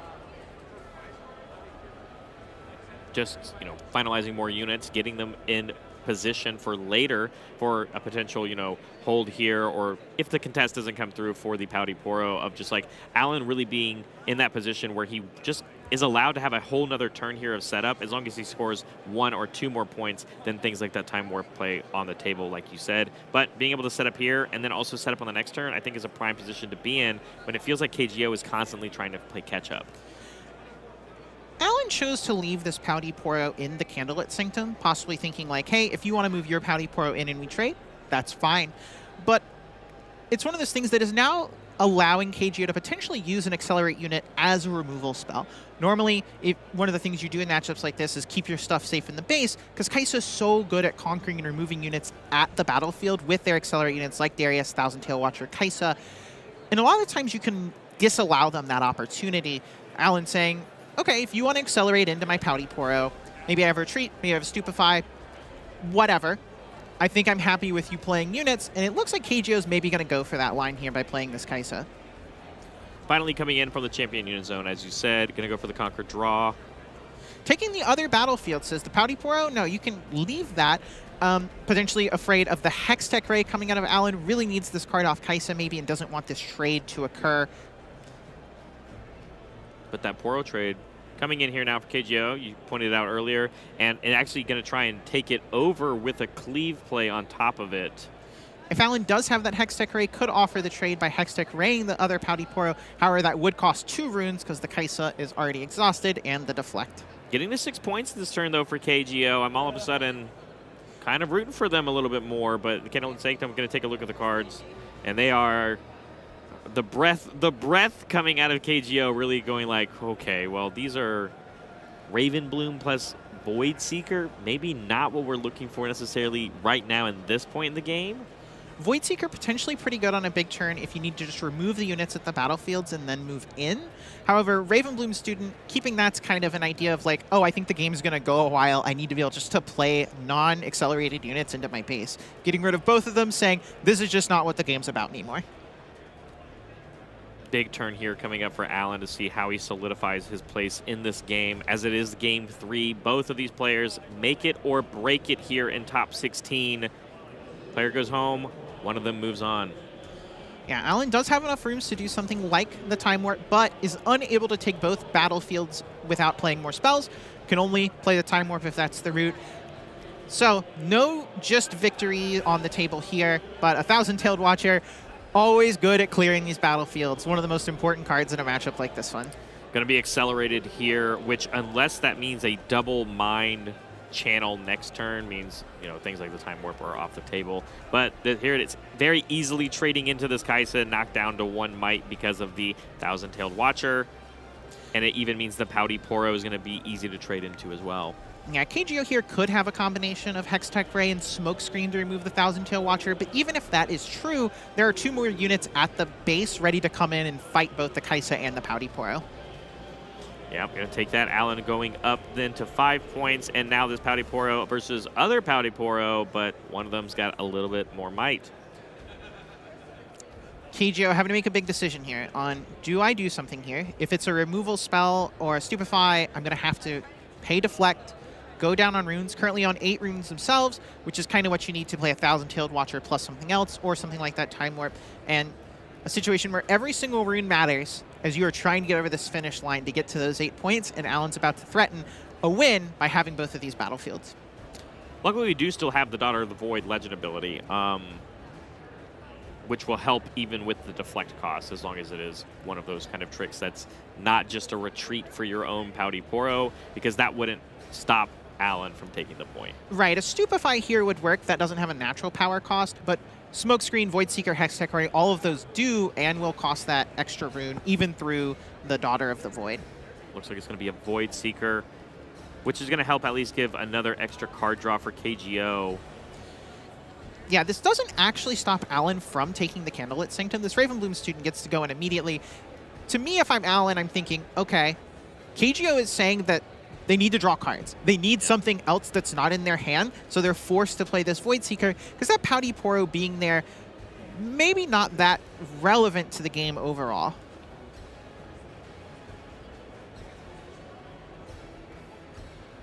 This is one of those situations when your opponent's playing Candlelit Sanctum, the game's really close, Yeah. and they're tanking, and there's 2. And if they ever end up saying, yeah, I'll keep both on top, you're just like, oh no, what is happening? But Alan, putting some real thought into this one, a really tough position. It's, what do I think is going to matter next turn? If I'm going to get a next turn, Yeah. very likely on this board, hard to break through both the Thousand-Tailed Watcher and the Ravenbloom student for Kaisa with 9 runes, but is this a game that's going to continue past this next turn cycle? I would say it's pretty unlikely, and Alan is trying to figure that out himself. I'm over here, while we're thinking about the Candlelit, obviously, as we pass back, I'm trying to think, like, what does KGO do here? And aside from using some, like, mass removal, a Cathian Rain type ability, but again, that doesn't re-solidify your pace back onto the board, which then means it's a prime opportunity for Alan to just do, like, accelerated units, you know, finding a way back into the game, or just starting to play more units. Yeah, this is a situation, some Kaisa list will play cards like Legion Rearguard, because they're very cheap units that accelerate and can steal points. KGO has the Cathian Rain clearing the board. Alan not having something like Legion Rearguard in his deck means he can't really just take both battlefields from a hand with only 10 runes. That requires 2 Darius. Pretty unlikely. Is possible, though. But most of the Accelerate units are pretty expensive and pretty clunky. Yeah, I was counting, you know, how many runes we have. Is double Darius on the table? Like, is that a real thing that we could do? Even then, the 7 might would have traded with the Watcher. So it's so hard. At least getting a Ravenbloom student down for KGO, though, means that, like, he's first to start putting units back onto the board. But for Alan, as we're just kind of exchanging this playing units now, at least this one draws a card for a new option. Yeah, so Alan here, not able to take the battlefields. Yeah. Not going to be able to really hold them, is going to have to threaten a lot of spell action. KGO has a Ravenbloom. That's going to get to go into 1. If you assume there's a second Accelerate unit, that's threatening the win. And even if Alan doesn't have anything, has to pretend that he does. Yeah, I mean, and it's why we see cards even like this Falling Star being played just for a single removal, because you just cannot allow your opponent to have those units still to then threaten the double conquer for the win, because it's just not one of these things that these decks do. It's all about setup and then going for it. Double conquer plays are pretty difficult for these decks that don't have units out. I think in KGO's hand, I saw a flash of a Time Warp. Not the type of card you actually want at this stage. There was a situation potentially earlier we could have set it up, but never was able to get to those 10 runes and really maximize its potential. And it looks like it's going to be true in this game as well. Already at 6 points, maybe only needs 1 Conquer and a Hold if is able to get a unit in play and then get to their next turn. But Alan also is threatening that win. So having a card like Time Warp in your hand that takes time and takes resources, when it could be something else, another piece of interaction, another cheap unit you could get into a battlefield, it's really showing the pain of having that card here. This being the second card for this turn, but I guess not valuing. Or is it the third card? Did I miscount? It was the third card after the Falling Star. Right. Alan not wanting to go in, realizes going to 7, not really mattering. It makes your Darius better. But what Alan did do, exhaust out, no runes available. If you have some way to win, great. I don't think you do. That seems really unlikely from 9 runes. Or just playing a bunch of cards that draw cards, but currently Alan has game on board if these battlefields are contested. Holding 3 up is enough to stop one of these Conquers, but I think it comes down to one sort of accelerated unit of any capacity here on Alan's side. Yeah, not a lot needed for Alan to win here. It matters. Is there an answer to this Lecturing Yordle? Does KGO have a Void Seeker or a Hextech Ray? There is one. If there wasn't, the game would end right there because nothing's removing this Darius, which is these amount of runes. But Alan, you know, a full grip of cards. Tons of possibilities, and even if doesn't succeed this turn, probably pretty good at setting up for the future. There it is, an accelerated Watcher. Probably coming in here with only 2 runes up for KGO. I can only imagine. That's got to be game. I don't think there's anything KGO can do with just 2 energy into a 7 and a 5 might unit.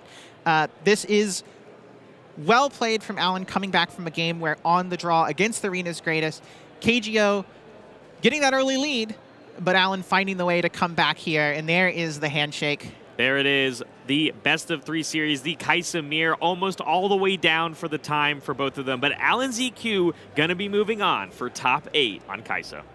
Yeah, I mean, you can see it there on the table, players revealing their hands. There is a Retreat, the 3rd Lecturing Yordle, and a Time Warp. A lot of those cards really good in the early game, the Lecturing Yordle, the Retreat, things you want when you're trying to score points and bounce back and forth and play this trading game. Not good when you get to that in-game situation where you're just like, I need to accelerate units, I need to remove your units from the board. The only thing that matters is both of us threatening this every single turn until one of us blinks. And KGO has the Time Warp, never has enough energy to play it, putting him in a position with a card that kind of doesn't do anything. Alan getting to play all those tools, play all those resources, and into the game. Yeah, absolutely. It's so vastly different to me. I know you weren't here earlier, but being able to watch George G navigate the mirror in a similar fashion, very calculated. It's some of the highest level of gameplay that I think we can ask for right now in Riftbound, and there's only so much more to come in the future. Even in this own tournament, I'm sure we're going to see more levels of that same gameplay, but Alan ZQ really showing his expertise and his veterancy in card games and strategy games. Yeah, there was a lot of points in these games, and we've seen this a lot with Alan, where, you know, I am behind. How do I get ahead, or how do I close the door before you catch up? And he's done a really great job of capitalizing on those situations. In the first game, which he did lose, he made a really good play that got a huge tempo swing of answering a Kaisa plus a Cleave with only a Hextech Ray and a Stupefy. A really great combat for him that both put him up cards and energy value in just the amount of cards he got to play, and then capitalizing again in Game 3, where he's behind on points, going second, and is able to regain that tempo through making very similar style of play. I am so conflicted here, Aaron. I don't know if Time Warp is good. I don't know if Time Warp is bad. I saw double Time Warps today from George G. I saw Time Warps being stuck in hand, not really getting us there, but it's a question that will be answered, I think, throughout this tournament and hopefully at the end of the day. We've got a couple of pieces of content we're going to be shoving over so we can catch up before we lead into our next feature match.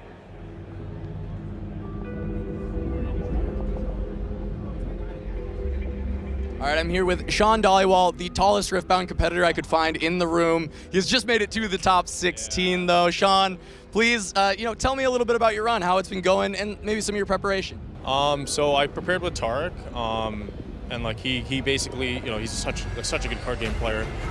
He explained to me that he's been playing Kaisa a bit, and then he started playing Annie, and he thinks Annie's the best deck, and like after testing a bit, I also believe Annie's the best deck. So what I did was I just went to 2 Nexus nights and just played a bit of Kaisa. It was best of 1, learned the game, and then we did 8 hours of testing on the Sunday, And after that, I felt like really prepared. I played against all like the top decks-ish. And then, you know, a little bit more here and there, like, you know, through the flights on Thursday. Friday was really important. Like the skirmish went 5-1 and I learned so much. And then, yeah, yesterday, you know, the run's been good. I lost one game yesterday due to a misplay. I lost a couple games here and there due to like not knowing how cards work. But other than that, like, you know, I was able to still 2-1 a lot of people. And then today it's been going great. Like, you know, I've won both die rolls. I've drawn well. I haven't missed my 2-drop. You know, I got the cards when I needed them. So like, you know, a bit of luck and like, you know, trying to play tight and it's been fun. It's a good game. So. Yeah. Well, you're no stranger to success in TCGs, but moving on, you know, top 16, how are you feeling about your chances going forward? I'm feeling good. I think I have one of the best decks in the room. Like, I think Tark came to like a really good list. I feel great into every matchup, basically. I'm sure there are some bad ones, but like, you know, I feel good in every matchup. I feel like I can win. Hoping to win the die roll and, you know, really hope to top 8 and go from there. So just praying, you know? Yeah. All right, congrats on the run so far, Sean, and hopefully we'll see you continue to move forward in the tournament. We'll send it back to the desk.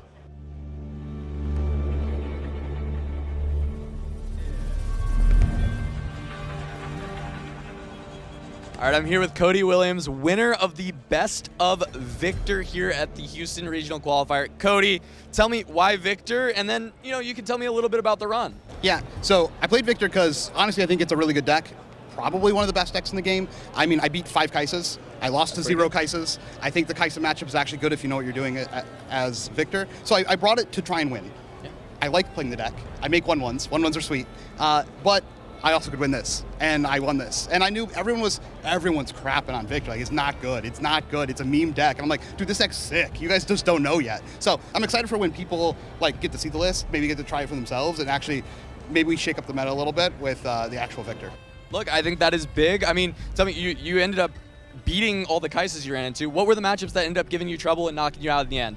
Well, Annie is tough, just because you have no agency. Annie is tough for everyone. So I lost to an Annie, I beat an Annie. And then in my top 64, I played against mid-range G. Mid-range G is pretty hard if they know what they're doing because they have a lot of counters. So, and you know, I'm a little inexperienced at matches that aren't Kaisa. So, so he definitely like just kind of steamrolled me there. But other than that, I can be pretty happy with the rest of the meta. Like Aurora is like so easy to play against. All right, well, you're saying that some people are not knowers about the Victor, but for any Victor fans at home, is there anything you can enlighten for them as to why you think Victor is so good? Some of the cards that maybe made the difference this weekend? Singularity, Rex, ooh, okay, Watcher. And then here's the spice. I'm going to give you the spice ahead of time, but it's Call for Glory. You run the card in your deck. It's a 3 pump. You get to play around all the tricks, and you get to attack super greedy. And if they have a trick, you have a trick. And if they don't have a trick, you got to attack super greedy. All right, that sounds good to me. Well, congratulations on your finish, and hopefully we'll see you at, I don't know, Bologna, Vegas in the future. For sure. All right, well, back to the desk. We'll have more Riftbound action here at the Houston Regional Qualifier.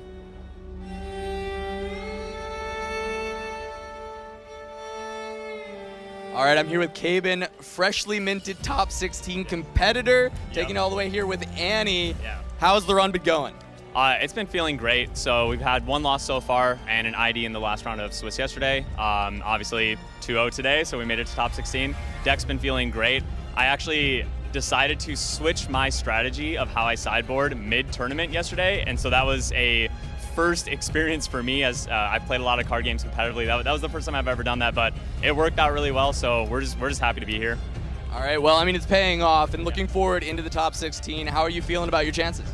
I feel pretty good. The newfound strategy that I've had has been working pretty well. You know, there's a lot of like Aurora MFs out there and stuff, so feels like some favorable matchups out there. Not too scared of many decks, just hoping to dodge some mirrors. Somehow I have not played any mirrors in my whole run, which is crazy, but yeah.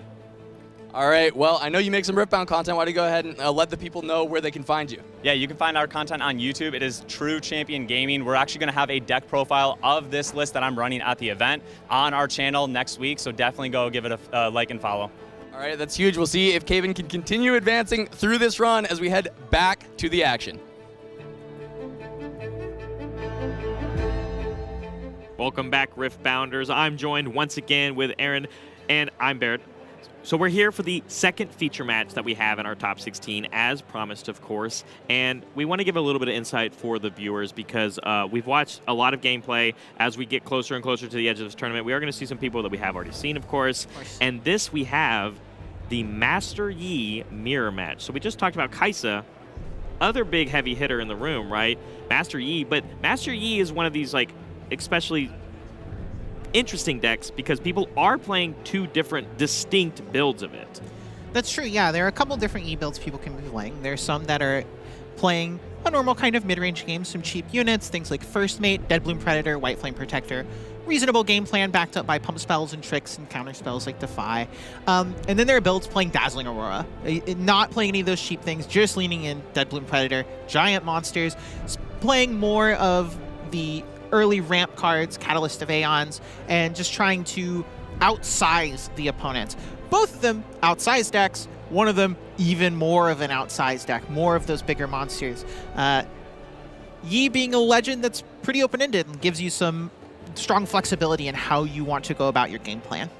That's a great assessment. I'm going to make you pick a favorite, though, so you can't run away from that question. But that means we've got some gameplay we're going to be jumping into, though. For a Master Yi matchup, we've got Clyde, who we saw, who is sporting that Dazzling Arena, and I'm excited to see what ESR is going to be playing for us on his version for Master Yi. But I must make you answer, Aaron. If you had to pick one of those two variants, if ESR's is this kind of mid-range version, do you think there's a favorite?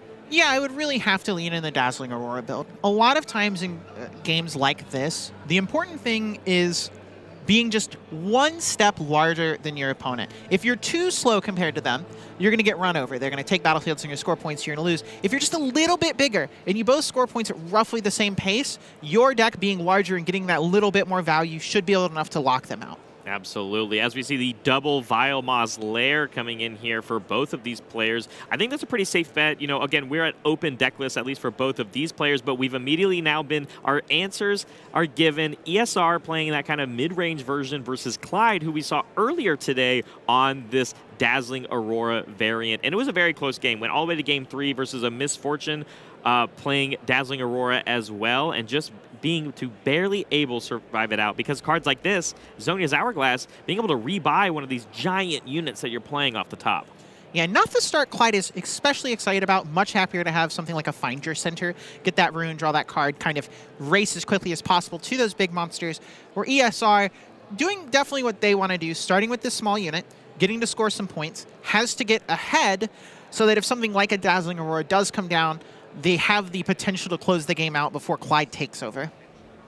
Followed up by a Kiana, so no 2 units here, but, you know, as long as we start getting units onto the board to get these 2 points per turn for ESR, that's the pace you're kind of looking for when, as you watch the Dazzling Aurora deck kind of set up and ramp, like with this Catalyst of Aeons, to get to the point that they want to be at in the game. Well, Catalyst of Aeon means you're not too sad to not have a Find Your Center. You're already at 7 runes. Next turn, you're going to be at 9, the magic number for playing that Aurora. And even if you don't have something like an Aurora, you still have access to Dead Bloom Predators, backed up by this Hourglass, or the Master Yi from the Champion Zone, backed up by a couple pump spells. Absolutely. Catalyst of Aeons of our own, though, from ESR, which you do see a couple of times being played in this kind of mid-range version, just to get yourself to that point in the game where you're allowed to play your own Dead Bloom Predators or White Flame Protectors from your hand. Going for the draw here on the Conquer effect of the Kiana. Could have chose to channel, but we played a Catalyst, right? So we already got our 2 channels that we needed. Yeah, again, big number for the build. Not playing Dazzling Aurora. 8 is the most expensive card you're going to be playing. Going to have 9 next turn, potentially able to play an 8-drop, plus have another trick, On Guard, Charm, Defy, something of that nature. Big turn here. Does Clyde actually have it as we go to the 9 runes? Because if not, you just kind of have to feel like you have to play the units straight out from your hand if they're stuck there. Honed Yi coming in from the Champion Zone, though, instead of a Dazzling, going to contest against this Clockwork Keeper. Yeah, and if you had the Dazzling Aurora there, you're certainly going to be slamming it. There's no way there are any answers to that coming this game with how early it is. But not having that, having the ramp, having to play a much more fair mid-range game of Clyde's own, similar to what ESR is probably about to do in return. Yeah, pass back, of course, get the hold with the Kiana. Obviously didn't attack into it because you would have just been trading, but you do have your own Zonia's Hourglass that would have been able to bring your Yi back. But as we pass going into it, I think this could be, you know, an opportunity, like you said, where we go that ramp earlier, putting us to that 9. Dead Bloom plus On Guard would be nice to do here against the E, but you are still staring across 2 readied runes from Clyde. You brought up the fact that the Master Yi would have traded with the Kiana if they go in, and I think that's a really important point for the Master Yi mirror. Both players are much better at defending and holding than they are attacking. Normally, the attacker is so favored, especially in matchups like Kaisa, where there's so many big accelerate units and 1,000-tailed watchers. And here, there's some of that, and there are combat tricks, but if you're able to hold up your tricks, that +2 from the Legend just makes combat super painful for your opponent. They have to risk so much going in because the numbers just are almost never going to be in their favor. Find your center, channel draw. Pit Rookie coming in, going to give a buff to this Kiana, make it a little bit more sticky onto the board. Ooh, we even have one of those exclusive Riot buffs. I wish I had some of those. Those look so beautiful. Star Wars Portal then coming down as well. Don't press your luck. That's not what that was, but I do think they are gorgeous. And I'm excited to see just pieces like that in general being nice little fun giveaways from when, you know, are interacting with, you know, developers of the game. Clyde didn't have a really big play last turn or wanted to use the Yi and hold up some protection. I was curious if there was another big one here, but it does seem like there's this Dead Bloom Predator ready to pick a fight. Obviously, still no Dazzling Aurora. I think that would have been the play here. But, you know, sometimes you don't need the Aurora if you just draw enough big monsters and have some good early ramp. Yeah, 7 might to 8, even with the Yi buff, and it looks like we don't necessarily have a trick or afraid that if we use ours, it'll just be reciprocated by Clyde, so the Conqueror's going to go through. Yeah, I think I was able to get a glimpse of ESR's hand there. It looks like things like Find Your Center and other units, not any protection spells, a charm available, but Clyde has both the battlefields and units are much larger over there. Wow, even paying and getting a bonus hidden card here for Clyde can only mean that we've got probably double Zonia's Hourglass. Maybe there's a Pocket Cup that we could talk about, but I doubt so in this Dazzling Aurora variant. Yeah, this is a pretty face-up hidden card. The good thing about Hourglass, though, is it is hidden. You can choose when you're ready to try and protect something. So if you're valuing the Dead Bloom Predator more than the Yi, which it looks like we are because we hid the Hourglass there. So you don't have to flip it until that Dead Bloom Predator starts to get pressured.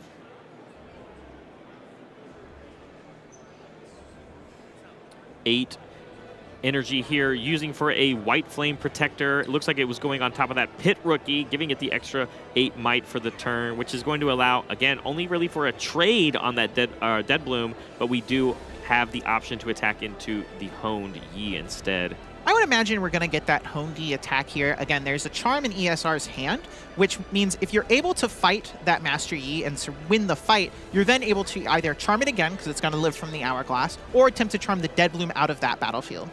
Discipline coming through, going to draw us a card. Unless this gets defied, if there's one in the hand, as I can kind of see, looks like that's not going to be the case here. But going to 10 and 10 means there's just the trade. It's basically as if you went into the Dead Bloom, but that would have been way more of a disaster. Yeah, I mean, this situation is a pretty big disaster, too. ESR can take that battlefield now, but that unit's pretty small. Not able to charm either of Clyde's units here. Just in a situation where things are pretty tough, I think there's maybe a first mate in the hand. Doing that and moving in the White Flame Protector and then doing a charm possibly gives you the ability to remove one of these units in play and start to catch up and get these points in this hold before Clyde's bigger in-game comes online fully.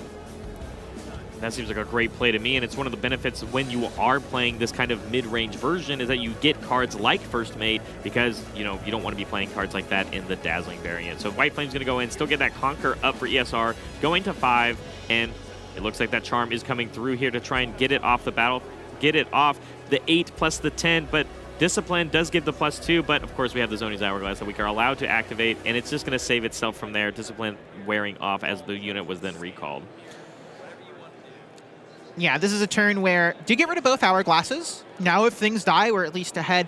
But I think that was a lot of ESR's kind of power there. It does have the White Flame Protector in a battlefield that's going to ask a little bit of Clyde to get through with that Wuju Blademaster. But a White Flame for a White Flame, trade for a trade. This Yi is about to go to town.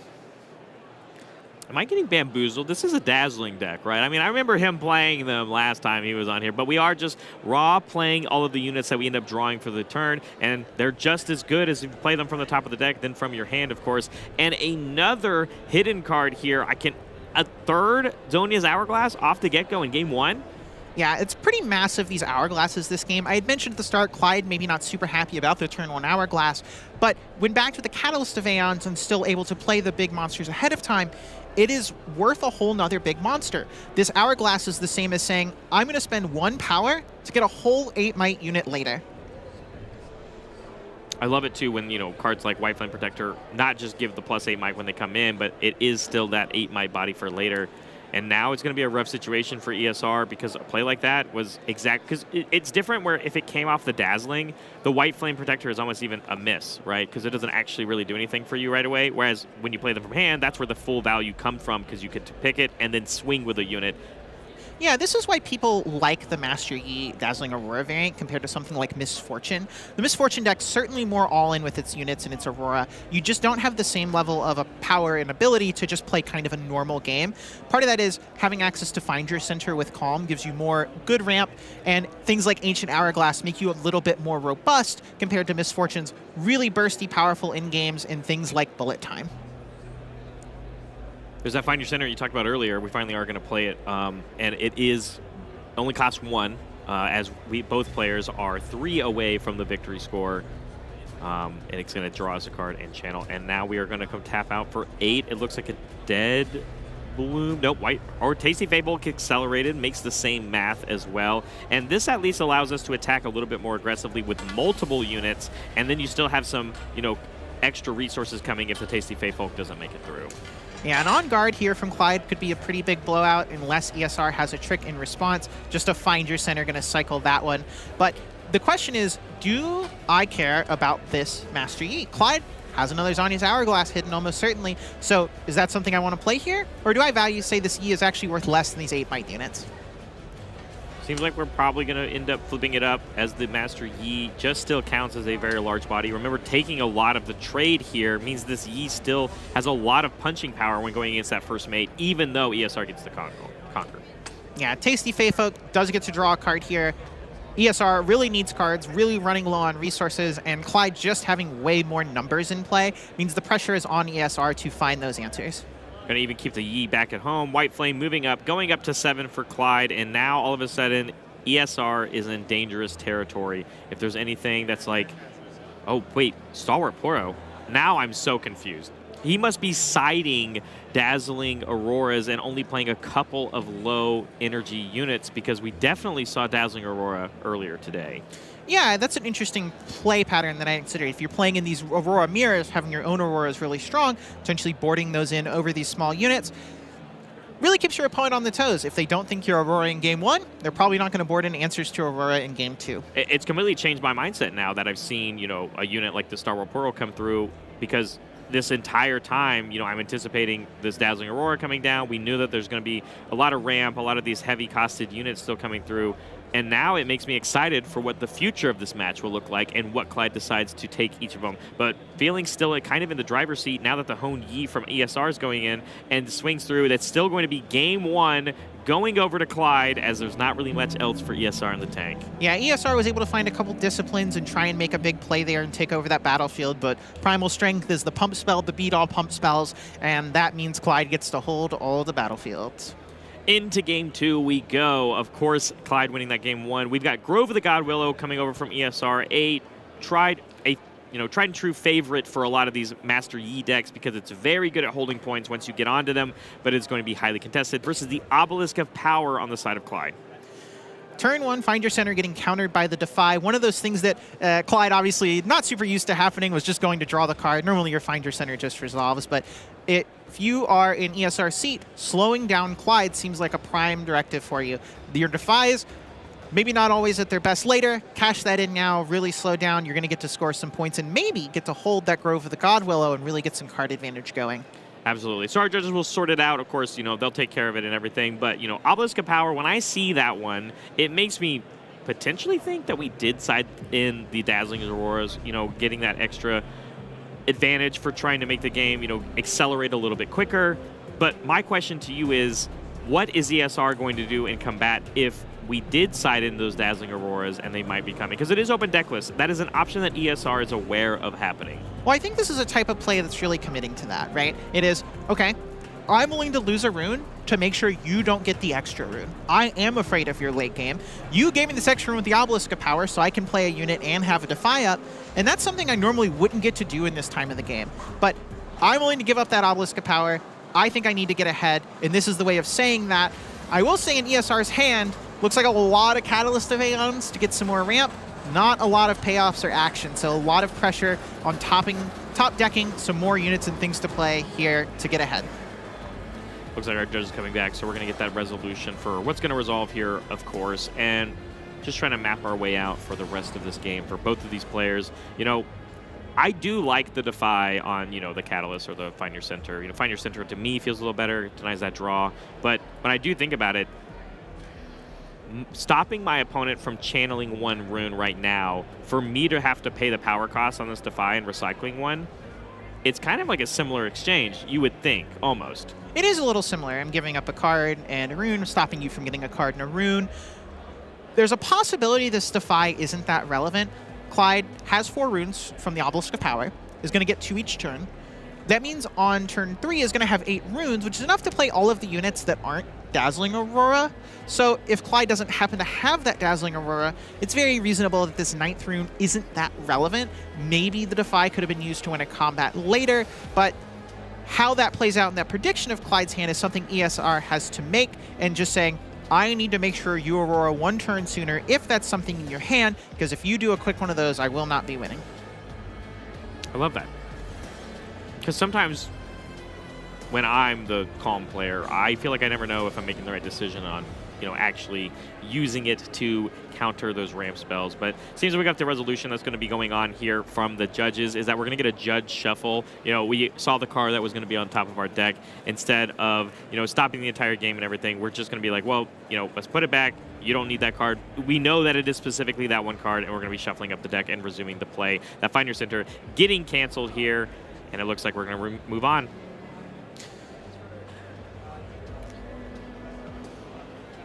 Moving into the Grove, first contention and first point here for ESR, and a Catalyst of their own to get and accelerate into the runes, which helps pay off for the Defy that we just paid for earlier. Yeah, taking this Grove of the Godwill, as I said before, Pit Rookie there, probably going to try and hold and draw some cards. Clyde only at 6 runes, not really able to play any of the accelerated units, even the Master E at the Champ Zone, having to cycle a Discipline to find some more action to do. The second one. And again, just, you know, getting through these loops, trying to find cards that are things you can play on the next turn. Gonna have 8 runes, always can play the Master E, but if you're at 8, you can't Master E plus Discipline, so you might as well try and find a more powerful play for the follow-up. Yeah, just a cycle drawing kind of turn there for Clyde, which means you're going to give the hold away, which is the extra bonus draw for ESR, go to 2 points, and now it's time for ESR to really kind of solidify a board state. Yeah, and that draw was super important. Their hand in the previous turn was a couple Catalysts and an On Guard. Not the most threatening thing on this board, so really did need to dig and find some action of what they could be doing. Now, plenty of runes. They could use the Master E and go into the second battlefield to put a ton of pressure and start trying to conquer. Potentially quite good against the Dead Bloom Predator because of the Wuju Blade Master Legend, meaning that is just a trade. And we just saw Clyde have to spend a bunch of their disciplines. So the odds of pump spells being able to break something like a Master E hold gets harder and harder. Even bringing home the Pit Rookie, already got the point, of course, take it off, and you really are kind of expecting something coming out from Clyde here on this next turn, so keep it safe, probably not going to get away with that hold anyway, and then, of course, the Honed going in on this, the Obelisk of Power for the 3rd point. Yeah, you can see ESR there saying, like, okay, I could try and hold this Grove of the Godwillow, but I know you have the Master E, that can go in and eat it. And I think you will probably just go there anyway, because the odds of you breaking through my Master E at the Obelisk of Power are so low because I have the Legend bonus for this fight. Absolute respect. I mean, you love it, right? Because ESR kept 1 up. After playing Clyde's own Master E, it's going to keep 1 up. So if it's answering just with On Guard versus On Guard, like, you're still going to lose that exchange. So it makes 100% sense. Clyde once again hiding this Ancient Hourglass. This is the way that gonna get back ahead. Again, spending 1 power for the equivalent of a 6 might ganking unit. When you are just both on this resource game and casting these big things, you're kind of both only getting to play 1 a turn. Just 1 Dead Bloom Predator, 1 Master E, and be able to break that serve through Ancient Hourglass. Really special thing to have in your hand.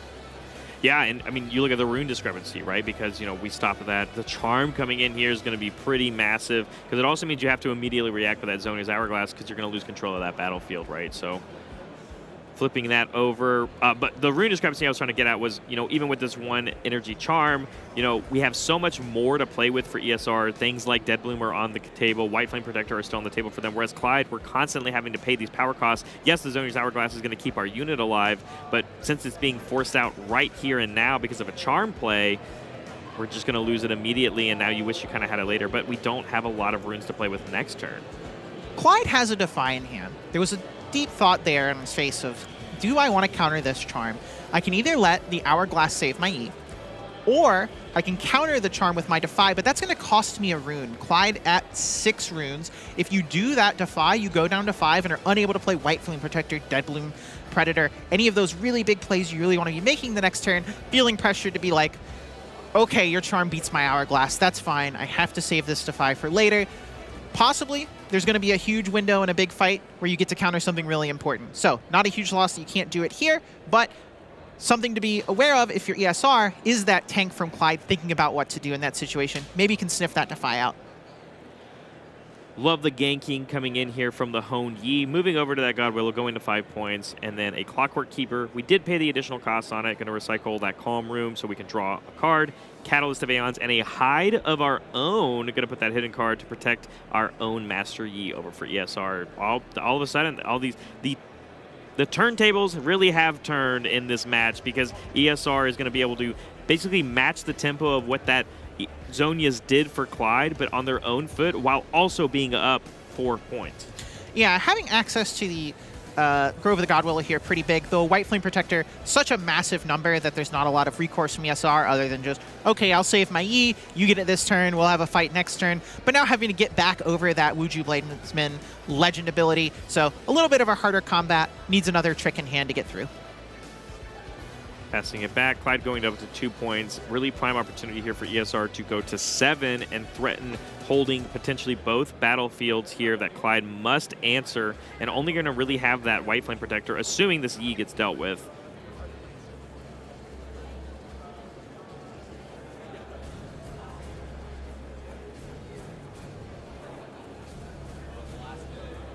Predator, Dead Bloom Predator seems to be the decision on the choice for the 8-drop that we are going to be playing, and then immediately, again with the focus, gives the on guard. When completely tapped out by Clyde, you know there's not going to be an answer. Great play to get this double conquer here and threaten the hold. Yeah, in these matchups, having access and open energy to be able to have things like on guard and discipline, really powerful. So when you don't have them, ESR gets to make that play with a ton of confidence, knowing you're going to get to eat that Master Yi, just trading it for an on guard. A great deal on that side of the table. Absolutely. I think I spotted a charm in Clyde's hand, which makes me think that the only real play here is to move this White Flame up against the Clockwork Keeper and then move that Dead Bloom Predator to fight your White Flame being up in the combat. But it's going to cost a bit of power because it does have deflect and for this charm to target it.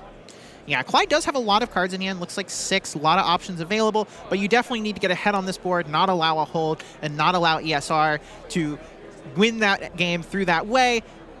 In the future, hopefully you have more big monsters to be able to pressure the other side and never let this 7-point hold happen. No on guard here from ESR that would have helped out to at least get the trade. Catalyst coming through to help replenish some of these rooms, but Clyde being able to at least get a hold here means that the double conquer is going to be a little more difficult for ESR, but one White Flame Protector could do it. One White Flame for another is what happened in game 1. I can see the same thing happening here. And again, Clyde, without much retribution, the only real thing you can do in those spots is something like a Primal Strength, but only 3 runes up, not able to play a card like that. It's crazy how thin that margin is, too, because we floated an energy last turn because we had to pay the deflect cost. You might as well get the extra, and we would have had it had we not had to go around that deflect cost. And here is the White Flame going in, and that is game 2, going to be going over to ESR. We've got ourselves a match. One White Flame for another, a trade for a trade. That is how these Master Yi matchups go. You need the big things to break through the Yi battle, Yi legend, and sometimes you just got to be the last one to do it. A trade as old as time, even. We have Aspirant's Climb, though, coming out here for Clyde, and then Obelisk of Power for ESR on the other side of the table. So accelerated, but we're playing 9. Yeah, I will say that Clyde was able to capitalize the Obelisk of Power well on the play. Some decks maybe not the best at that, but getting able to play a Find Your Center on the start, really strong thing to do when you are already playing a long game and you have that advantage through these Dazzling Auroras. Yeah, and 4 to play with here on the side for ESR. We know cards like Kiana exist in this list. We saw it earlier in game 1. So, can definitely think about playing that on turn 1 going second. Feels pretty good, but the name of the name is we need units, and I'm seeing some pretty expensive ones here on the side of ESR that's not going to help us get points early on if our opponent is just playing some of these ramp spells. No, these 2 White Flame Protectors, definitely a long game plan. Choosing to fire off a Sabotage early, that's a type of play compared to playing that Kiana, maybe saying something like, I really don't want you to have ramp, but there is not ramp in that hand. That is a very pump spell forward, I would say. These are the craziest triple discipline primal strength for what I believe to be 2 hands for players that are going to play almost no units in these next 2 turns. I mean, I believe ESR does have a Poro here. Oh, okay. He's going to get a Poro in play. Probably Kiana next turn. Probably thrilled to see this hand. It's like, what are you going to be doing with your time? It's a situation of like, do I care about the 3rd discipline? That's probably the, quotes, strongest card of these. Primal Strength, though, fills a very specific role. But when Clyde doesn't have units and is going to take a while to be able to play them, Primal Strength's really hard to leave up. It just costs so much energy. It's much better when you're already a little ahead and you stop your opponent from breaking. But it is a very unique effect. So taking it here from the Sabotage, saying, okay, I know you have as many 2-cost +2s as you want. I'm going to play around that. I mean, it's basically White Flame on a spell, right? I mean, it costs half as much, essentially, at action speed, but for 1 less, and you don't get the body with it. Like, it makes a lot of sense, but it's such a unique trick that you can play in a deck like this. And, because it costs 4, you do have to show it very pretty handedly. But showing 4 is no different than showing up 2 disciplines. 1 discipline, 2 discipline. We'll see if we get a 3rd discipline out of Clyde, just recycling. Trying to find a play for next turn. Really needs something big. Mobilize instead seems to be the draw that we got off of that one. So, just proceeding to get a little bit more of our runes into play. And it looks like that first point is obviously going to be going over to ESR and hopefully a little bit more presence on the board, or it might just be some more ramp of our own with a Find Your Center. Find Your Center, good. Gets you to that number. That means next turn you can play a White Flame Protector and put a big body into play. Pretty important. In addition to that, now you can do something like a Master E and hold up something like that Defy in hand, potentially countering a Discipline or a big effect from Clyde. Man, and we're going to play to 9? This is going to be a crazy game. Yeah, this is definitely a bit of a slog for both players. Not a blistering start out the gate. Not exactly a slow one from ESR, but definitely a slower one from Clyde in some ways.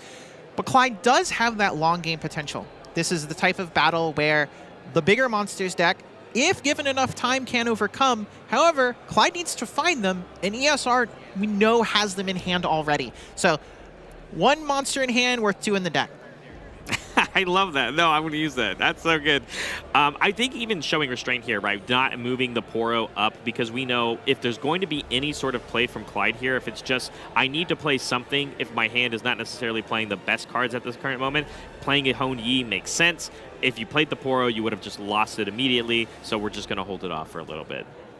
Yeah, and Clyde knows there's this Poro at base, has to think about White Flame Protector. ESR has a nice little, not bluff, unintentionally almost. Well, I can't go in with this Stalwart Poro because you'll probably just kill it with your Yi. It's not even showing that I'm keeping it so I could fight with the White Flame Protector. So it doesn't give Clyde a lot to read off of, but does keep it where he has to be thinking about that situation. Going to be paying the power cost here for a hidden Zonian's Hourglass.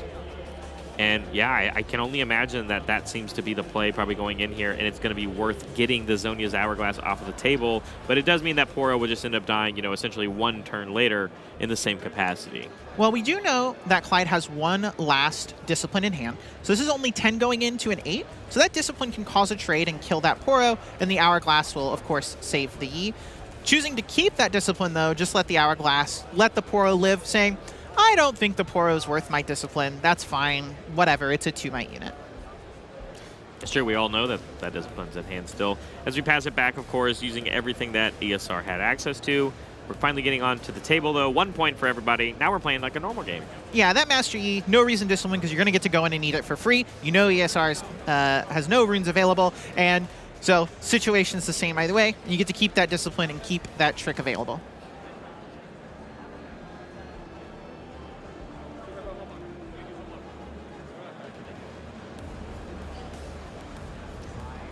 Find your center, pretty standard here. Hey, look, a second one. So we're going to be channeling up all these runes that Clyde's been paying, at least in some power costs, and drawing some new cards, which, of course, have just really been these ramp spells. You know, and remember, more cards that ESR draws, the Find Your Centers were already unknowns that he didn't know about. And now as we draw and draw more cards, of course, it's even more unknowns. As now the Discipline coming in on your own Master Yi, and then a Charm to bring that White Flame up with no runes available to ESR, it's just going to knock it off the table. Yeah, this is massive. So now ESR had more White Flame Protectors, would have been able to play one on the first one to get through that E through pretty much anything, but now has no units in play at all. This White Flame Protector gonna need a little bit of support before it can really take over a battlefield, and ESR looks like still has 2 of them, found all of them, so that being a thing that Clyde has turned off, really massive in this situation. Find your center of our own means that we're not going to be playing a Master Yi at all this turn, and instead we need to find some units that we can use to buff up. And I guess Double Poro will get the job done, but we just are going to find ourselves in a similar situation. If Clyde finds, you know, any sort of like stabilization, some more Zonia's Hourglass, we're just going to see a similar situation that we saw earlier. Yeah. Find Your Center really showing its power in these games. Both players ramping quite a bit, especially Clyde's side, but not running out of things to do. Something like this Catalyst of Aeons had me wait until the end of the game where your runes are already out before it cantrips you. But in all of the Find Your Centers, just get to get played, just keep the card flow going. Absolutely. And then we have a Tasty Faithful coming in. We finally found some units, and we get to play them onto battlefields we already have access to, which then means this Yi with ganking gets to slide over, and all of a sudden the points are going away from ESR as Clyde goes to 4.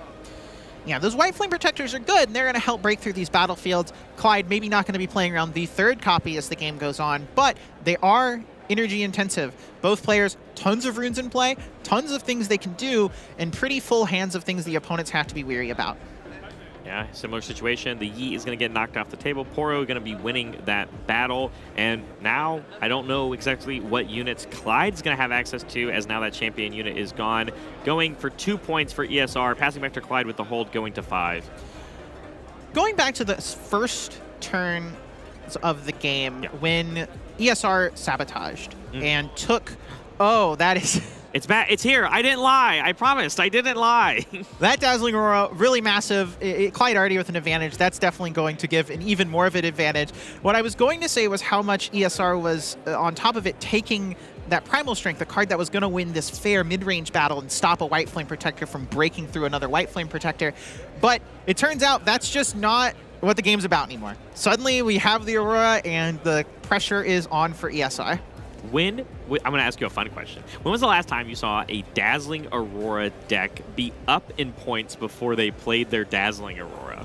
You know, that's not super often, especially that's something the Misfortune deck in particular is really weak at. They're not good at scoring those points, but Clyde and Master Yi much better at doing that, just playing that champion from the champ zone, able to get in there, gank over. Being a 6 might unit compared to something like Misfortune's 5, a huge difference in getting you those points.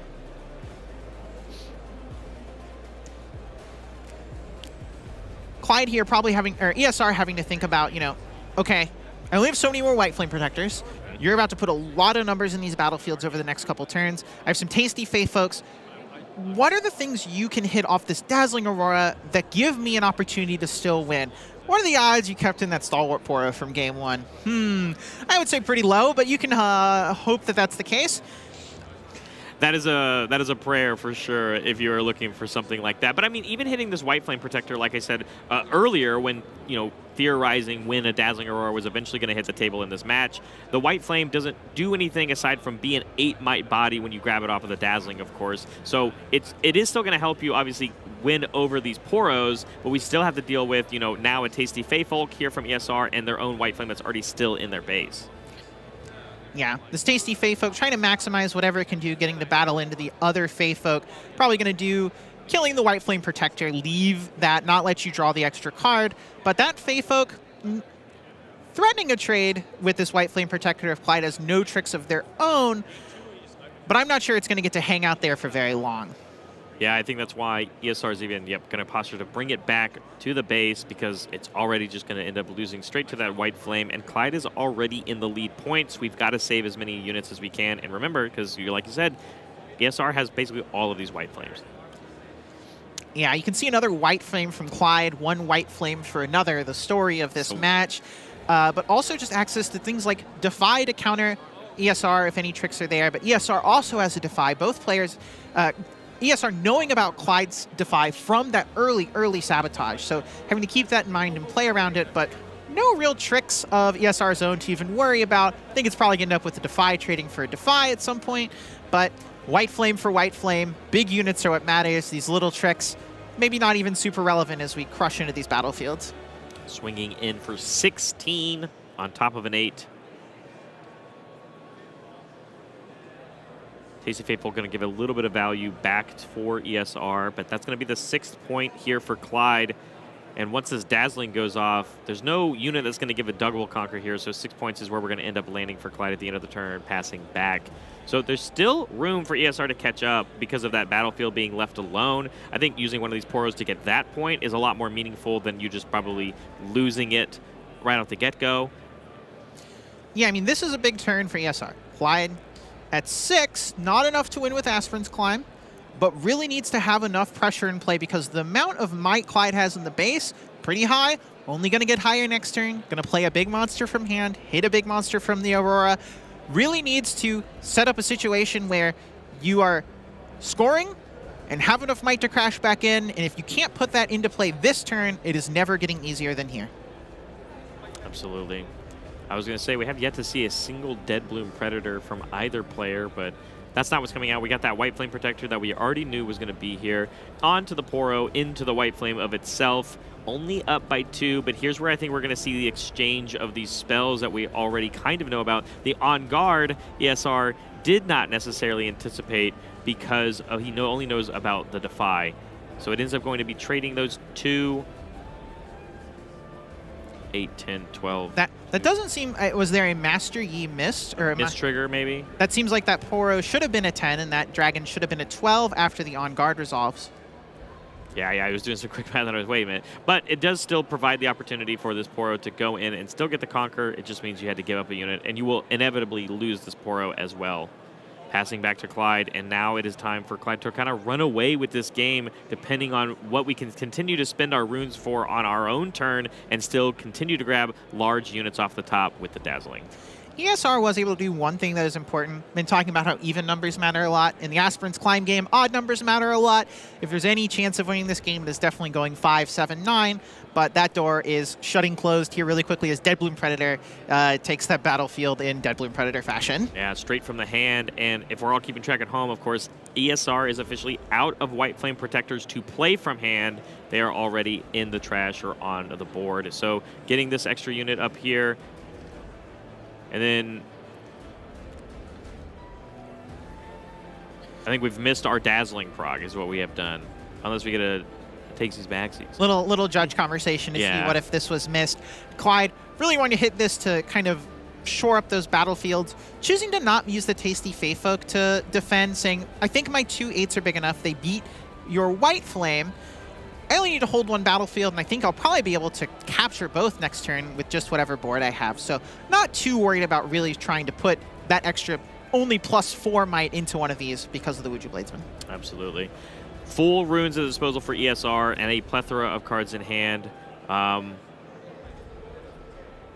Going over still, I think, for the Dazzling, saying to his opponent that he passed, still wanting to try and get all of his end-of-turn triggers, of course, but they're going to talk it over, of course. And I think, here's my question. Even if we don't get this Dazzling, I don't know what ESR has at their disposal, because if we're going to try and contest against these, literally the largest units that exist in these Master Yi decks, we have to play ones of our own, but we must then help them and supplement them with extra cards from our hand, like the Disciplines and the On Guards. But to get the second unit to contest this, either one, that's going to be 8 runes out of our disposal. Right. I mean, ESR's hand has things like Defies, an Ancient Hourglass, and a Catalyst of Aeons, and those are just not the tools you really need here. There is a Tasty Faefolk, which you can combine with this Dragon to get in there, get a trade, maybe take one battlefield, but I just don't see a way to really capture a second one here unless Clyde decides, I'm going to kill your Tasty Faefolk and give you a card. But even in those worlds, it seems like ESR kind of drawing dead. In the dream world, maybe there's some primal strengths in that hand that lets you bash through this stuff, but you also know Clyde has some Defies of his own, ready to fight back in the counterspell war. Absolutely. Looks like we're proceeding with the game state. So ESR probably going to use this Catalyst to draw a card, but pay 4, draw 1 is not necessarily the greatest when it comes to having to use all of our runes at the most efficiency so that we can try and contest this board state at all. Yeah, and if you're Clyde there, you're like, oh, that's how you're spending your energy? Great, that is all I can hope for. That is exactly what I want to be seeing. Yeah, absolutely. And I think we did end up drawing a Dead Bloom Predator, but as I kind of stated, that would be everything. That's everything left in the tank, at least when it comes to energy this turn. Yeah, Dead Bloom on its own doesn't even work in the Master Yi mirror due to that. And there's the handshake. Game ending. Big monsters. Love big monsters. If you love playing 8 Might units for 8, that's exactly what both of these decks are about. But that's going to be the match in Game 3, going over to Clyde, proceeding even further into this tournament after we've now been able to showcase him twice. Aaron, it's officially my time to leave today. I've had so much fun sitting on this desk with everyone across the weekend, and I've seen some of the best Riftbound I've seen in my entire life, and the game's only been out not very long. Yeah, really incredible matches, really incredible play. Got to see some really cool games of Master Yi, Kaisa, the known decks, but also got to watch some fun stuff yesterday like Jinx and Victor and Volibear today. You know, awesome event, awesome stuff. Glad you could be a part of it. Absolutely. Glad to be sitting here, but Aaron's not going to be going anywhere. It's just me, so you shouldn't go anywhere either. We're going to cut to a quick break, and then we'll be back right after this. We have everything Riftbound at the regional qualifiers, including cosplayers. I've got a Victor and Jinx with me here, and I want you guys to be able to introduce yourself. So let me know about yourself and a little bit about this prop here. My name's Jia Yang, or go by Plum Soju online. I go by Toxic Bunny, TOXICK Bunny. I made this entire Victor staff by myself. The model itself, actually, I found it online, and I purchased that. But everything here is 3D printed. You can see here is in different small parts that are assembled together. Inside is a metal doll I got from Nose and stick them inside and super glued it. And actually for travel purposes, you can actually see you can take apart here to fit in a checked bag. But I sanded, fillered it, and primed it and painted. And yeah, that's how I made everything here.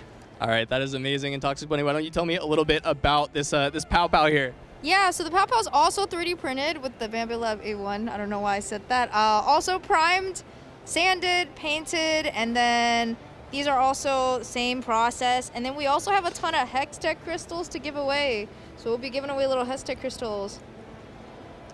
You can also put them into here, but yeah, it's just similar process to Victor's prop. I brought this on as a carry-on, so sometimes if you have a big, 3D printed prop, you could bring it on as a carry-on in like one of those clear bags, and you could get away with it. So. All right, well, thank y'all so much. You look amazing, and we're going to send it right on back to the desk for more Riftbound.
Welcome back to the Houston Regional Qualifier. I'm Casanova, joined by Aaron Barich as we jump towards the top 8. The matches so far have already been electric. We've seen some incredibly close mirrors a couple of times, right? We have the Kaisa mirrors, the Yi mirrors, but these players have been fighting back and forth to continue to increase their share of this massive prize pool. Yeah, I mean, we've seen the best of the best fight each other.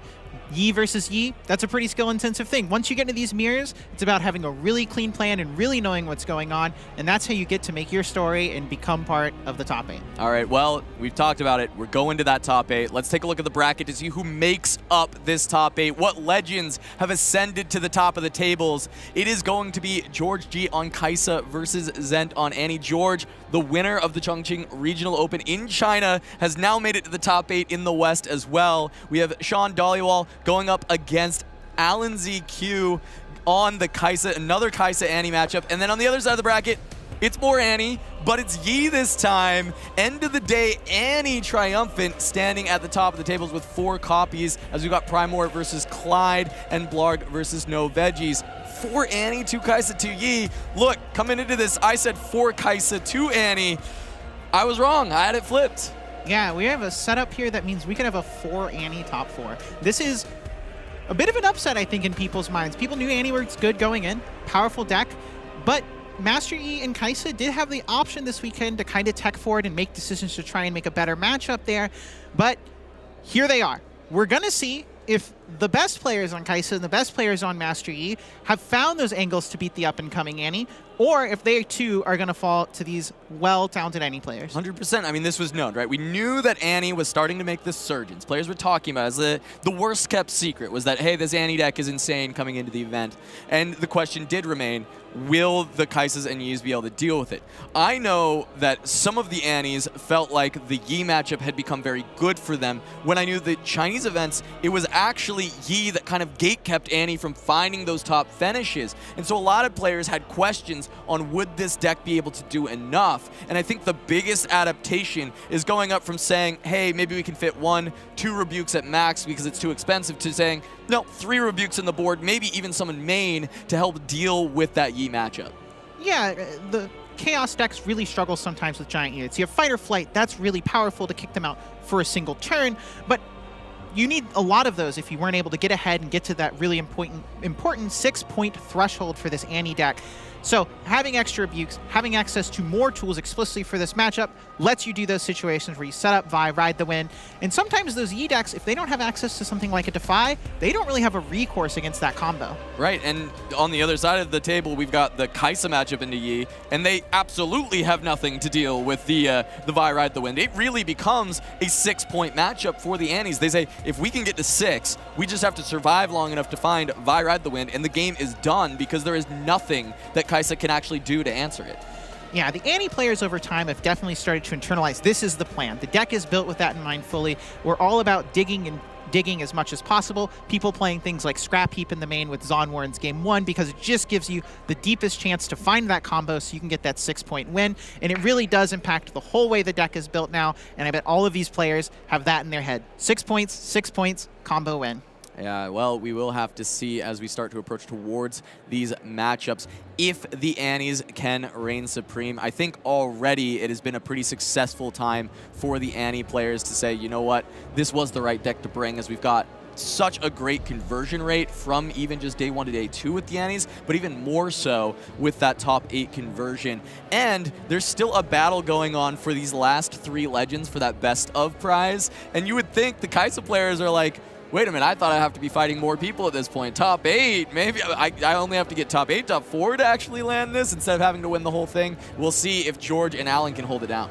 Yeah, I think it's going to be really exciting if they both win and we're able to watch the Kaisa mirror, not only to make it to the finals, but also to get that best of prize. Similarly, on the other side of the bracket with the Master Yis, Clyde and Blarg, both of them, you get that situation of, okay, we both won. Now I get to play the most serious match I've played all weekend. This is for a lot. Not just this medal card, this best of, but then I still have to go play the finals even if I win here. It's actually the craziest thing if we do see those mirrors in round of 4 where they are playing best of and finals berth at the same time, which is completely insane. This round they have to get through, of course, still to try and take down the Annies, as those players are all like, wow, wait, no, there's too many Annies here. What's going on? I wanted to make sure I could lock up that best of. But looking at the Kaisa list, we have seen the main power of this is how fast it can get on point cadence and then finish the game with the insane top end of the Thousand-Tailed Watchers, the Darius Trefarians, and the Incathian Reigns. Get the little stuff in, score a bunch, finish it out. Yeah, and there's two different ways people kind of philosophize about finishing it out. You have George here in the top 8, really big on Time Warp, playing those, using those to score and into these games. Other players in the event this weekend really leaning in more into being a really low to the ground deck, topping out with just those Thousand-Tailed Watcher and Incathian Reigns, and saying more, I'm not trying to get to 10 runes, I just want to be ahead the whole time and use my removal spells and accelerate units to do that. Two different ways to play the deck. Working for some players, George here in the top 8. And I actually think it's beautiful that you highlight it that way, because you talked about how some of the other Kaisas were more low to the ground. Well, George has the Time Warps. He's a little bit more top end. Alan is maybe the most low to the ground of really any of the Kaisas as far as the builds are concerned.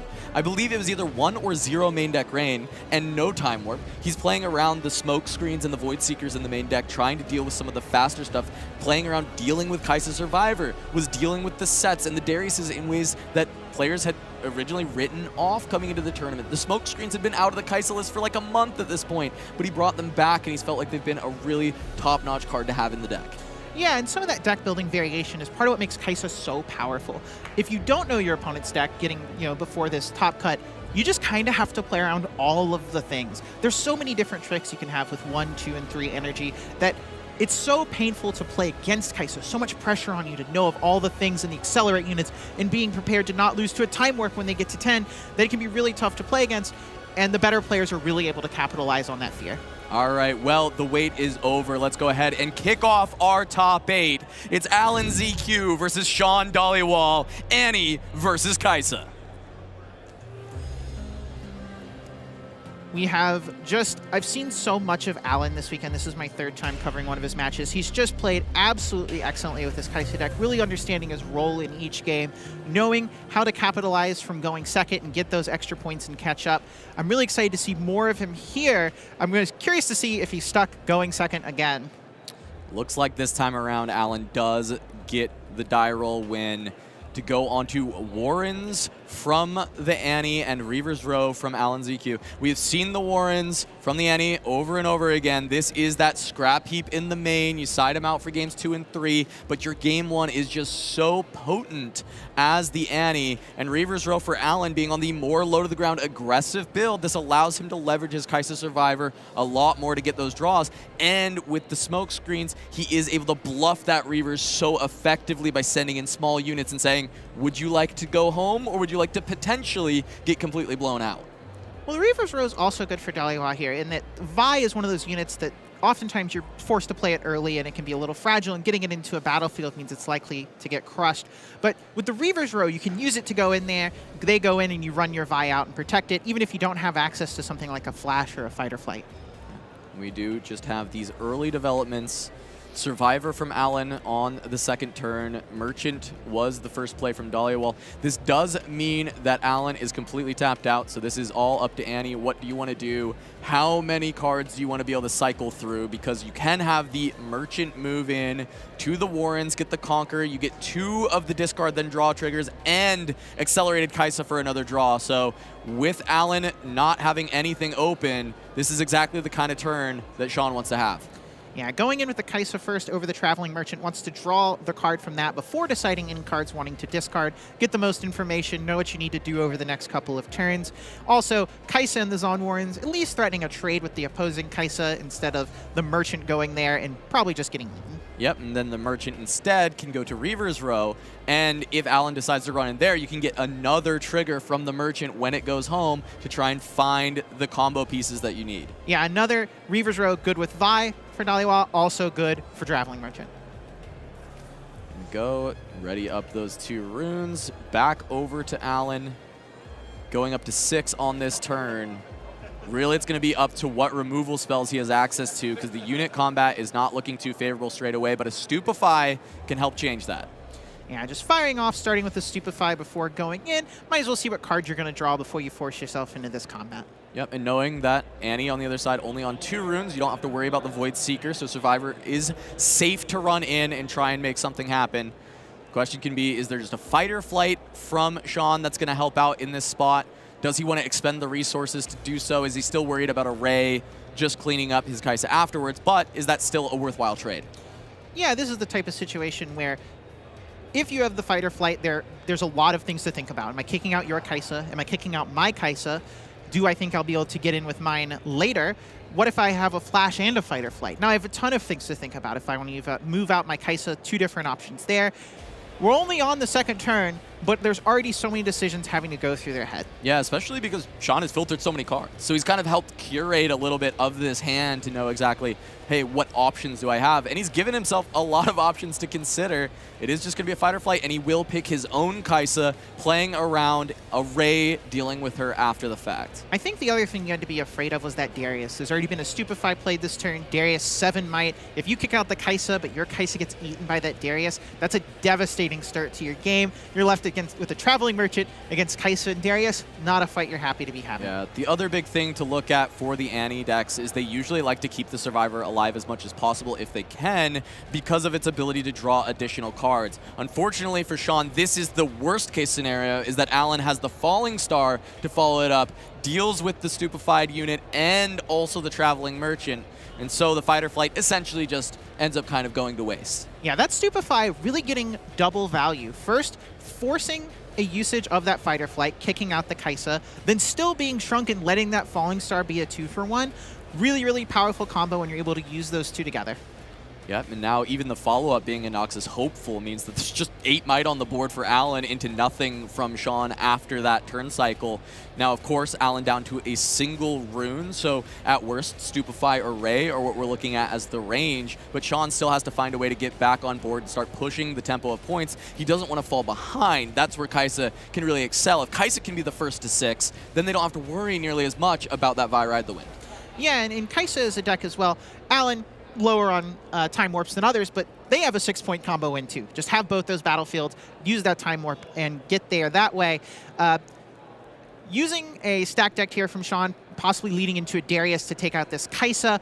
Doesn't have to be too afraid of something like a Stupefy, but a Hextech Ray could cause a trade. Yeah, and we've seen this a couple of times where that is such a scary spot, and for the Kai'Sa, it's generally worth it to just expend that Ray, let that 2-for-1 happen, but you deny the points, you deny a big threat, really the biggest threat that exists within the Annie deck outside of Vi, and that's more of the combo later that you're worried about. So those Dariuses are kind of the main thing that you have to deal with that prevents you from finding the hold. So if you can get through those copies without losing too many points, you can find a lot of space, and it is going to be the Darius. We'll see if that 1 rune is a Ray. Alan also wouldn't be excited to expend a Ray because he's already used Daughter of the Void, so he will be deramping in order to cast a Hextech Ray. However, in this Annie matchup, the point total is just so critical, and we actually see Sean not even wanting to chance it and moving towards the Reaver's Row instead. Yeah, this Darius is a big threat. It is a lot of pressure on Alan to be like, okay, you better not leave any units in this Zon Warrens, because I can always back it out,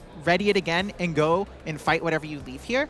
And there's a lot of pressure to just make sure Alan can't be threatening points in the same way and keeping up with you, because if you can't accomplish a Vi Ride the Wind, Alan will eventually overtake you and beat these battlefields with things like Thousand Tail Watcher.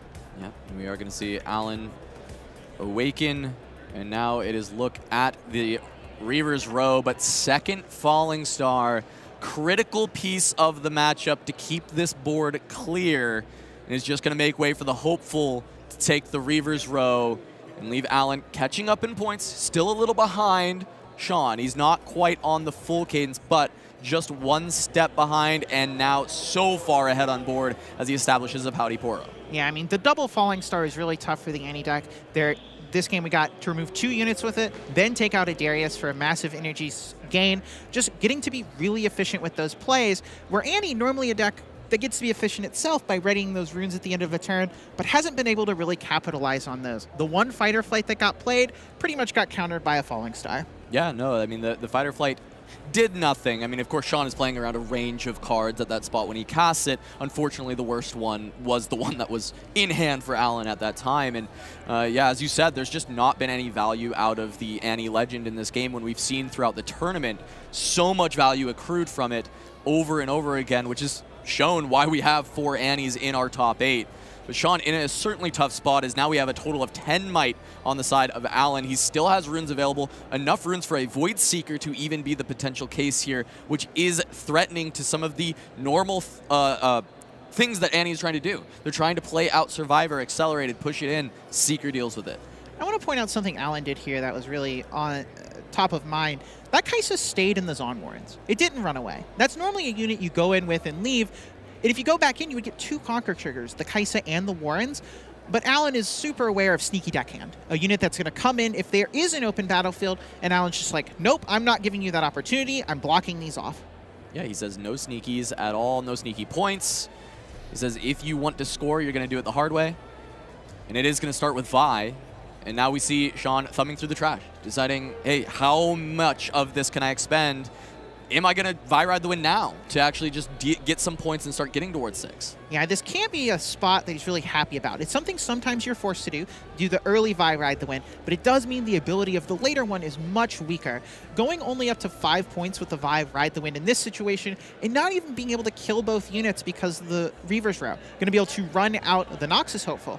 However, on the other side, that means when the Vi Ride the Wind happens, the Vi will be at the Reaver's Row and has its own opportunity to run away. Yeah, I think this is super heads up and great that you caught this as well, right? So because of the Vi Ride the Wind ending in the Reaver's Row, unless Alan has a spell that's going to hit back row or has a spell immediately, he can't deal with the Vi with unit combat. And so at least Sean, while he has to expend the combo early, he's giving himself the out to make Alan have specific answers to deal with the Vi instead of just completely sacrificing it. Yeah, and another thing you get to think about, Sean, here is that I've already seen 2 Falling Stars. That's normally what really threatens these Vi's that you play and have to leave in your back row. There's a lot less pressure this game to just run it in and do the combo instead of just playing. Maybe there's room for a fair game here. Maybe 1 Acathean Rain, 1 Falling Star left in Alan's deck, and that's not a ton of answers to this base-ridden Vi.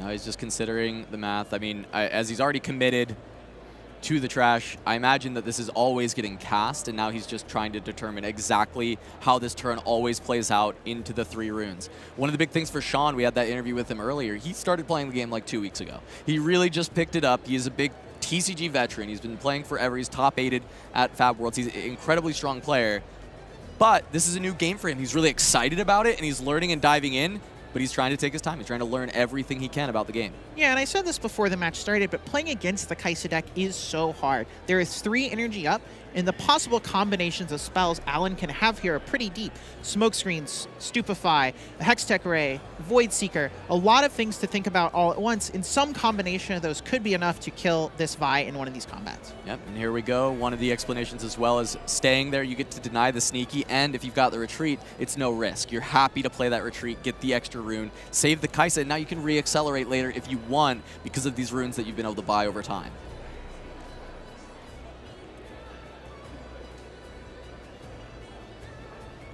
There's an interesting decision here, it seems, for Sean, considering discarding the Sneaky Deckhand. Knows it's not that good left in this game. Who cares? But now it's, do I back this up to my base or go to the Reaver's Row? Deciding the Reaver's Row, think it's worth the point. But if you are scared of a Void Seeker on Alan's turn and you don't have access to a flash, it's possible you just go back to your base. You're already at 4 points. The even numbers matter way more.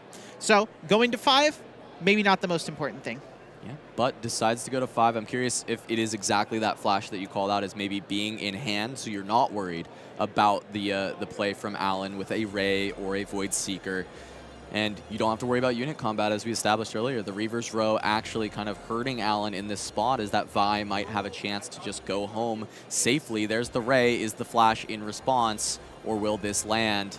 I think I saw it, yeah. Flash. There it is. So bringing back the Vi, not a huge trash. 4 cards, though, pretty good, enough to fight through most things, especially Alan's current board where there's only 6 might.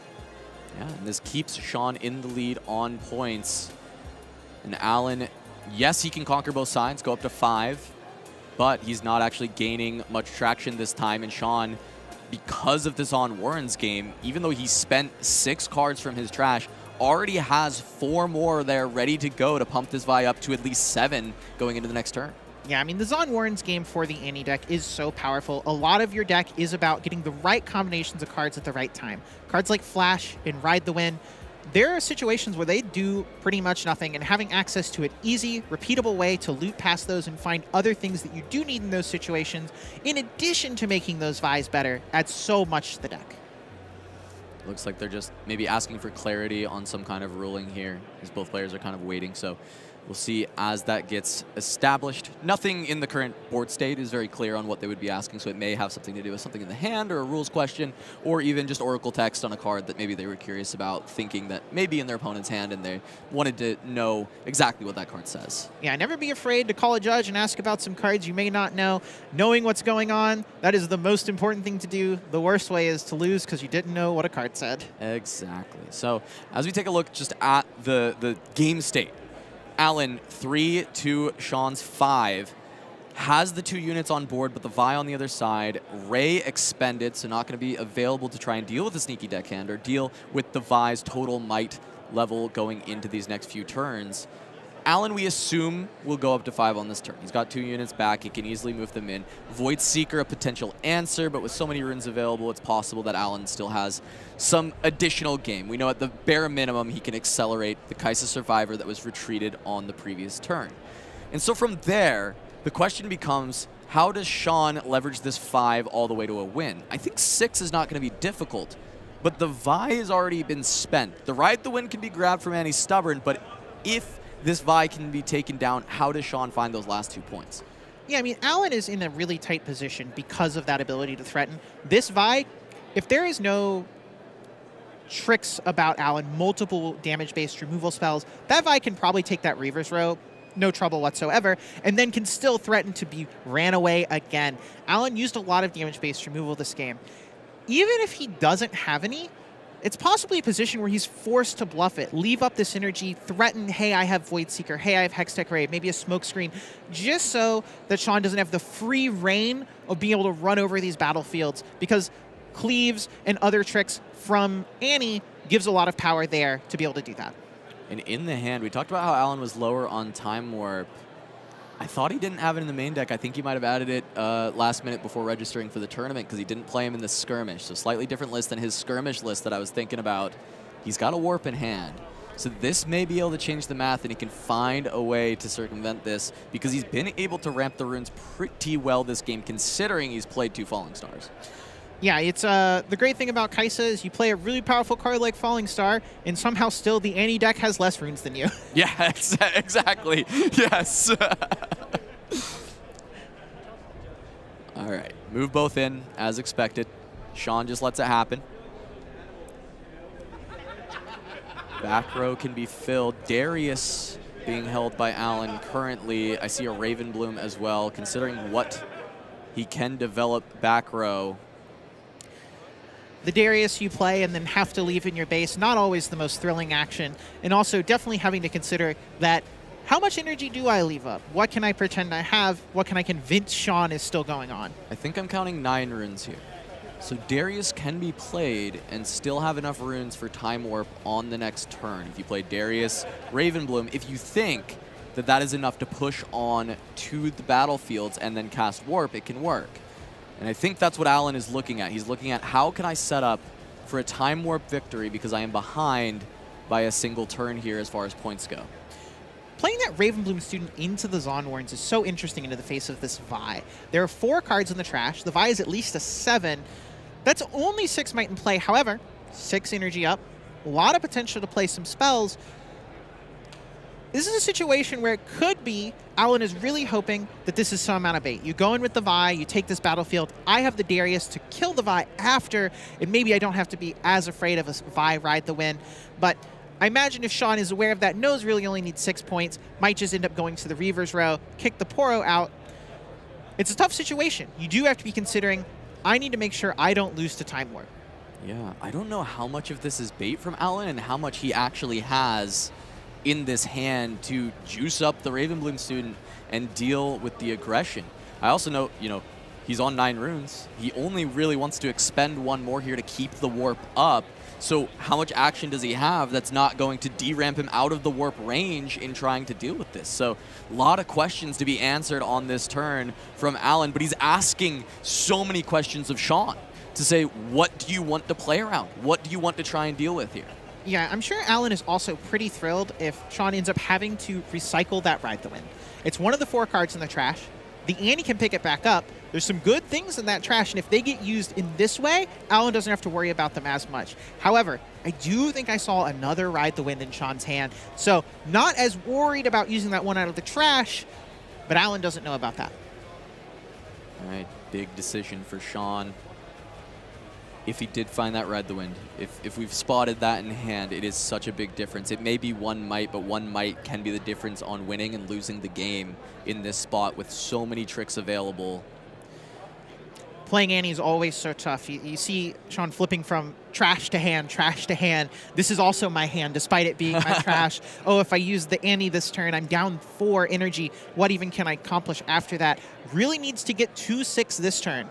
If you can't get to 6 here, you're giving Alan an extra turn, and that is way too much in this situation. 4 into the Vi. Deciding the order now. But we saw him grab the trash, pointed at his Vi, he said +4. Yeah, fixing the order, probably not going to matter in this game with 2 whole turns at most, but you always want to be on top of those things. Yep, Vi, the only card currently in the game, I believe, where you can just individually order those big stacks because it is 1 by 1 that you're actually doing it. Most players, if not all players, do kind of shortcut it at the end and just kind of make the stack and put it at the bottom because that makes a lot of sense, save you a lot of time. But it is going to be 7 might into the Poro. Alan just says that one can come home. Yeah, I mean, this is a pretty loud thing that Alan must be like, okay, you definitely have another Ride the Wind. Yep. Otherwise, you would not pump your thing and then go into this reverse row in this same way. Looking at the runes, Sean can go Darius, send it in, Ride the Wind the Vi if he wants to try and brute force through this setup from Alan. It does seem like Sean is potentially really playing around a Void Seeker or a Smoke Screen here. That 7 value against the Poro does mean those don't remove it. Darius, also another 7, though if that is going to the Zon Warrens, if Alan does have access to one of those spells, it definitely will be that. Darius pass. Re-ready the runes, Ride the Wind still available. I mean, Sean did what needs to be done. Got to 6 points. This is the situation. On the board, Alan can't kick the Vi out with the Pouty Poro and then play Time Warp. That is not an option. So something else needs to be done, and Sean will get at least 1 more turn unless there's a big Accelerate unit to come kick this Vi. What Alan can do, though, is he can retreat those units back and then warp. And also, because he was at 9 runes and he didn't expend one on the last turn, he has enough to go for the Ray, enter with the Poro, and then warp. 11 runes, definitely different than the 10 that I was counting, thinking of that Darius we had spoken of last turn. My brain shortcut that he'd used it, but yes, yeah. Having that 10 here, huge. I imagine this is going to be a pretty swift end, giving Sean a chance to think if he wants to do anything, fight or flight this Poro out, but that's not really going to matter in this situation in the face of the Time Warp. Yeah, the question really becomes, do you Ride the Wind here? And push your Darius in, reconquer, go to 7, send the Poro home, and hope that it's enough. But he has to think about, is Time Warp in a range of something that he's willing to play around? I think he would have been more aggressive last turn if he wanted Time Warp to be in his range. And now I'm wondering if he sees the writing on the wall that this may just be a warp in game. Yeah, trying to think of, I certainly can't beat your perfect hand. So what of your hands can I beat? Well, if it's Time Warp, I think I have to do the Ride the Wind. If it's not Time Warp and it is a pile of Accelerate units or more removal, what is the best way to try and fight through those? This Darius, really important with that Vi in the trash, but it seems we let it happen and there's the Shows it, Alan reveals the warp, and he gets game 1 here in our first match in the top 8. Very tight play from both players because Sean is just 1 turn away from an easy Ride the Wind victory with that Vi. Having to leverage it early, though, because of Alan's pressure via all the Falling Stars. Yeah, I mean, the double Falling Star start against the Annie deck, really tough. Sean never really able to capture a bit of that board presence.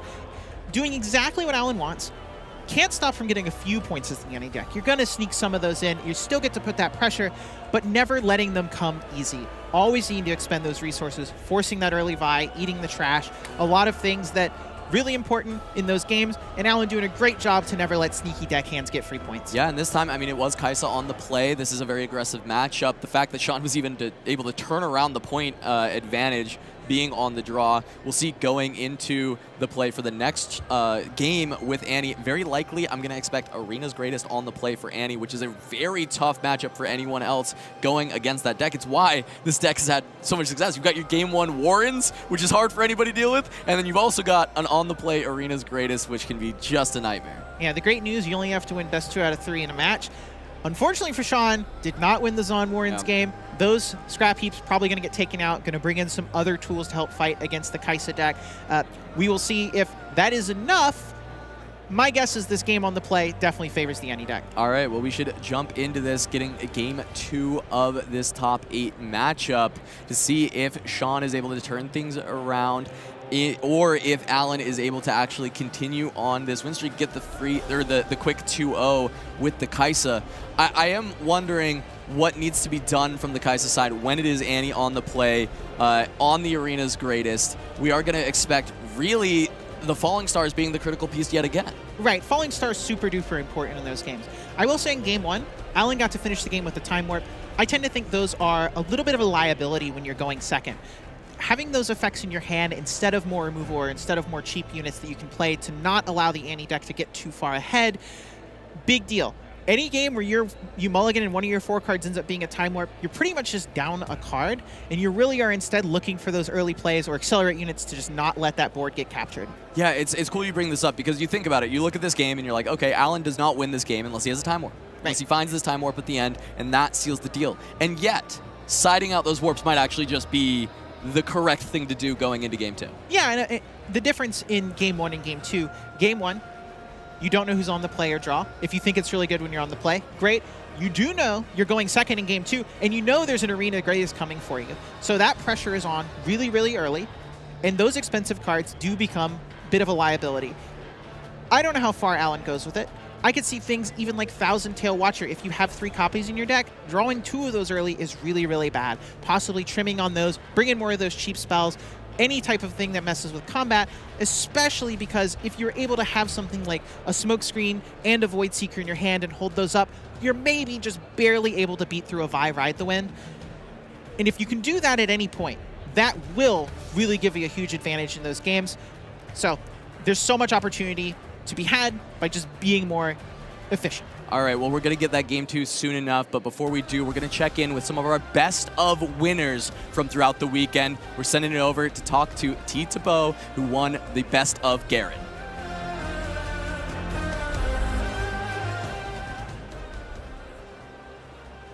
All right, I'm here with T. Tebow, winner of the best of Garen. T, I know you're a TCG grinder. How did we end up on Garen? How did this happen? My teammate Tarek has been working with me on building a sick Annie deck, and I decided the night before the event that I didn't want to do it. I couldn't do it to myself. It wasn't as fun to play as like what I like to do in card games. I like to do goofy stuff, so I wanted to do something goofy. And of course, we went with Garen. It's a lot of fun. This is maybe the goofiest thing that you could have done is play the Garen, but I don't know how goofy it ends up when you go 6-3 and win the card. So tell me a little bit about the run. How were you able to find 6 wins? The deck is actually like way better than people give it credit for. Everyone was like, don't play Garen, don't play Garen. I have to prove the haters wrong. I played against a slew of different heroes. I beat a Kaisa. I beat a bunch of Lee Sins, Teemo. I played against a Yasuo round 1 on camera. He got me, but it was close. So the deck is like very powerful. It comes down in my build to if you find Aurora or not. So if you find Aurora, you're doing very powerful things, and if not, you're still like a good big dude's deck. So. All right, well, for the Garen enjoyers at home, do you have any tips for them in their games at their Nexus nights going forward? The mulligan is really important. You have to keep ramp and Aurora. And if you find those things, it's very good. Do that. Draw Aurora. All right, thanks T so much. Well, hopefully we'll see you in the future at either Bologna, Vegas, anywhere else in the Riftbound world, maybe playing some other goofy decks. So thanks so much, T. Congratulations on the best of card, and we'll send it back to the broadcast. Wow, thanks me and T. We are back here getting ready to jump into the second game of our first top 8 match. And, T being a teammate of Sean Dhaliwal, a whole group of them prepped this Annie list. We saw Tarek Patel also make it into the top 64 on the Annie. And T decided, we did all this work on a really incredible Annie list that people are going to succeed on. I'm going to play Garen instead. And, he did come away with the best of prize. Yeah, I mean, that is kind of the genius of best ofs, and what that brings to the table is people, you may think you have the best deck, but if you don't think you're going to win the tournament, you can go and try and achieve something else and get this really cool prize that's really, really sweet. Yeah, well, and T did succeed on doing so, and we'll see if his teammate can succeed in the top 8 as Sean Dhaliwal back against the wall. Annie on the play on Arena's Greatest against Alan ZQ, who has gone for Candlelit Sanctum as the second battlefield. I know Alan likes to find a neutral battlefield that's not going to ever really hurt him against his opponent, that he can have whenever he knows he'll be on the draw.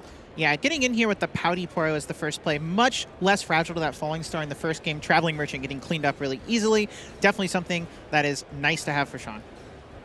Yep, double Pouties on the board, one for each player. Now up to 4 runes for Sean, but this is always where you can kind of look for that sneaky deckhand to gain value, get a Conquer with your 2, and then deckhand up to those 3 points already. And Candlelit Sanctum, I mean, Sean, this is going to be nice for him as well. You are playing a deck that is combo-oriented, and you are still looking for those pieces, and while you don't have the filtering of Warrens, Sanctum allows you to filter in a similar way. Yeah, I could believe that the Candlelit Sanctum is actually stronger for the Annie deck than the Kaisa deck. You're looking for such specific cards. Part of what makes the Annie deck, the Kaisa deck so good is all of your cards are pretty equally powerful. And it is just going to be that sneaky deckhand for Sean. He goes up to 3 straight out the gates, and it's up to Alan to start to answer back and claw back some of these points. He's not behind in point cadence yet, but seeing as how the sneaky deckhand is that quick accelerate, get the points, usually you're going to fall behind in these spots. Yeah, I think you can get a good read on Alan's hand here. Did not have a Hex Tech Ray, very likely to have played it there, and I think that means that Sean knows, okay, I don't have to worry about that one for at least a little bit or until you get some more cards in your hand. All right, Alan pushes the Poro, says pass, offers the trade. Sean happy to oblige. Potential opportunity for an accelerated Kaisa to go in, but a Void Seeker here could be really good from the other side. Yeah, devastating even if it comes out from Sean. It's not the Void Seeker, just a flash to bring back the deckhand, but can allow it to pivot over to the Sanctum again, score again, get another Sanctum trigger for Sean. So I think he's relatively happy with how this turn played out, even though Alan will get a score and a draw. Alan had the option to do this fight in the other direction. Send the Poro into the deckhand, then try and send the Kaisa into the Poro. However, if that had happened, this cleave on the deckhand would have gotten a Candlelit Sanctum trigger. Instead, that doesn't happen, and I think Alan knew this was a possibility. All right, and here is one of the sideboard pieces from Annie. I'm surprised this one came in. I actually didn't realize they were liking the Draven in the Kaisa matchup, just trying to have a big guy. And the fact that they've scored 4 points already means Sean does have this Draven showboat at 7. Yeah, the game you're on the play, you get to have that Arena's Greatest. It's so likely that Draven gets to be above a size that Falling Star is going to kill very easily. You get to keep it in your base. You get to use it when you're ready. And it's kind of another unit you can do some Ride the Wind tricks with. It's very large. If you're able to sneak it in on their turn when they move in off your Ride the Wind, you can get a nice extra point that they were not expecting. Yeah, and it makes this awkward for Alan, right? He plays out the Darius. If he wanted to send in Darius to the sneaky deckhand, he's just feeding it to Draven. So he just plays it and passes to keep it back to help maybe deal with the Draven later. But that just means Sean is just going to 6 here, and this game is very likely just a blowout. It is just Annie on the play. Arena's Greatest found the deckhand. It is hard to beat this as any deck. The tough part about having to concede these points is that the Draven does just get bigger. Not only are you more likely to lose, but if you couldn't answer the Draven before, it's not like it got better for you. Yeah, just showcasing why this is the premier aggro deck in the format with Annie. It's always fun in Riftbound to think about these TCG terms of the different styles of decks, because just due to the battlefields and scoring 2 points a turn, they don't fall into those categories so easily. But I would say I can comfortably call Annie an aggro deck. Yeah, it's pretty hard to be an aggro deck in a game where you can't really score more than 2 points. But cards like Sneaky Deckhand give you that extra point early, and things like Ride the Wind can allow you to score points on your opponent's turn, letting you break that 2-point rule in ways that most decks can't. Yeah, exactly. As we do move forward, it is just going to be shoving the Draven into the Candlelit Sanctum to go to 6. And I think for Sean, it's now, all right, well, I'm getting more Candlelit Sanctum triggers. I just need to look for that Ride the Wind and the Vi. If he has 0 pieces, then this game still kind of has some legs to it. There's still some interaction that Alan can do, but he has to be able to not only get the points himself, but deny the 2 points from anything else that Annie does. It's not just Vi Ride the Wind that is good at scoring points. There are Dariuses in this deck. You can have the cleave setups. You can still just push something with Fight or Flight and then run onto the point. Yeah, I just really want to say how genius Darius feels in this matchup right here. Or Draven, I mean. Darius needs some cards to fight through it. It's a 9. Darius only a 7. Has to commit something like a cleave or a smoke screen or whatever to attack through the Draven. But the Annie deck's so good at just sneaking its unit out. You have to spend a spell, you have to go in, but then, okay, I have a flash, I'll run away, and then run back in and kill your Darius, or Fight or Flight my thing out. Getting to, there you go, pick up that flash. Protect that Draven, so even if Darius plus something is on the table, this Draven is not getting removed here, outside of something like a Cathian Rain. So, and the beauty of this, you call out how good the flash is with the Draven. The beauty of Annie's stubborn grabbing flash is he says, hey, Alan, look at this flash. Now, if you would like to send your Darius in, you do have to buff it over my Draven, or I'll just stay. And if you don't buff it over, then I just get to deal with your Darius. And if you do buff it over, here's the flash. Right, and because Sean is now threatening both these battlefields, if Alan commits many resources to even make that attack into the Draven good in the first place, that just gives so much less power to fight back on the return attack, either battlefield.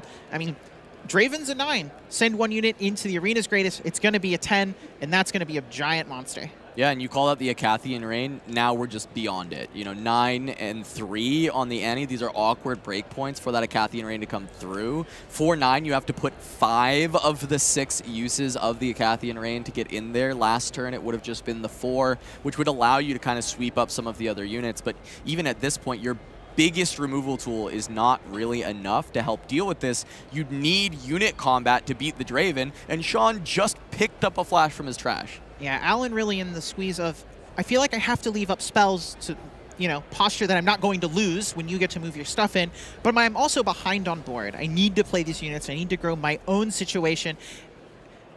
And you get into one of these places where you're looking at your hand, you have so many cards, 7 cards in hand, you feel like you have all the options, but there just maybe isn't a way to play them all fast enough.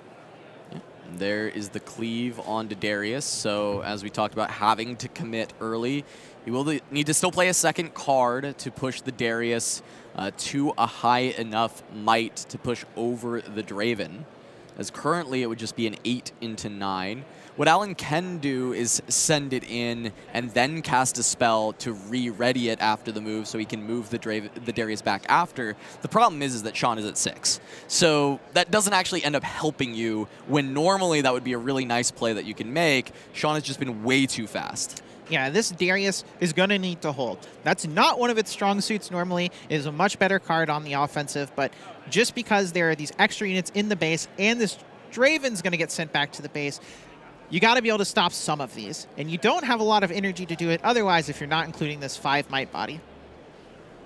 Yeah, he sends the Darius in. It looks like Alan not even bothering to show the ready Darius because it's just going to stay in that Candlelit Sanctum and attempt to hold. He knows the flash is coming, though. Sean just going to respond there. Stupefy gets to resolve. Alan going to draw a card. And Sanctum trigger to see if he can find anything else. Probably not a huge deal. Sean does need to pay for said flash. Oh, yes. Yeah, that is true. I don't know that that's going to come up, but they will notice if it does. Just a moment of both players knowing exactly what spell was going to be cast and that it was everything was going to happen there. You know, they're shortcutting a lot of stuff. Everyone Yeah. knows what's going to happen, and sometimes it's just what happens when you know who you're playing against. Now Alan considering, can he move the Darius anywhere? I mean, the answer is really no. It's just there's no way that moving it back, I just don't feel like you're going to be able to stop Sean from double conquering without attempting a full hold. There was a world where if Alan has a Hextech Ray and a Void Seeker, you can move the Darius back, let Sean conquer with the Draven, and then remove the other 2 units and not That's allow. fair, yeah. But that doesn't work against Ride the Wind or another sneaky deckhand, or even something like a Gust on the sneaky deckhand to return it to hand and replay it. A lot of things that would make that just a play that doesn't really work out. But, you know, Alan's in a rough spot. It is one of those situations where you see your opponent has 3 cards in hand, and you kind of have to create for yourself a, okay, if it's what 3 cards could it be that I could maybe beat, I have to pretend it's those 3. That's how I'm going to play this game. Yeah, well, now it can be anything because it's a stacked deck, and so Annie is going to be taking the pick of the top 3 cards of the deck to see which one is best. Sean picking very swiftly. Have to imagine it is a piece that he has been looking for in this game, or at least one that can make this conquer relatively trivial, as he does still look through. I mean, this is 9 might Draven, so it's up to 14 total might on board. Realistically, the deckhand just tries to walk into Arena's Greatest to see what's going on there, see if Alan is going to expend any spells. Yeah, you can assume you're going to be able to get that first point, bring that Draven up 1 point higher into a 10, and then you have to go through those permutations of what could Alan have that could blow me out. Okay, 3 energy. I think the 2 best things possible are a Stupefy and a Smokescreen. That's -5 on the Draven, brings the Darius up to a 7. Maybe too hard to get through, but if Sean has something like a Fight or Flight, it's going to be really hard for Alan to beat through that in any way. And I have to think off the stacked deck, Ride the Wind, Fight or Flight. These are the cards that I'm expecting were found. And he has to go on just kind of a, a little fact-finding mission. Got to send in the sneaky deckhand, see what spells, see if there will be a flinch.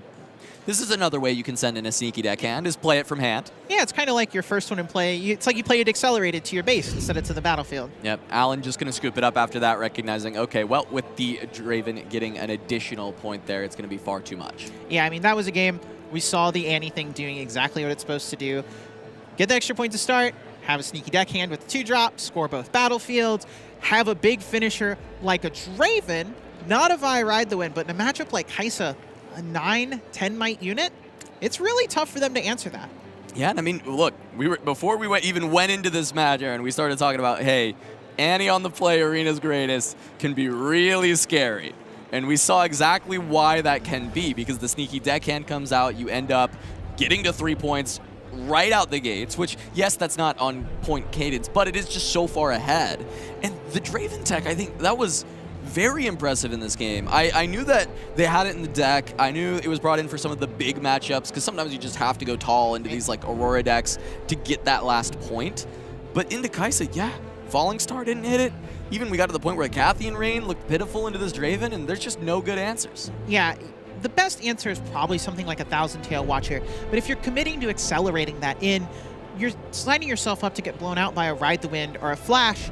Maybe the Annie deck doesn't have those, but if the Draven is at 7 points, you're still only getting a trade. The situations where you get a huge blowout, not that high. Well, Alan did earn himself the right to go on the play for the last game by winning on the Zon Warrens. And so that can have a lot of implications when we have a tempo deck versus an aggro deck, is being able to have the play, get the start, and get those early points is so important for Kaisa in dealing with Annie. You don't win when Annie makes it to 6, but if you're the first to 6, you do have that turn to finish, and Annie is not very good at holding. Yeah, and we were talking going into Game 2 when Alan was going second, that maybe you're cutting some cards like Time Warp or the Thousand Tail Watcher. Now that you're back on the play, and you have the Arena's Greatest, you get a little more flexibility in using your runes how you want. You're under a little less pressure. Maybe some of those could be more powerful. You bring those back in. You just don't have the same need to always be deploying things, always be answering things on the opponent's turn. And it really lets you breathe a sigh of relief, and use your cards the way you really want to for maximum value. All right, well, before we jump into the final game of this first top 8 match, we are going to go check in with Florian Christian Lagen, who did win the Volibear Best of prize card, to hear a little bit about his run.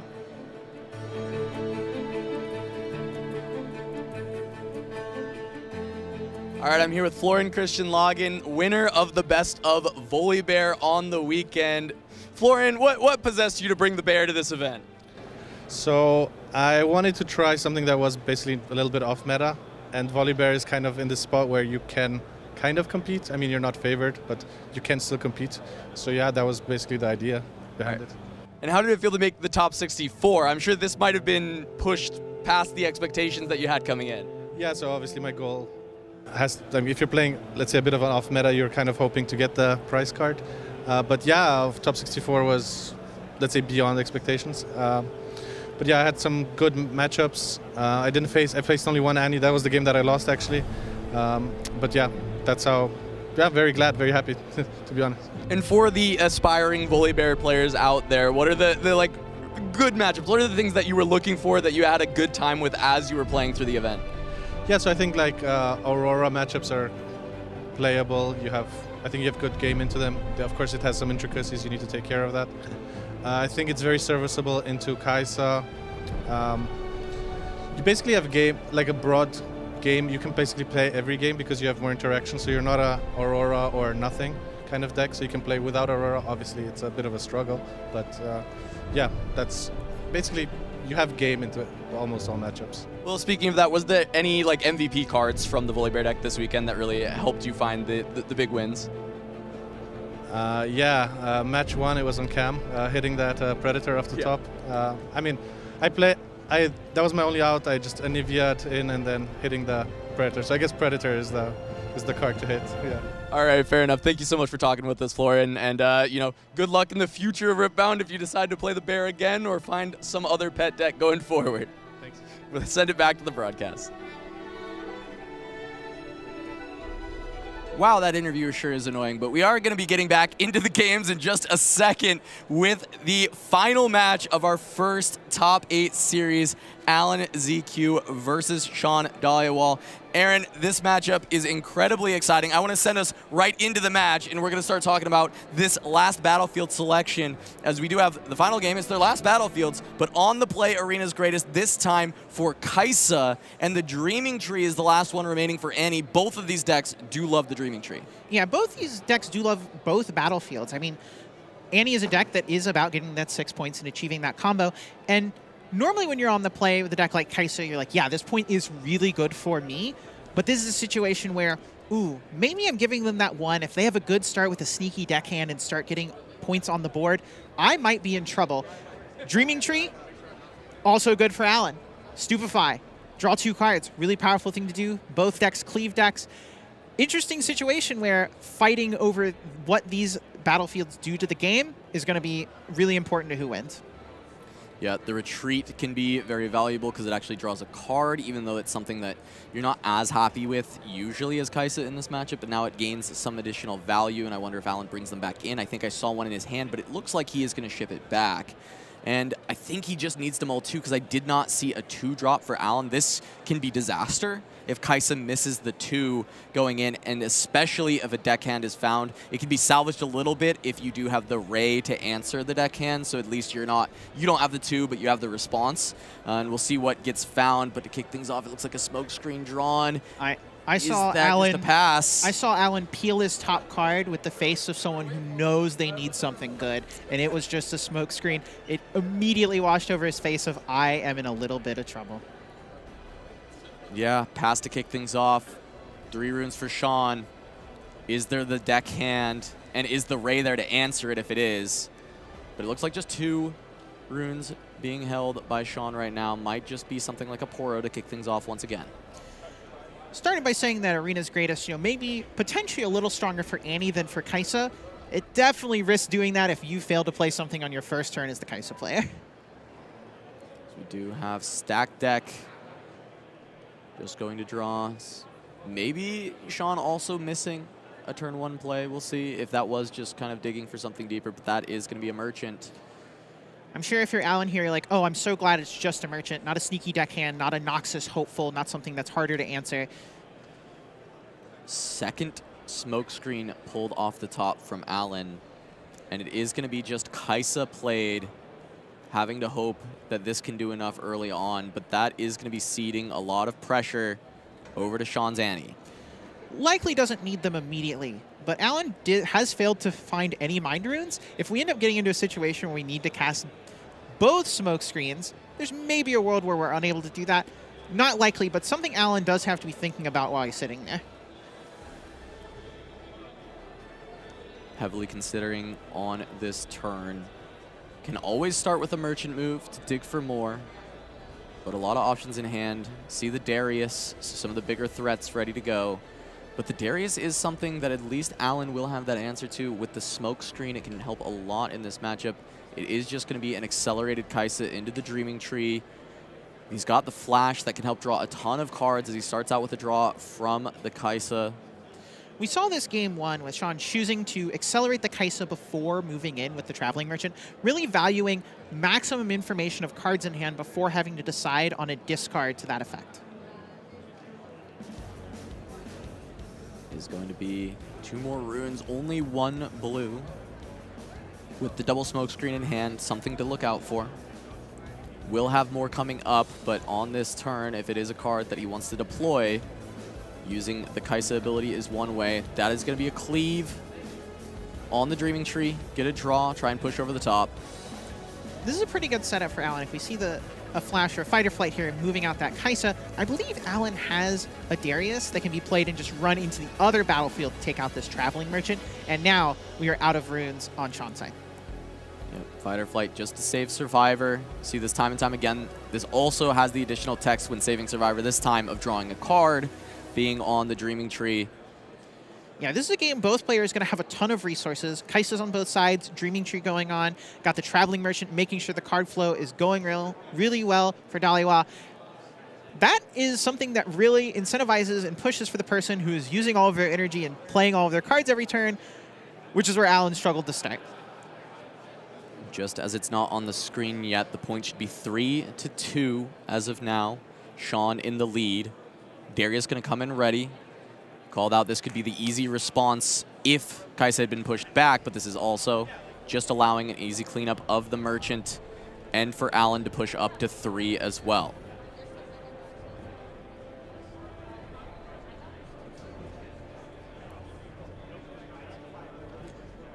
We do have Alan at 2. It is very possible that the Arena Greatest trigger was missed and Alan didn't get his own point in his bit of sadness of not having a 2-drop. That would be an extra brutal layer to this whole thing. Would be a nightmare. We'll see if we get confirmation on that going forward. As it's back over to Sean with Alan shields down. A cleave for Sean here would be really great. Allow you to move in with your Kaisa, draw a card off the Dreaming Tree, conquer over the other Kaisa, draw another card, really push that advantage of not only am I up on points, I'm up on cards and battlefield presence. Without something like that, maybe a bit of a tougher combat. Maybe you have to trade Kaisa for Kaisa. Not the most thrilling thing, but if you can't get over the top of these other units, you certainly don't want Alan being able to bully you around with keeping them and getting points. Sean considering pushing in. I see a couple of Darius. I think I see 2 copies of Darius in hand. It's 1 or 2. I think there are Dariuses, but no cleaves or stack decks. Can't get them accelerated this turn. A bit of a clunky hand despite having a lot of filtering and card draw going on. Yeah, felt like nothing really ties it all together.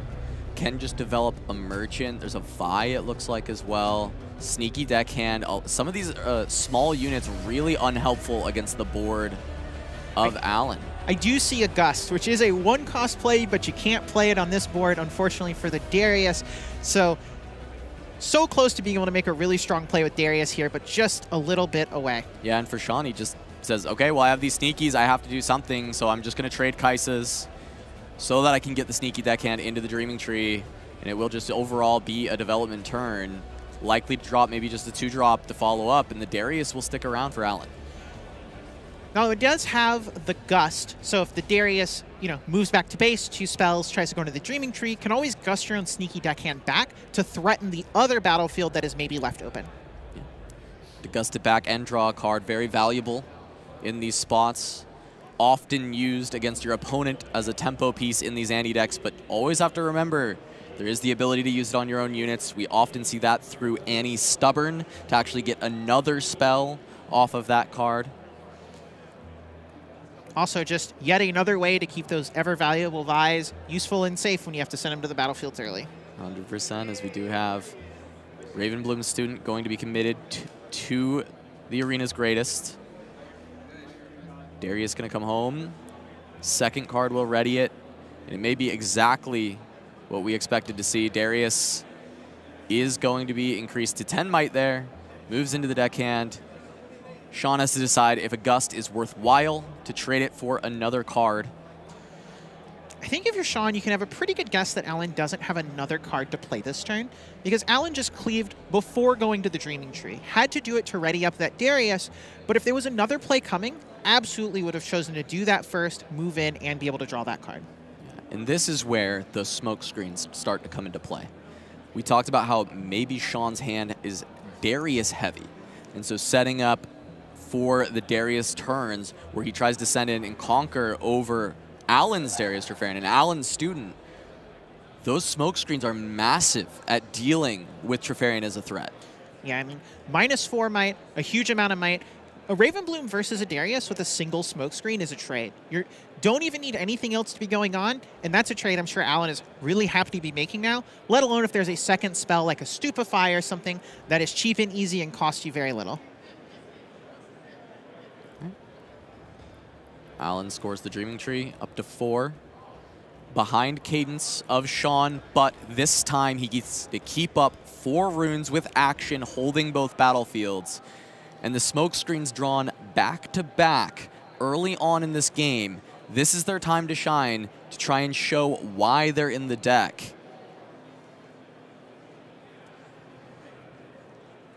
A lot of energy and a lot of options here for Sean. Do you play that Darius? Do you take an action to get in there? Are you afraid? Alan left up 4 energy. That is a lot of tricks possible. Again, thinking of Void Seeker, Hextech, Smokescreen, Stupefies. Darius on Alan's side could become a 7. Ravenbloom Student might be a 3, a 4, or even a 5 if Alan's hand is really high on cheap spells. I love this from Sean. You send the Merchant first and say, Alan, show me a spell.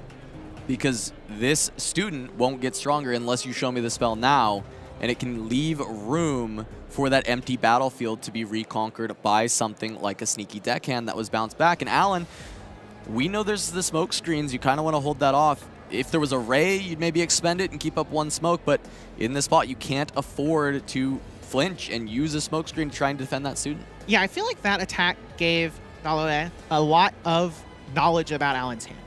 If it was a Stupefy, Alan probably just plays it. It's so cheap, so easy to do, and if you win that combat and your Ravenbloom lives, great. You really are able to block the sneaky deckhand you know is in the hand. So, since you know Alan knows, you have the sneaky deckhand, anything that would keep you from being able to play some of that battlefield, really massive. All right, Darius gonna get played. Vi gonna get played. Only 1 rune left, just gonna go into Arena's Greatest. Not even going to bother with Alan's interaction. Says, you know what? You've got 4 runes. I'll respect it. I'm just going to try and score this and call it good. Yeah, I mean, my Darius is a 7. You might have a smoke screen. That would be really bad. You might even just have a Void Seeker. But that would give you a trade and allow you to use these runes in your Daughter of the Void in a way that I've now forced you to just not spend your energy. Leave those cards in your hand. Let me get back to being ahead. At 5 points, not the magic 6 number, but every point does matter. This is the scary thing, though. For Alan, I think he's happy anyway with how that turn played out, because he goes to 5 with Darius on board. Play 2 cards and you can pivot over towards the Arena's Greatest and try and deal with Sean's Darius. Now, Sean does still have the 3 runes up. We saw a Fighter Flight in hand. That can be used defensively in a spot like this to try and prevent Kaisa from going to that magic 6 points. This game, this matchup, is a race to 6, no matter how you slice it. Usually Annie can't stop Kaisa if she gets to 6 first, and Kaisa definitely can't stop Annie if Annie gets to 6 first. Yeah, fight or flight here, definitely a huge deal. There's not an easy way for Alan to really play around that outside of the second Darius. Starting with 1 cleave. Let's draw my card before I move out of here. Might as well get it right now. Then gets to back out and then play that second card, letting that Darius go in. Now is a 10, really forcing some type of fight or flight or flash to protect from Sean's side.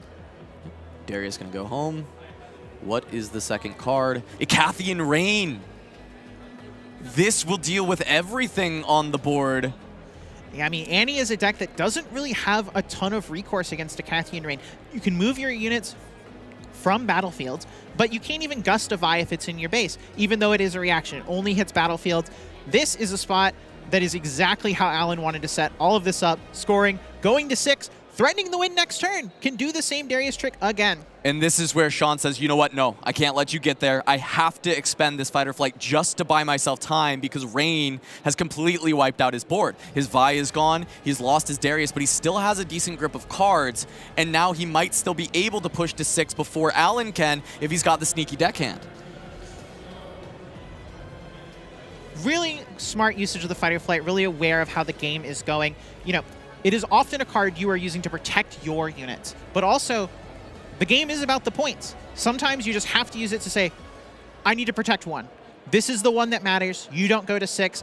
I'm going to go to 6. We both know I have this sneaky deckhand from this Gust earlier, and now the pressure is back on Alan. Yeah, and looking at the hand, I thought I saw another sneaky deckhand as well. There might just be the opportunity for Sean to get double sneakies out and keep the flash available to move them back, try and keep some more pressure on the board, or even just play out Annie, go for something like a fight or flight and see if you can win off a hold if Alan misses on the removal. It's going to start with Annie. We'll see what card he grabs. I feel like fight or flight is an easy Putting that to consider. Annie into the battlefield definitely makes me think fight or flight is a likely choice. Just getting a stack deck, though, possibly as something else here to help protect. You have 2 units there. That's not going to beat the Darius in combat, but that's claiming, okay, I'm going to answer your Darius, so you need 2 removal spells to get these out of here. Holds the stack deck, not going to cast it on that turn, keeping 3 runes up, threaten Void Seeker, threaten more. At the Magic 6, but no Vi in hand, no Darius in hand, none of the big units that Sean would need to actually finish the game. So as much as the race to 6 has been won, the game is certainly not over yet. Not being able to find enough draws off the Dreaming Tree so far to get there and assemble the combo, but there's a flash in hand and 2 units there. That's going to net another card. Could also see something potentially if there's a Ride the Wind in hand, if Darius is forced to go into that Dreaming Tree, you're maybe able to sneak that 7th point by moving over and forcing Alan to have an answer to that battlefields, or you don't hold for the win. Yeah, and the way the game has gone, the smoke screens, complete bricks, not able to actually find any purchase that can be great into the Darius, but Sean has played around them beautifully, never going into combat with Alan when there are runes up. Yeah, really playing this with full knowledge of the game plan. I want to get the points. I'm not about beating you in combat and destroying your Darius. I don't care about your Darius. I care about points, and I'm going to play to those and never let your cards be maximum value. Now Alan taking his time, looking through the trash for Sean, trying to see what cards could be available at this 3 rune total. What does he have to play around? How can he still hold on to win this game?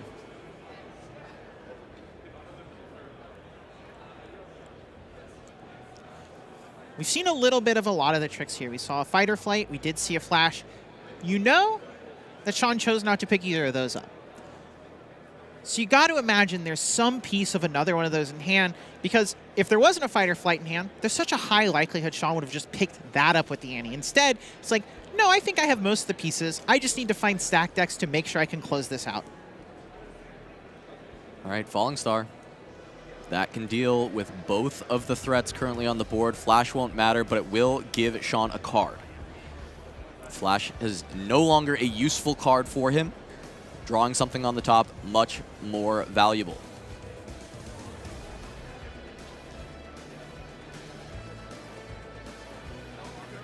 Up to 6 for Alan with the Darius into Dreaming Tree. Stack deck just going to be played on the showdown, being rune efficient. Gotta cash that in while you can. You gain a lot of information. You know your units are dead.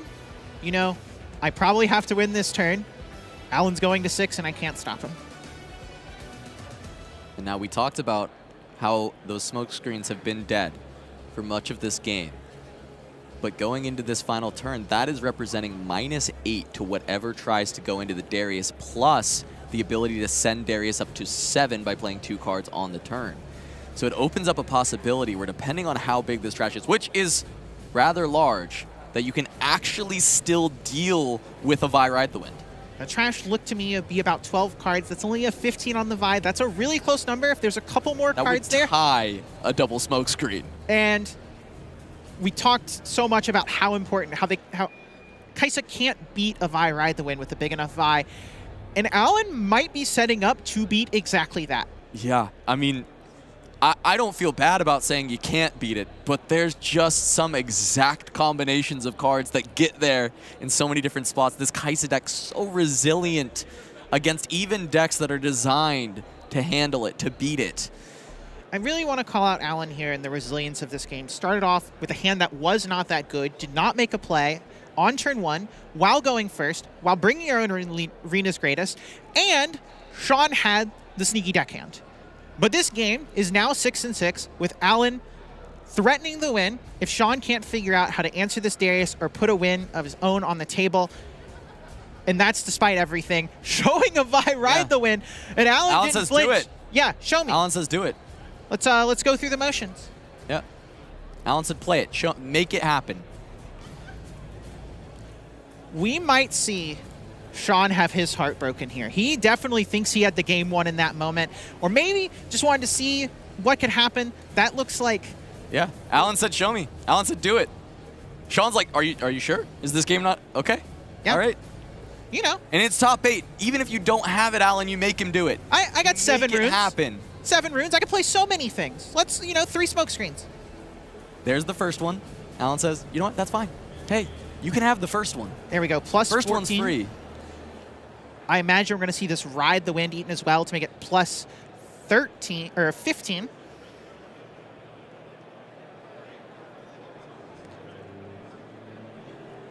The 2 smoke screens is 8, but he's still got runes on top of that. Right, another 3 runes. A Void Seeker is enough, while not to beat the Vi, but to cause a trade, stopping Sean from winning the game here.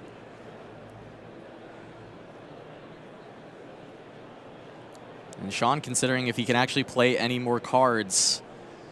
Yeah, what are the possibilities? You have 7 energy. How many cards are in your hand? A lot of things to go through. What are the pure mutations that can beat this? There's not a ton of them, but we do know Alan has 2 of those smoke screens, and that is what you need to get started on this math.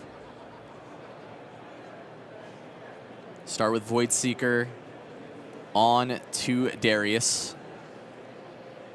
It's going to draw an extra card. 1 more into the trash, plus 1 more to that Vi.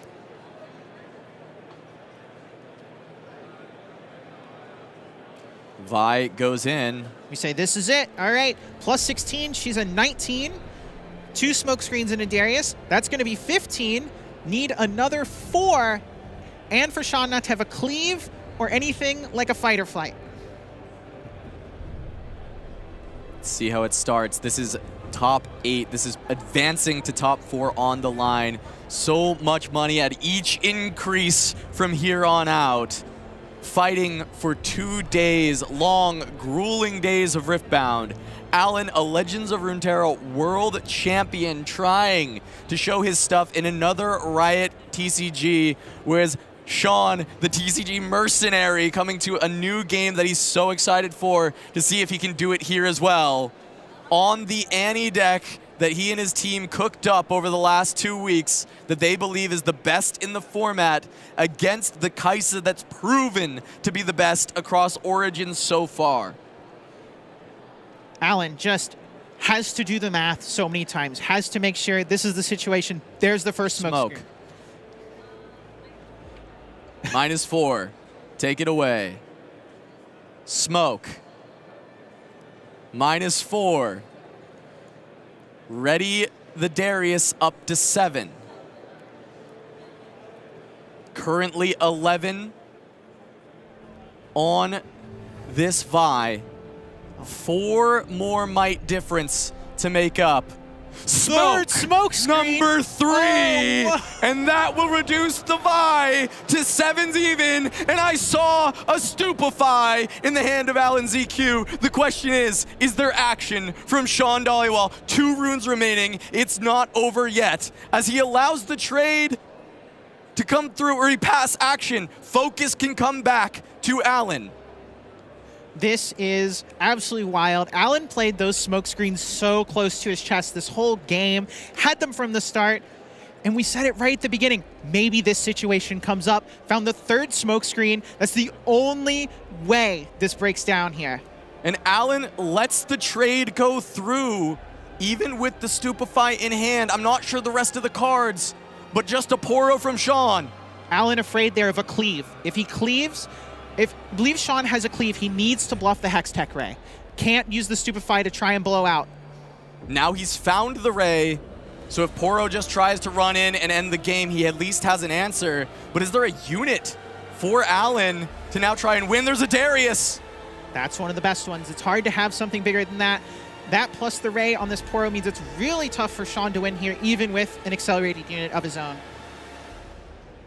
Stupefy plus Ray in Alan's hand to deal with this. We still have some Riftbound to play. Vi Ride the Wind, eat your heart out, does not get it done into the Kai'Sa that has historically been unable to answer that combo. Sean thought the same thing. He flashed the Vi Ride the Wind, said, hey, are you dead? Can we move on? Can I go to top 4? And that is not what happened here. And you can see he can't believe that this game is still being played. And the Ray will answer the Poro straight away. Sean, no answer.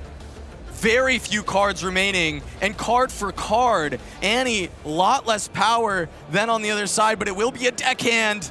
Deckhand meaning needed that Hextech Ray to not lose here. A Darius going in! And Sean Dollywall, even after the Vi Ride the Wind is answered, the call of Darius from the top of the deck, he's able to take Annie to the top 4. What an incredible match. You saw the relief on Sean's face after the game. He slumped back, so close to winning, thought he had it. Alan with triple smoke screen, saw it slipping away, was able to find that Darius to score the last point. Absolutely incredible game on both sides. Both players absolutely knew what they needed to do to win. I am at an absolute loss for words on this one. I cannot believe that not only did Alan overcome that big of a Vi on the right, what was it, 19, something like that? Minus 12, yeah, 19 on the Vi as a Kai'Sa deck with the 3 smoke screen able to push through. I've got no more words for it, so let's hear from Sean himself after the win here in top 8, moving on to top 4. I'm standing by live. I cannot believe the game I just watched featuring Diwali on Annie. Please explain to me how you're feeling right now in this moment. Like I was sitting there thinking like, okay, I'm gonna make my Vi as big as possible, 19. And before I went for it, I was thinking, okay, if he has like double smoke screen and like the Hextech Ray, I'm still okay. If he has triple smoke screen or like double smoke screen, Stupefy and a bolt or something, then I could lose. I'm like, it's possible because of how he's played, but it's like still pretty unlikely. And then he had it, and I thought, okay, I lose the game, you know? I played my little Poro out. I'm like, whatever, you know? I have my Darius, so I'm thinking, okay, you know, if I draw like a Ride the Wind, I have my Darius, maybe I can do something. I top deck sneaky deckhand, and I'm like, as soon as I drew it, I'm like, I think I win because I don't think he has a bolt, like a second bolt. So I move my Poro in, he bolts it, I play my sneaky deckhand, and as soon as he said yes, I'm like, okay, Darius let it in. And you know, that game I only won because he forgot the Arena's greatest trigger. And I had presented that Arena in the second game, and I told him, do you want to just both start at 1? Right? Like, so we don't have to remember? He's like, no, let's remember. I'm like, okay. So then in game 3, when he presented it, he forgot his own trigger and even mentioned in the game, he's like, the reason I like doing that is because I like punishing myself or my opponent, like, you know, if my opponent misses it, it is, but he's like, I like to, if I forget, it's on me, you know, and that's what won me the game, and it's just crazy. Like, it's so many things that game are just insane. Yeah. I can't imagine how you're feeling in this exact moment. You are competing. You're in a top 4 now for the first ever English Riftbound regional qualifier, and you're not alone still sporting Annie. You have more to go through. You're still playing for best of prizing here, Diwali, and the only thing I really have to ask is, obviously you're very well known across card game strategy in general. Is this just another day at work for you, or are you also feeling this tension? I was kind of chill, I'd say like Friday and Saturday, because I showed up with kind of like no expectations. I played like 2 Nexus nights, and then like I started playing Annie on Sunday, and like my friends trying to like, you know, show me the deck. I had some judge calls day 1 because I just didn't know how the game worked. Like I'm reading cards, asking what color certain cards are to the judges because I don't know if they have it or not. And like, you know, that's my day, and then somehow I'm in top 4. You know, I'm just trying to play tight, keep, you know, hopefully drawing well. I drew really well that game, so, you know. Speaking of playing tight, I know you have more to go through in the rest of the tournament. Congratulations on your top 4 right now, but we're going to send it back, and we have more Riftbound to get through. Sean is such an incredible player and competitor. I've had the privilege of, you know, hanging out with him, playing card games with him for a very long time as well. The whole PCG Invasion team came out here. They built this Annie deck. They told me, hey, we think this is the best deck. I said, hey, you guys really need to practice with some top Kaisa players. And guess who I got for them to practice with? It was Alan ZQ. They got to test with him a little bit coming in, and the fact that they have to beat him in the top 8 to make that top 4 is insane. But we still have more top 8 action to go, Aaron. We're going to be jumping into game 2 of one of our other top 8 matches, as it is Blarg versus No Veggies, Yi versus Annie this time around. We already have 1 Annie making our way into the top 4. There was an opportunity for the 4 Annie top 4. Let's see if Blarg can stop that from happening. Game 2 loading up to kick things off. It looks like Yi found the first win. Now we're going into game 2, Obelisk and Zon Warrens. And what's cool about this is when the battlefields were flipped and No Veggies saw Obelisk, they said, you know what? Yeah, I will still stay on the play. I'll let you have your 4 runes, and I will have my sneaky deckhand to score on that first turn. Yeah, in a deck like Master, you can't really stop that sneaky deckhand from holding without a board already, so that's almost a guaranteed 2 points when you are Annie going first here.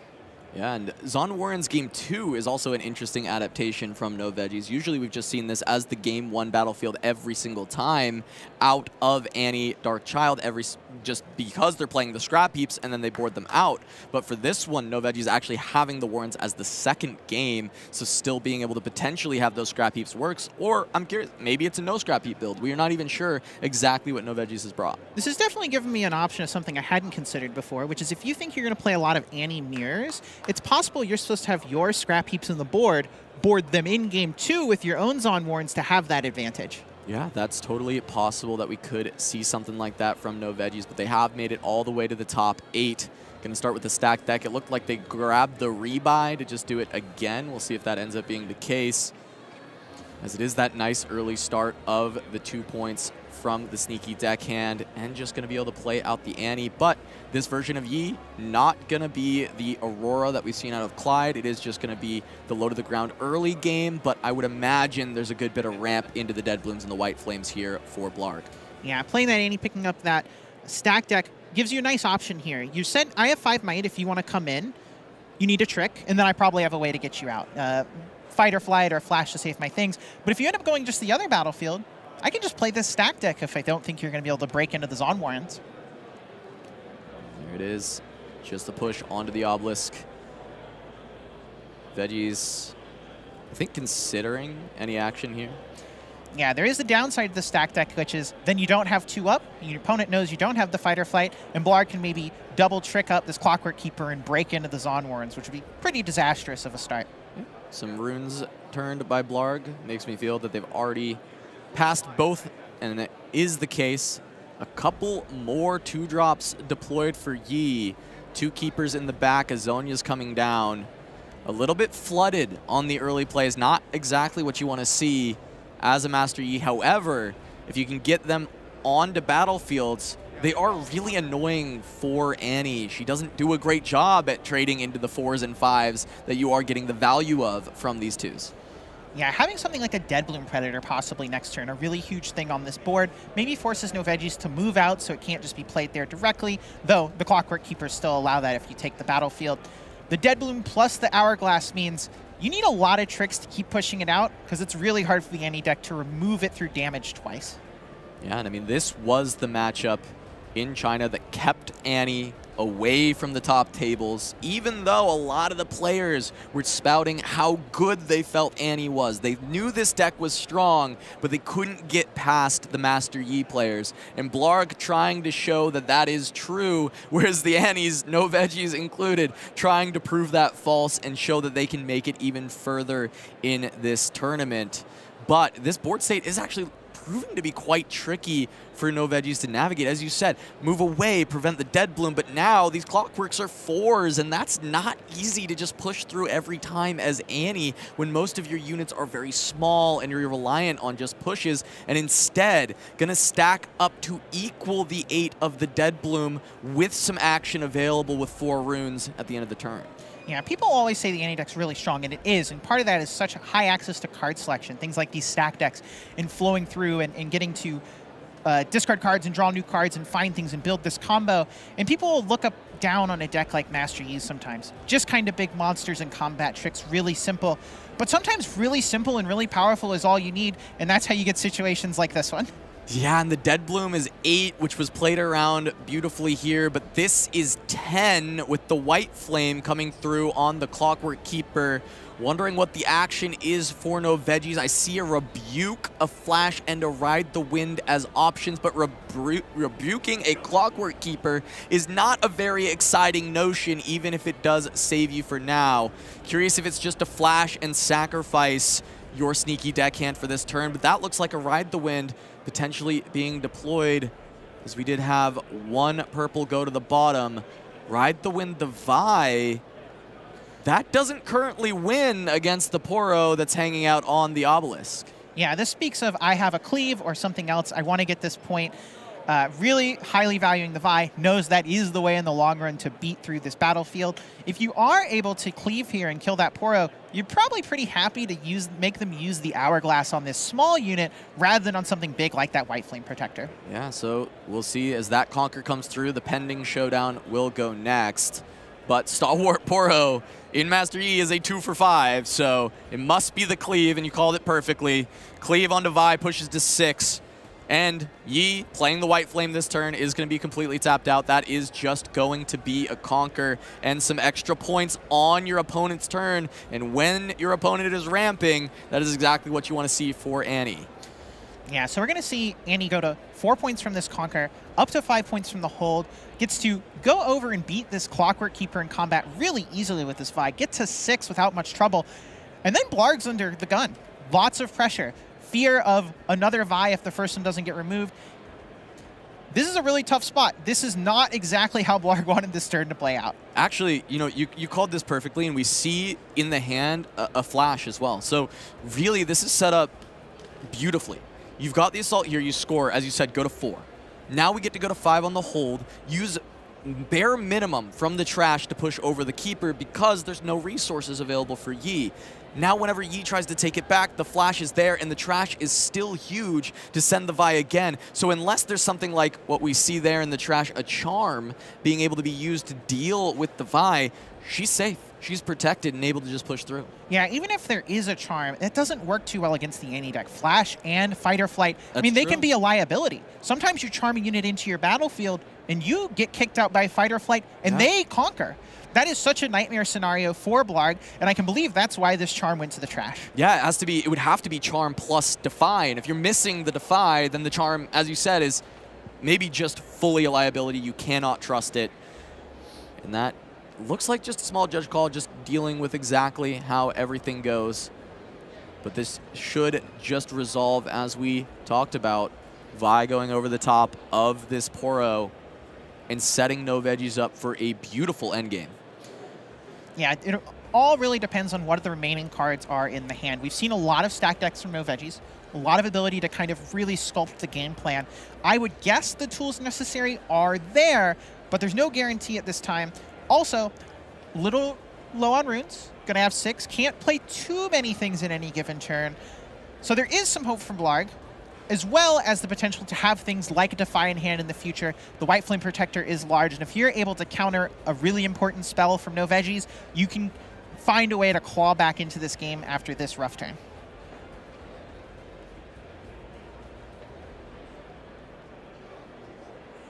As we still waiting on the decision here. Thinking about, from the Blarg side, what cards can actually bail him out of this scenario. As we know most of No Veggie's hand, having the flash to answer. Any Stubborn's already been deployed, so unless there's another Ride the Wind, not going to be able to just get that for free. So Vi's not ready to immediately win from 6. Yeah, if he feels like Defy is the big thing that has to be found. The other thing Blarg could have is the White Flame Protector at a battlefield with the Wuju Blademaster Legend. That's going to be 10 might. Primal Strength is a trick that could exist, plus 7, really large. I mean, No Veggies has a pretty big trash, is going to probably spend a couple cards this turn to get that Vi over into the Zon Wards, which will put another card in the trash. But there is a combination of enough tricks from the Yi decks that you can beat a thing that large. We talked about Alan being unable to beat Vi Ride the Wind. Vi gets really big. We didn't think he could do it.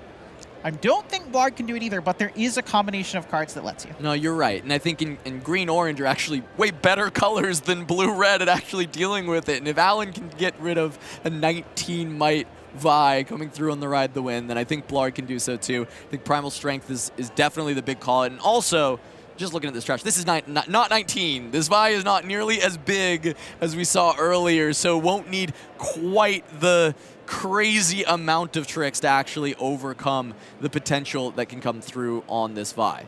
No, and you're getting a lot of value this game. You saw No Veggies, I think we saw stack deck for stack deck. Just loading up that trash, putting extra cards in there. It doesn't feel like you're doing a lot. You're kind of spinning your wheels, but you are, every time doing that, giving that future Vi plus 1 more might, and every single might can matter against this E deck. All right, looks like that is just going to be a pass from Yi. Nothing left to do. The hold up to 5. Exactly as we thought it would play out. And now No Veggies just has to consider this next draw, what it can add to the situation. Just trying to get to 6 this turn.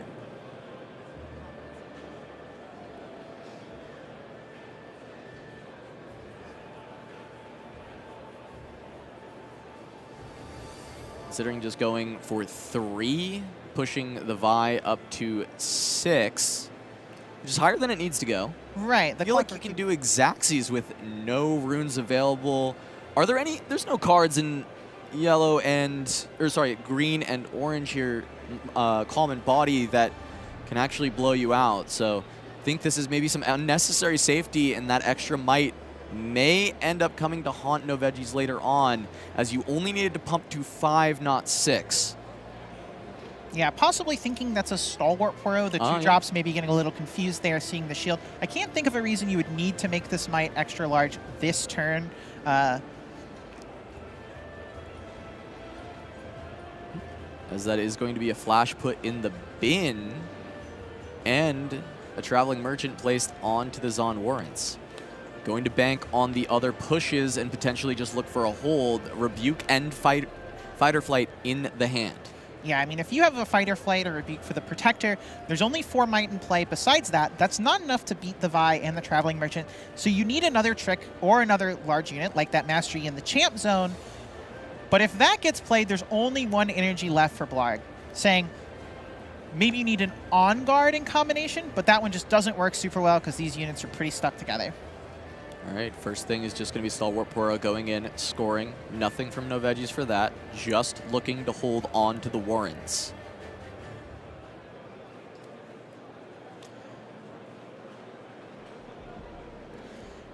Even if No Veggies is able to keep the hold, if that Vi is removed, Blarg is probably pretty happy. Going to 7 but not having that unit that can gank over to score that point, you're putting pressure on No Veggies. Hey, do you have a Darius? Do you have a Kaisa? Maybe you can score that extra point. Maybe you can't. I can see a world where this combat ends with we Fight or Flight our own Vi out and try and save that so we can make another big power play the following turn. It's a hard puzzle for Yi, but at a certain point, you just have to ask the Annie if they have it. The answer currently is yes. Fight or flight going to send the White Flame back home. Is there a defy? Is there an answer? Or a way to ready units can also help in this spot. I think... No veggies, yeah. Sending that White Flame back.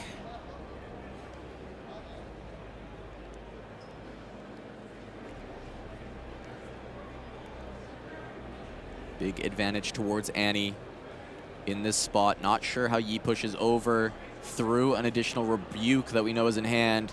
The normal answer here is just to deploy Yi honed, and that looks like it will be the play from Blarg. Send that in, 6 into 5. This is the downside of sending in that Stalwart Poro first. If you had that at base with your Clockwork Keeper, you could at least send both of those into this Vi, removing it, leaving the Traveling Merchant, but you're not guaranteed to lose on board like you are currently.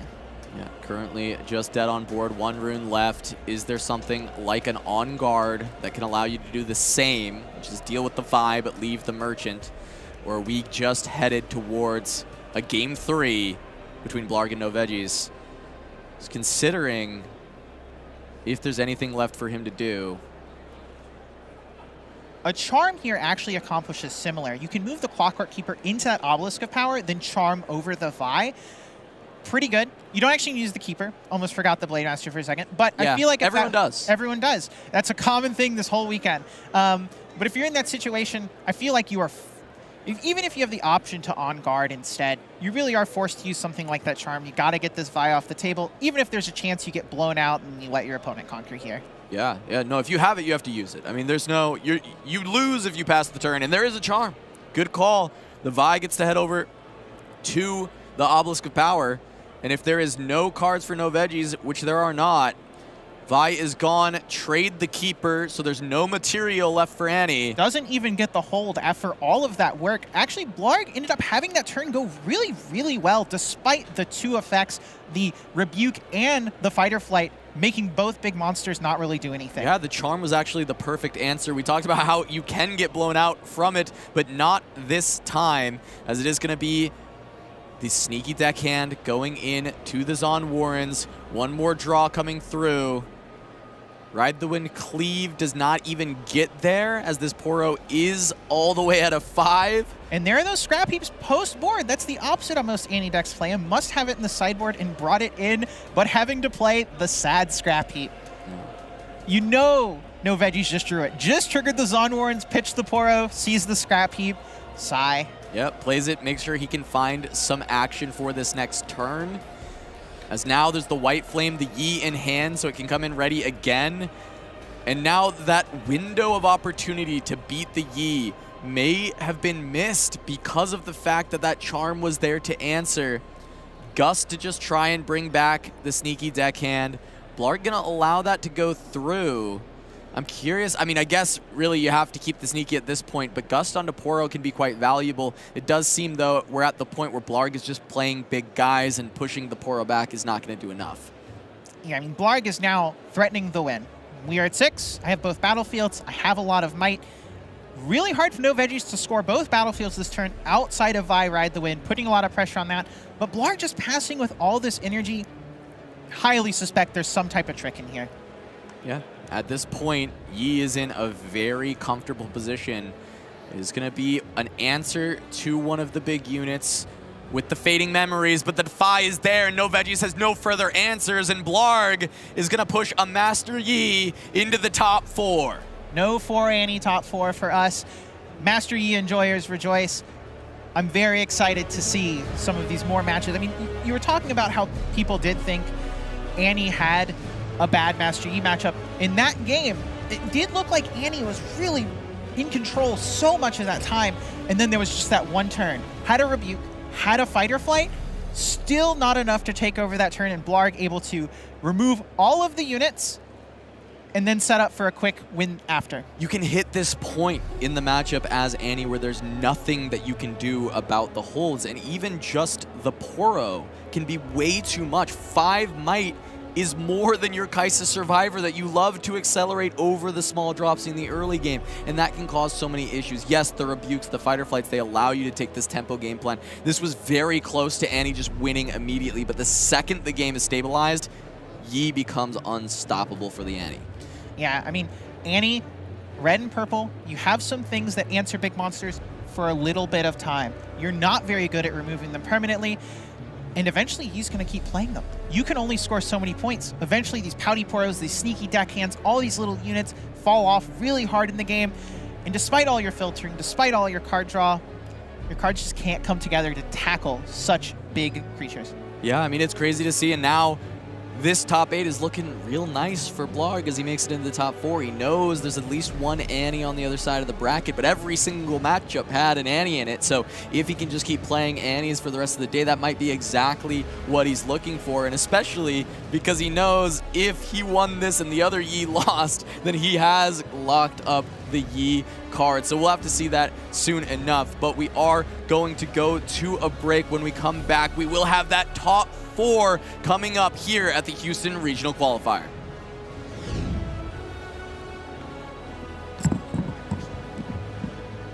That was sick.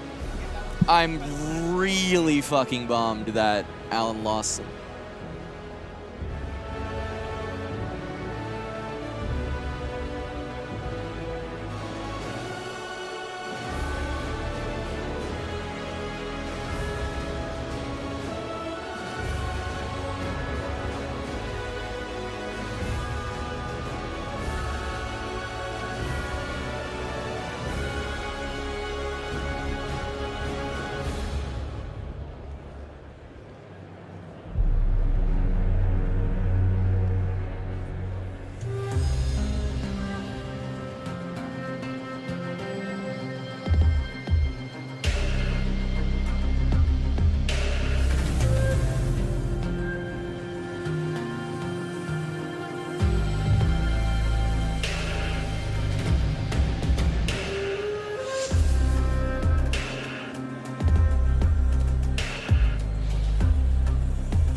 Welcome back to the Houston Regional Qualifier. I'm Casanova, joined by Patrick Sullivan as we move towards the top 4. It has been crazy. The Kaisa Annie game, absolutely immaculate. Moving forward, the Annies still trying to hold on and prove that they may be the best deck in the room. And I just can't wait to keep pushing on these matches. That was the biggest trade I've ever seen. That Darius v Vi with a lot going on the chain there, that might be the single biggest clean one-on-one trade I've ever seen in Riftbound. Yeah, incredible. And now we get to take a look at the bracket to see where the chips have fallen for this top 4.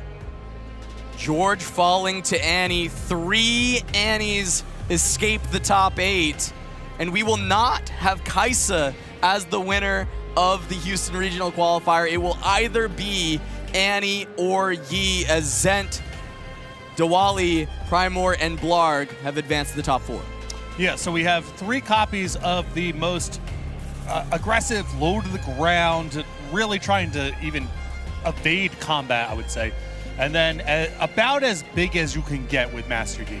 Yeah, and realistically, when we talk about history, in China, Master Yi was the blocker for Annie. The players there said that the matchup could not be solved for Annie, and it was what kept them from being able to find those top placements on the Annie list.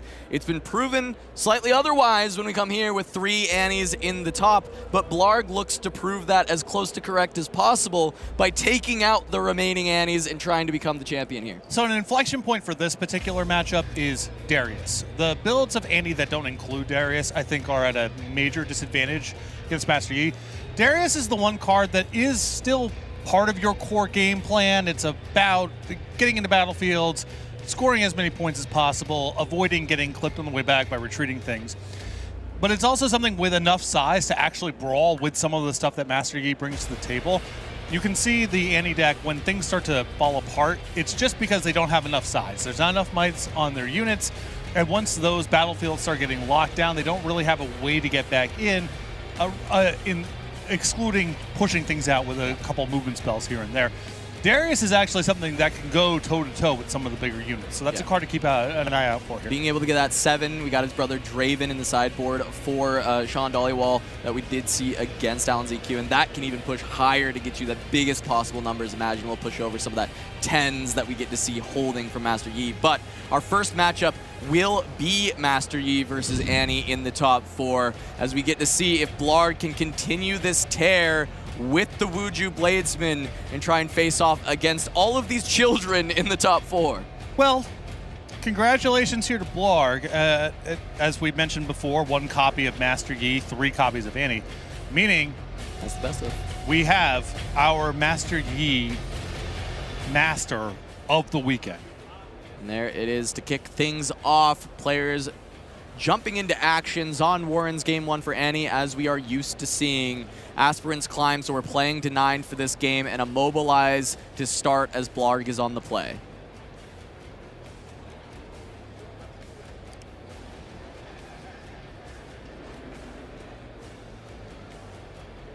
So important here for Primor to get off to a fast start. And it's not a sneaky, but this is another way that you can score on the first turn.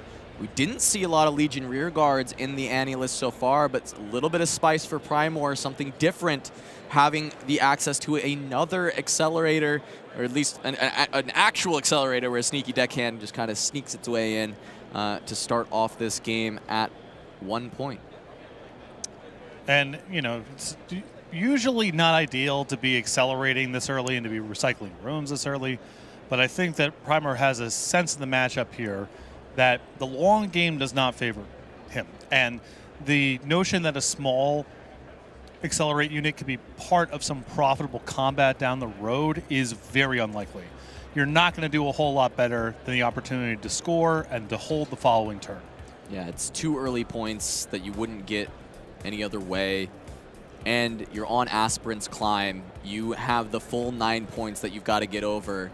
And being on point cadence now by doing this play, with the sneaky deckhand being found, going up to 3, you're ready to go the 3, 5, 7, 9 that you need to do to deal with Blarg's Master Yi. Yeah, it's nice to get presence at both battlefields. These sort of bridge turns that you're going to see from the Master Yi deck, trying to stabilize their position, a lot of it is going to involve being able to get into one battlefield, not necessarily both. So being able to hold here, that's a key part of trying to get from 3 to that critical range of 7, where then you're actually threatening being able to win the game. Once again, looking at the stacked deck to see what Primor can find. Fight or Flight, probably the most important card that can be found at this moment. It's likely that Blarg can play one thing. We see 5 runes. Master Yi Honed is probably the most likely play to happen from Master Yi on this next turn. And if you can push it back and go up to 5, you're buying yourself a lot of space. Yeah, you want to be... Master Yi is so important in this spot because you want to threaten both battlefields.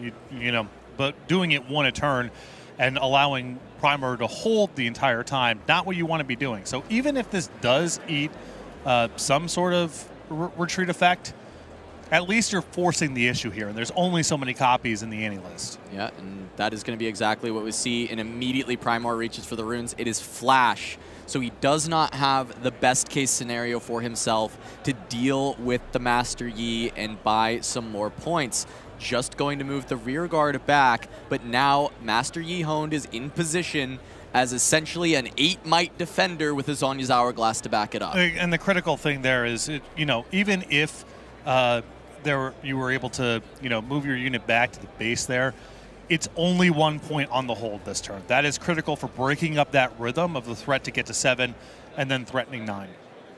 Now another stacked deck to try and find the best answer, but now the Rebuke or Fight or Flight a little bit less valuable, still nearly equal, right? Because it's effectively the same situation, you just had to expend a flash as well to make it happen, and you've let your opponent gain a point, but realistically, Master Yi's points almost don't matter in this matchup because by the time that Master Yi can score to try and win, you've probably lost control of the game to way too far gone of a degree. As we do have Darius, though, and you were talking about how this can potentially answer and go over the top of the Master Yi. We do have 9 points of might on the back here for Annie, going up against just the 8 on the hold if he wants to try and offer the trade. Yeah, I mean, this is not going to be, a clean trade exactly. This is still better than the alternative. You're scoring a point here.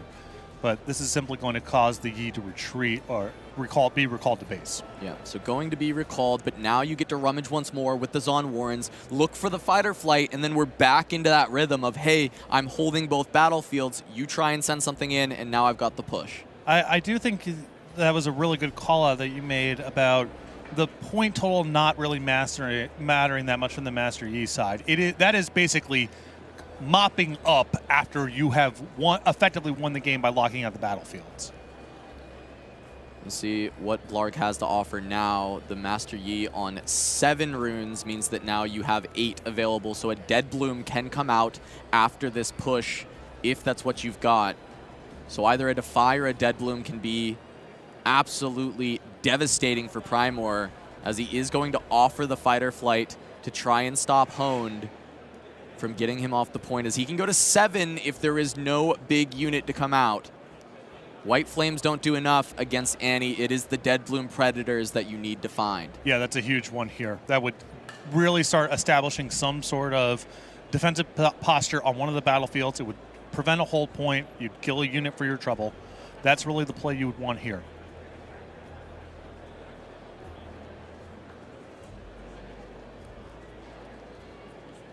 It is going to be another unit that can be accelerated. Tasty Fey Folk does work. Going to spend all 8 runes, but now that Annie is completely running on empty, you can establish another hold of 8 might. It is very difficult for Annie to get above that. We already saw a Darius having to be sacrificed to the grinder to get there. Yeah, the sleeper hold is starting to be cinched in here. Primor needs to be able to try to make progress on both battlefields. The Master Yi deck is so dominating from this position. Ton of energy to work with, 2 huge units, and all of that sort of hopping around from battlefield to battlefield, retreating to base, it doesn't work once you get to this point where you can't engage at all, and Primor is at risk of that happening starting next turn. Yeah, and only 3 cards in hand, not finding any of the scrap heaps to kind of build the card advantage on this on Warrens just yet. I think another thing to think about for this turn for Primor and why he's immediately going into the tank is if there's a way for him to go to 7, he must. Yes. Because Vi Ride the Wind, even though there is counterplay on the side of Master Yi with the Vi, or even, as Aaron was bringing up in the last round, the ability to just pump something over the Vi with something like a Primal Strength, that is your win condition from here on the Aspirant's Climb. You need to find a way to get to 7 so that you even have an out as we get later into the game. Exactly, and we've got, one battlefield here that's uncontested right now. Primor wants to move in, can take it, and that's great. Unfortunately, that only moves to 6. If you want to get to that 7th point that you're talking about this turn, you are going to have to get the contested battlefield as well. And then at that point, you have Ride the Wind plus 5. That's potential to go over the top of almost any sort of defensive position that Blarg can muster here, but it's all predicated on getting that 7th point in the first place. All right, it's just going to be sneaky deckhand onto the Aspirant's Climb, and that means just 6, not 7 for this turn. And now Primor is behind.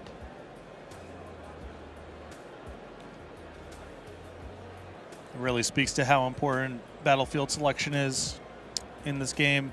This is a very, very different looking game playing to 8. 9 is asking a lot here out of Primor. It is just going to be a stacked deck in response to the Master Yihon coming in to deal with the sneaky deckhand. Primor happy to sacrifice a sneaky deckhand for a point, but not happy with the situation of the game now. 8 might going to be on both sides for Blarg to hold, and so many runes to work with. Blarg reasonably doesn't even have to play another card this turn, could just sit on 2 8-might units and a grip of whatever tricks could possibly be there. Yeah, at this point, the spells are actually more valuable than the units. You have a dominating presence. It is just trying to break up any sort of Vi combos. The stuff on the margins here, it's great to add a unit if you're still able to leave whatever trick up that you have here. But from this point on, Blarg really just wants to find spells. That's the key thing here.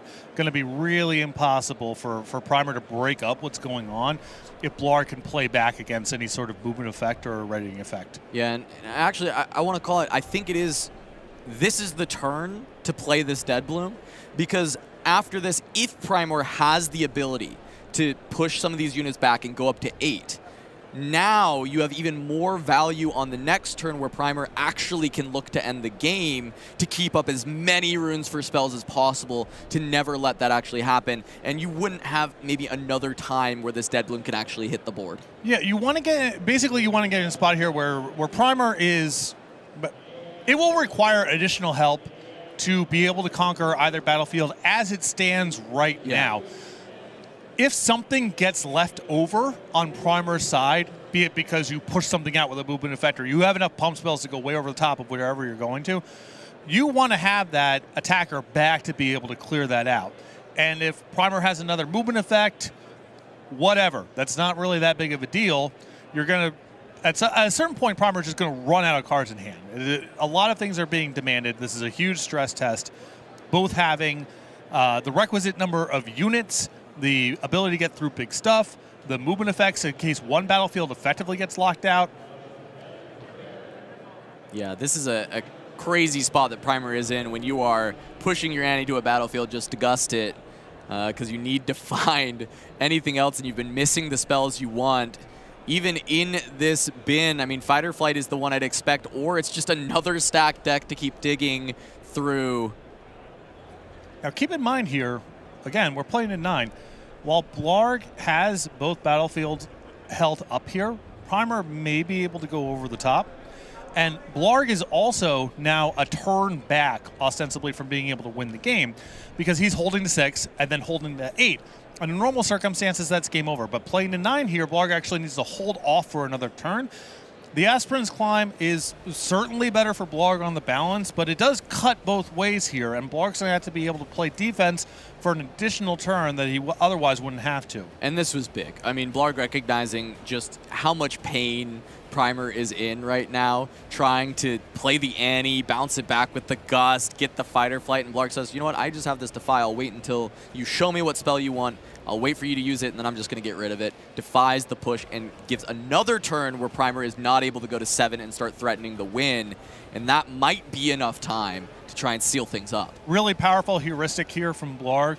Any spell that you cast that is effectively worth a point, that I will counter. Anything that isn't about that, you can have it. I think that makes a lot of sense, as he does now swap in the Dead Bloom Predator for the Tasty Fey Folk, valuing the might instead of the trigger. He says, we're past the point where a Tasty Fey Folk Death Knell trigger is something I even am thinking about or care about. It is now just the most might and the most annoyance on the board as Vi is found for Primor. The bin is pretty large, but is there a ride the wind to go straight away? I'm going to imagine so, with him already counting what is in the trash.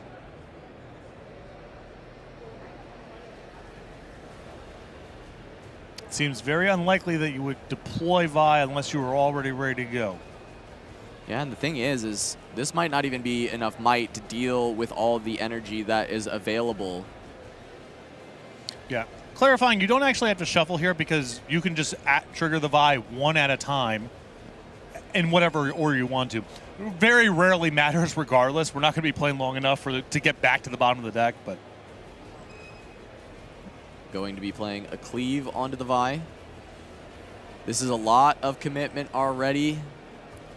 And the Ride the Wind can just get defied if Blarg has it, which would probably just say the game is immediately over. But even if this all resolves and Primar can clear both units, it still might not lead to a win because this will only go to 8.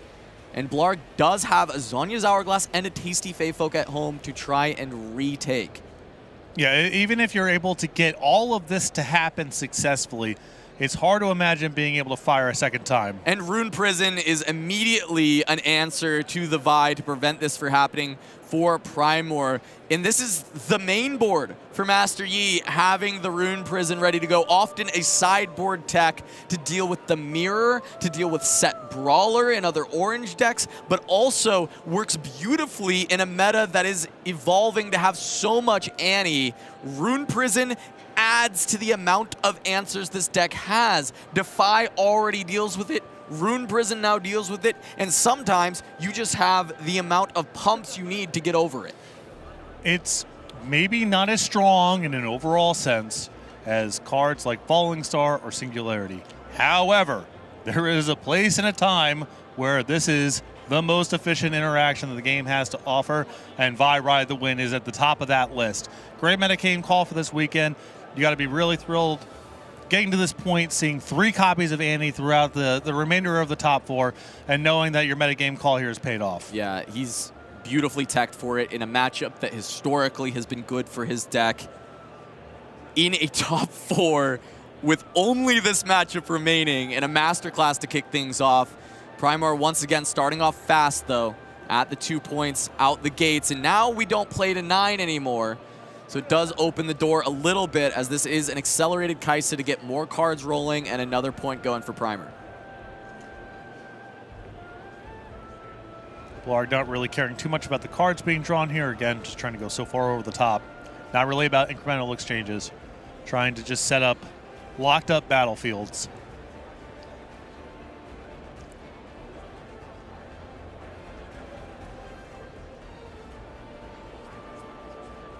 Just to find your center.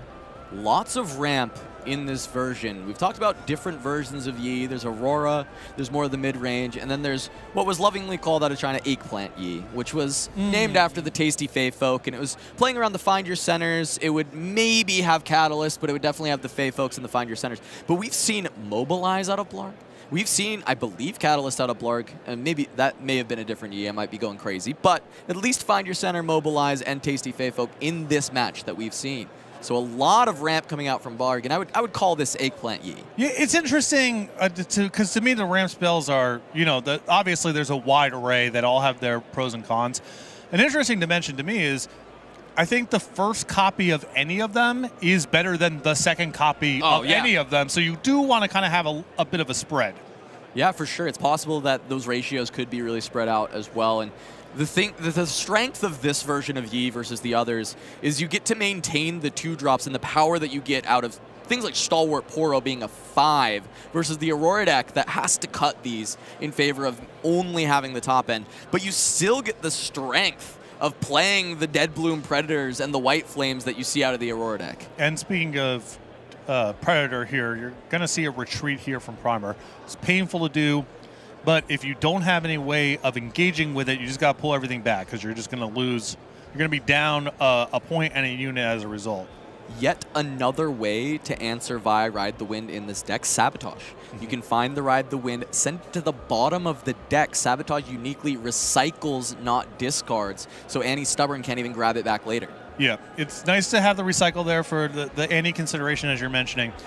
It does kind of put Blarg under a burden to get the game over with. This is great for picking apart that combo, but you still can't stop the top of the deck. And Primar's playing with stacked decks to boot, so you are going to want to pair things like discard along with getting the game over with, trying to shrink down the number of draws your opponent has to find backup copies. Yeah, easy choice for Blarg to get rid of the fight or flight with the Sabotage. really the key cards in the matchup when you're trying to get through Annie are going to be the fight or flights, the ride the winds, the rebukes, anything that is pushing your units away since you have such a massive might advantage. And Stalwart Poro going to take up residence in the Dreaming Tree, try and set for Blarg to be able to draw more cards later, but it is also going to be a commitment of Master Yi Honed, so valuing getting on both boards and just presenting the most amount of might for Primer to have to deal with.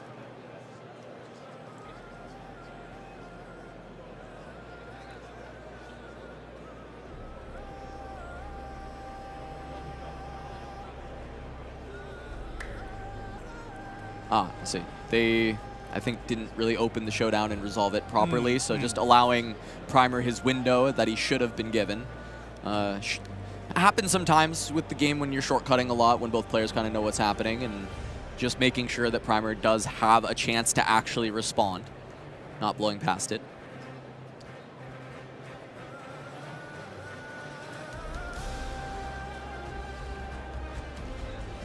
So the good news from Primer's side is uncontested threatening the magic number. Any unit he wants, he can sneak over to the Dreaming Tree, pick up point number 6. The downside here is we are pretty far away from Vi plus Ride the Wind. We saw the hand, none of the pieces. And in fact, the trash isn't even that stocked right now. So even if you were to assemble the combo, it's not clear we'd be able to push through Blarg's defenses should we get to the next turn. But Blarg does need to catch up to the uncontested battlefield here. Or I guess now the one that's controlled by Primer. And this is the big positive of Master Yi Honed having that ganking, always being able to threaten over to the other side when necessary. As for now, Primer just developing as much might as possible and is going to be able to send 9 might into Master Yi Honed to try and deal with it. The trade's going to happen. Huge for Primer going to 7. Master Yi does not do well at conquering both battlefields from hand to try and prevent a hold. Really good fork for Primer to set up to try and take this game 2 and bring us to a final game in this series. And you just saw why Darius shifts around the dynamics of this matchup quite a bit. A lot of the anti-builds that don't have Darius, they just can't get out of a unit that large without moving it back to base. Primer actually just won a combat straight up. And as you mentioned, this deck from an empty board is not very good at contesting both battlefields at the same time, and Primer only needs the one. Blarg thinking through the options, but when I think about this version of Master Yi, the way you're able to get on board in a single turn is Dead Bloom Predator, it's Tasty Fey Folk Accelerated, and it's Master Yi Honed from the Champ Zone. There's really nothing else that quickly goes in. Some of these builds had first mates, but those are more the mid-range ones playing around Kiana and not so heavy leaning into the ramp. And we've seen a significant amount of ramp from Blarg that leads me to believe that first mates and some of these kind of mid-range units are not going to be included.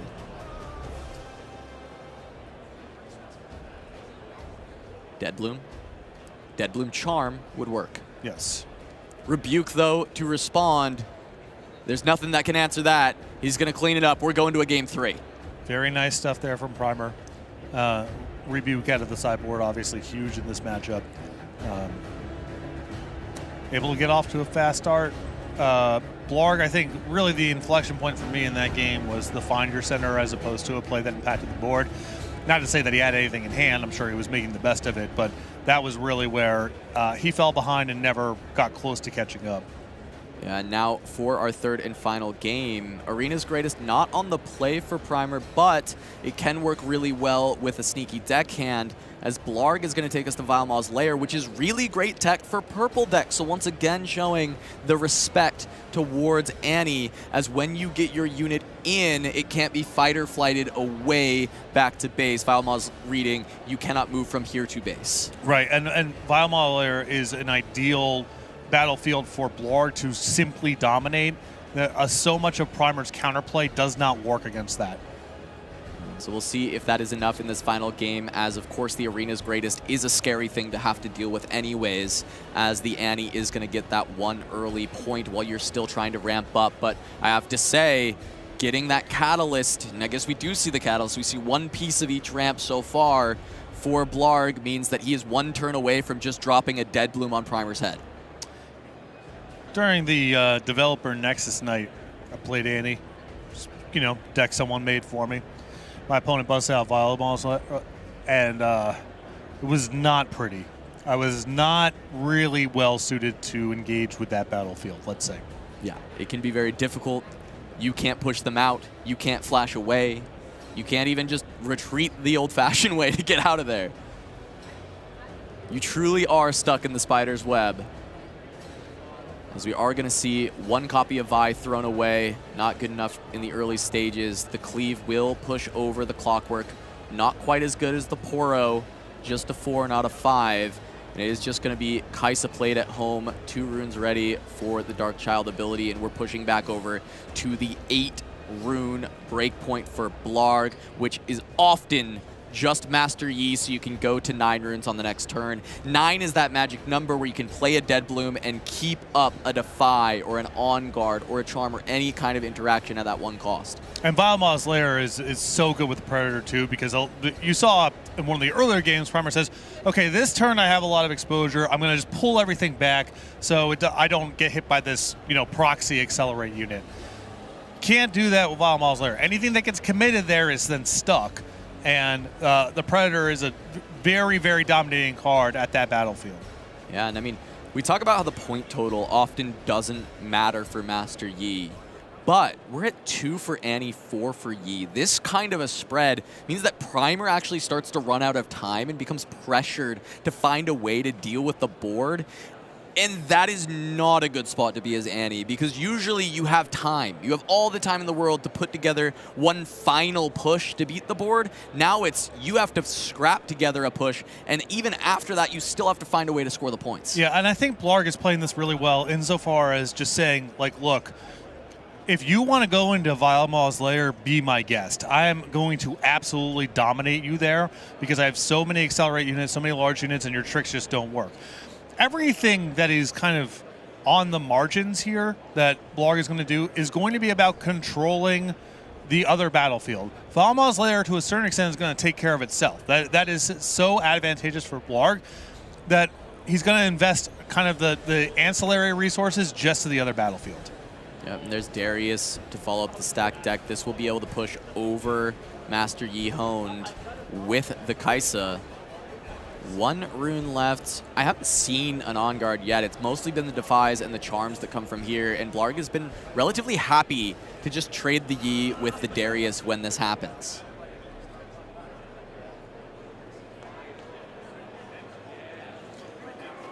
Yeah, I mean, at this point, Blarg's probably working with enough resources such that the compulsion to spend a resource this turn just for the sake of being efficient is probably not that big of a deal.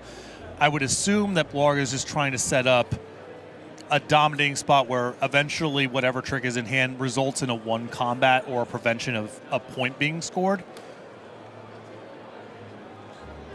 We see Kaisa being picked instead of Darius to clear to prevent the draw. Dead Bloom Predator going to hit the table. It beats 5 and 4 the same, but the question is, does Primer have the Rebuke once again to buy time? This time, though, not enough points for Rebuke to end the game, so it is a costly spell. -3 runes when used on a Dead Bloom Predator due to that deflect. At the same time, it doesn't really seem tenable to just let this happen. At what point, you know, your Rebuke is at its best the more that you are on the front foot. You allow this combat to resolve as it stands, you might not get on the front foot again. So I agree with you, it is an iron price to pay. But I do believe if Rebuke is available, you are not likely to get a window better than this one. Yeah, I completely agree. It looks like in the hand I see a Rebuke and a Ride the Wind. So that may be the consideration is, do I Ride the Wind my Darius over to Vilemaw's? Because then you can't move the Darius back again. It gets trapped in the lair, and the Ride the Wind would usually be your way to get it out. I think that Primer is, as much as possible, reticent to move any premium unit into Vile Maw's lair. If you're talking about sneaky deckhands to score a point here or there, that's a whole different kettle of fish. Go ahead and do that. When you commit something like Darius over there, that thing is not coming out and it's unlikely to hold. That is a huge investment. So normally in this circumstance, ride the wind over onto the open battlefield. That's a great play. You score the point, everyone's happy. It is going to be the ride the wind is the choice. I think I'm with you where I like the Rebuke more here, but Primer has had so much success through this game. Not able to get it through, and this is the other reason the Rebuke can be better. The Defy is deployed and deals with the Ride the Wind. Rebuke is undefiable due to the 2 power cost. Yeah, I'm sure, Primer's been playing this deck to great success all weekend, so I'm not here to be critical of the play necessarily. I'm sure he weighed the variables of trying to Rebuke versus Ride the Wind there, but that was going to be a kind of a tricky spot regardless. So they're going to have to recycle 3 runes and stave off the inevitable for maybe a turn, or in the best case scenario, move a premium unit into Vile Maw's lair and at the worst walk into a Defy. And this time having deploy Annie Stubborn for a stacked deck once more. We've seen it time and time again this series. If you're in a good spot, you're wanting this to be grabbing Rebuke back to finish the game, or Fight or Flight to finish the game. Grabbing stack deck just means you are in a world of trouble. Looking for help and maybe trying to set up a combination of Vi plus Ride the Wind, but, Primer's only at 3 points here, so you have so much work to do before we can even talk about that being a sequence that can win the game. And Blarg getting to have the Dead Bloom stick. Untap with 8 once again to continue to either develop the board or keep up tricks, but we've seen time and time again this becomes a spot for development. So many 1 costs being able to be used, the charms, the defies. The eggplant could come out just to develop some board presence.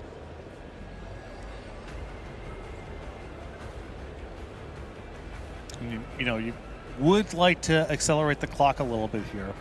You would also like to establish some sort of position in the Vile Maw's lair if you're on Blarg's side, because, Primer is reticent to engage with it for the obvious reasons.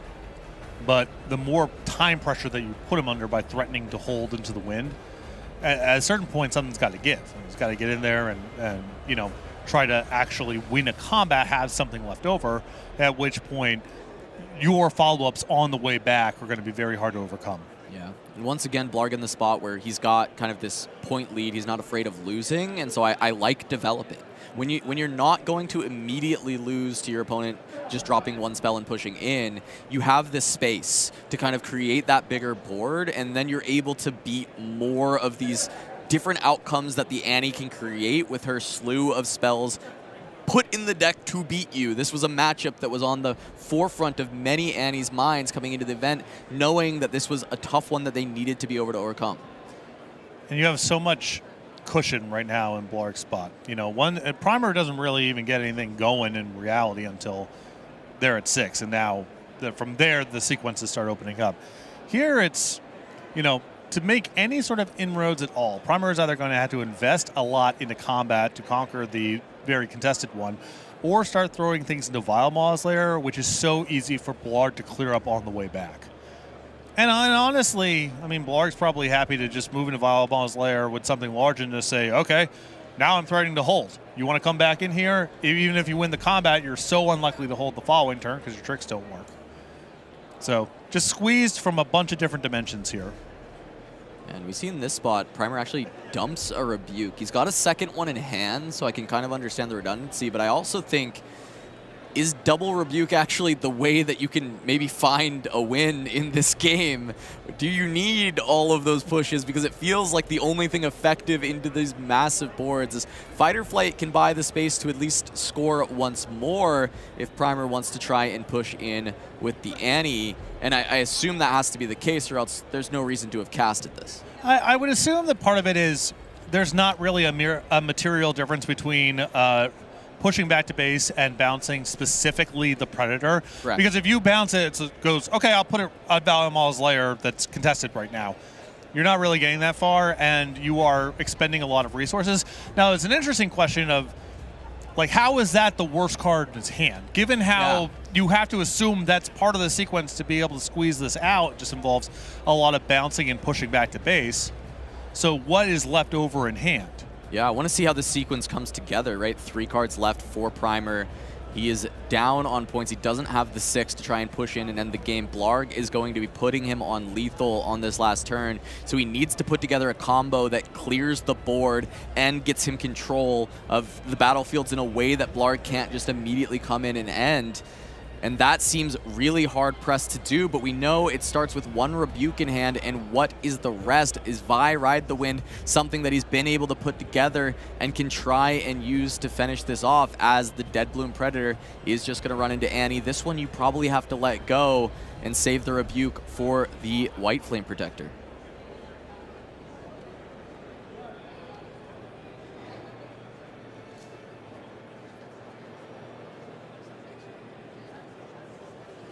So Ride the Wind into the Predator. This is hoping Blarg cannot interact with you. I like the idea. This is the only way that you can get into a winning position for the next turn, by scoring to 6. So if you Ride the Wind and bounce the Predator, you're at least at 6 to find exactly Vi Ride the Wind to end. It's a very, very unorthodox play here, but again, as you're talking about, Primer is not going to win this game going conventional blow for blow. You've got to try to find a way to sneak a point here and at least threaten the ability to win the following turn, because you're not going to be able to win this game by saying I hold to 8. It is going to involve conquering both battlefields in the same turn. Also, Primer would get for whatever it's worth, a discard and draw for his trouble. So if you're missing a piece or the worst card in your hand is not that helpful, it's at least something. Yeah, I mean, this is Rebuke +1, so assuming that the line is to Ride the Wind, well, it must be to the battlefield, it can't be to base from Vilemaws. Then this is ditch the other card to try and dig towards the combo, Rebuke the Deadbloom, and then you've got 1 more move on the next turn after a theoretical hold to continue from there, but actually there wouldn't be a hold because Deadbloom gets to be played back on to your Traveling Merchant. So really it's 1 dig here and then 1 draw, and hope that that is Vi Ride the Wind as your win con, as you're out. And remember, this is all happening with Blarg sitting on 5 or 6 cards. Exactly. And any sort of stun, any sort of movement effect, that's probably going to be too much. But Primer is, just playing to his outs. Like, if you can only win by A, B, C, and D happening, then you just play like that's the top of your deck, and those are the cards in your opponent's hand. Yeah, so I think this is a cool puzzle that Primer has solved as, hey, I'm losing, this is how I can win. And now it's just how the chips fall, and Blarg has to think about the best way to disrupt this, because maybe there's just a defy here, and you can just defy, but the other option is, if you see through the line and you see a Rebuke coming, you can just replay the Deadbloom. So there's the move. There's the discard. We don't see the draw. We won't know if he's found what he wants just yet. The score from the White Flame is now a stacked deck will be played.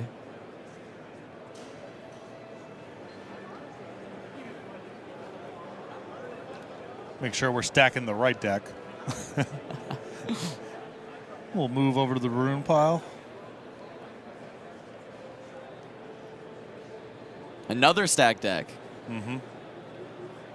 I mean, if you're trying to find the pieces of the puzzle, stack deck is a way that you can kind of get there. But Primer's not looking too happy with these draws. And keep in mind, this is going to be 2 cards in hand plus draw steps. So it's a very specific sequence of things that is needed. And this even assumes that Primer is somehow winning this combat, which is not looking likely. Yeah, because it has to be the Rebuke. So it's exactly the 1 card off of stack deck and then the draw step that has to be Vi Ride the Wind. And so unless that's what he saw off of that second stack deck, that final stack deck, then he's not going to have the juice to push this through. We still got a draw step. We got one in hand and one on top. If we need exactly 2 cards, it's possible.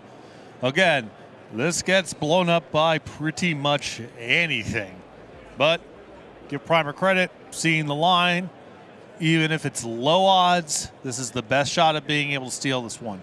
Yeah, I mean, Blarg is just thinking, okay, well, if you conquer here, you do go to 6. He's probably considering, yes, Vi Ride the Wind is the thing that beats me here, unless does my hand beat Vi Ride the Wind through this amount of cards, which we saw the Rune Prison. Rune Prison just answers. Clean. Defy just answers. And remember that Primer's going to be on exactly 2 cards in hand, so even if he has it, there's no way that he has something to play back against interaction. And I guess to be fair, that means Dead Bloom would not be able to be just played down if you wanted to keep interaction. So Dead Bloom re-grabbing this. He already scored that battlefield. I don't think that's how it works. Am I wrong? Well, we're back here in the booth. Hello. How you doing? That was semifinal number 1. Congratulations. Yeah, because he scored that on the hold, right? Yeah. So that should not be, I don't think. Whatever it is whatever it is. the blessings of live television. We'll be heading down to our second semifinal match here in just a moment. Yeah. But good stuff there. Pretty fun. Had a good time watching it. Not entirely sure what happened at the end there, but, you know, we got another match coming.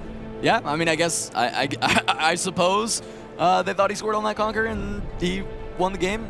No correction, that's fine. Doesn't matter. Doesn't matter. That's we'll it. That's Blarg in the past. is moving on to the grand finals with Master Yi. Slays and Annie. One more to go for him because our other matchup's in Annie Mirror. So if we get that Annie, I don't know if that's ready. They'll tell us when it's ready. But we can talk a little bit about the Annie Mirror. We'll move on. We'll go to the Annie Mirror. We'll talk about that. Okay. That feels, it's just a race. Yes. It is just a race. But the cool thing about the matchup is that there is interaction for the Vi Ride the Wind. So it's not just get to 6 and then there's no way to stop it, right? There is a way to kind of play back and forth, but it is absolutely a points race. It is an arms race, and it is a matter of denying points when you can and scoring them as fast as possible, which is a very distilled way to just even talk about Riftbound, but it just comes to a head in an Annie Mirror. Well, it's interesting because, you know, there's so much scrutiny and emphasis put on Vi Ride the Wind, and partially because that combination of cards is so good against Kai'Sa. They really can't hold battlefields very well. A lot of their interaction doesn't work against it. Vi Ride the Wind is also kind of your out, so to speak, when the battlefield gets so mucked up that there's no way to win in a conventional manner anymore. You're just going over the top. Neither of those things are really applicable here. It's not a matchup that's about breaking up some stalemated battlefield. There's a race to score, as you mentioned. Going first is a very substantial advantage. And from there, you're just trying to prevent your opponent from ever winning a very profitable exchange or conquering both battlefields in the same turn. So this is actually a matchup that, for all the power that we've seen over the course of this weekend from Vi Ride the Wind, it's not really so much about that here. Yeah, for sure. And it is going to be Sean Dollywall on the play with Zon Warren's start. The scrap heaps in. Zent starts Dreaming Tree, so there is consideration once again on, do you keep the scrap heaps in for a potential future Warren's play as we get further throughout this series? A little bit of mind game on the battlefields that can come out in this matchup. Yeah, it's interesting because if you think your opponent's going to be sideboarding accordingly, you know when you're bringing in and they do not. Yep. So there is a little bit of a cat and mouse game that you can play. Yeah, as it is just going to be Sean with the sneaky deckhand on this second turn to try and immediately jump up to point cadence. And I saw a flash in his hand, which is really nice for this early setup. Get both your units in, score, and if Zent presents more than you can handle, flash them both back, get the draw from the Dreaming Tree, and just a really clean early setup. But Zent already behind the 8-ball in a major way. As we've seen over the course of this weekend, this Annie deck is so good at just basically moving into uncontested battlefields and scoring points. So even if you are playing catch-up here and you're able to clear out these battlefields, it probably involves trading cards. It's unlikely you have something left over after the fact. And then every accelerate unit, every sneaky deckhand, it's a tough... The math is very tough here. Dropping the Fight or Flight. We went from a matchup where that is the most valuable card to one where it loses quite a bit of action, as it is just going to be a cleave to push this Traveling Merchant over the top of the deckhand. Diwali with the flash. Considering if he wants to target both, he will.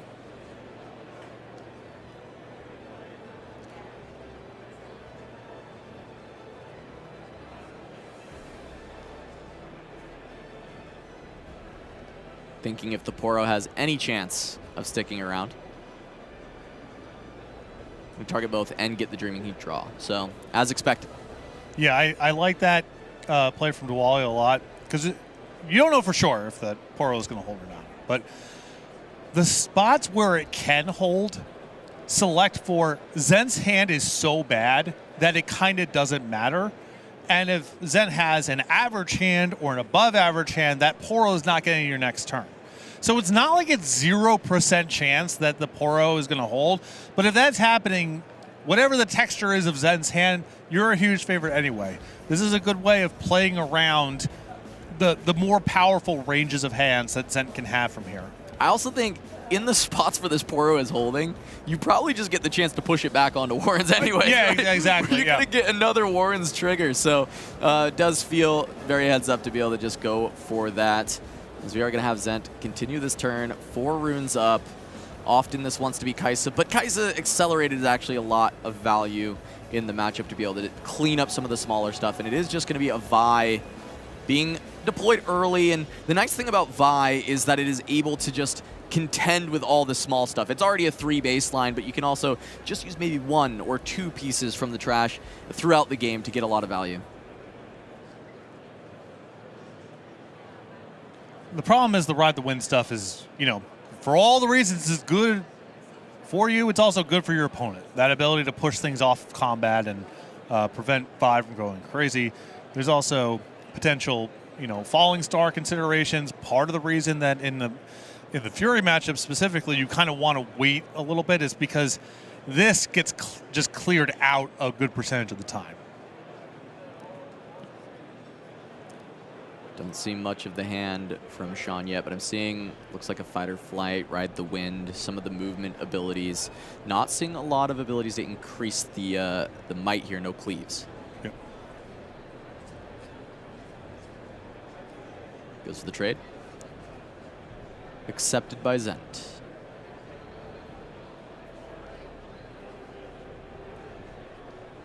Four runes available for Zent to try and answer whatever the Pouty Poro wants to ask, if it goes to Dreaming Tree or the Zon Warrens. A couple options for Sean. Poro to Dreaming Tree, then Ride the Wind over will net you a card as well.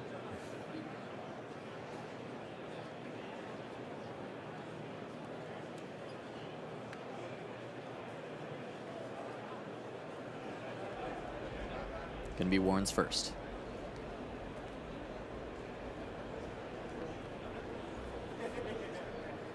Like a Ride the Wind from Zent can be a response to push the Vi in, try and stop Sean. Very high, that feels very high risk, low reward to me. Yep.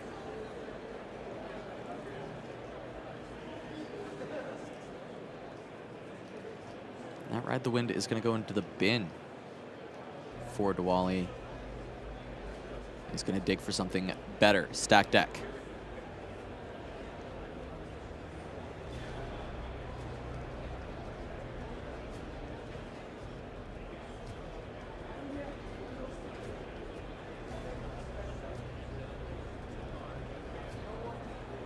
Ahead 3-1, 5 runes to 4 for this turn. Sean really wants to be able to score this Dreaming Tree, keep up the speed of this match, but he does have a lead. Zent being at 1 gives him a little safety to slow down if he needs to.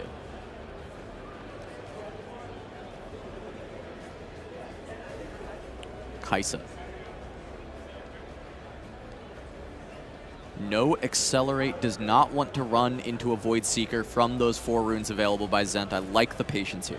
Yeah, heads up play there. It's so bad if you get hit by Void Seeker in that spot.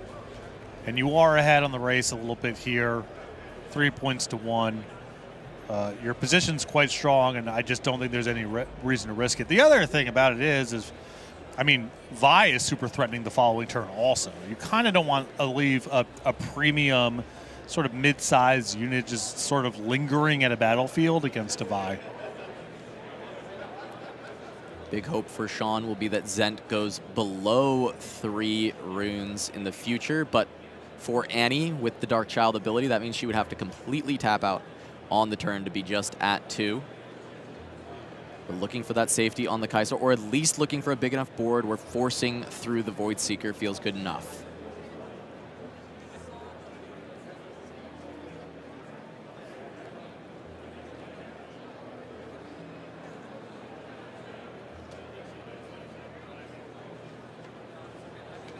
Recycle 2 for Vi. 5 might ready to be sent in. Gets above Void Seeker for the 3 runes on the side of Sean Dollywall.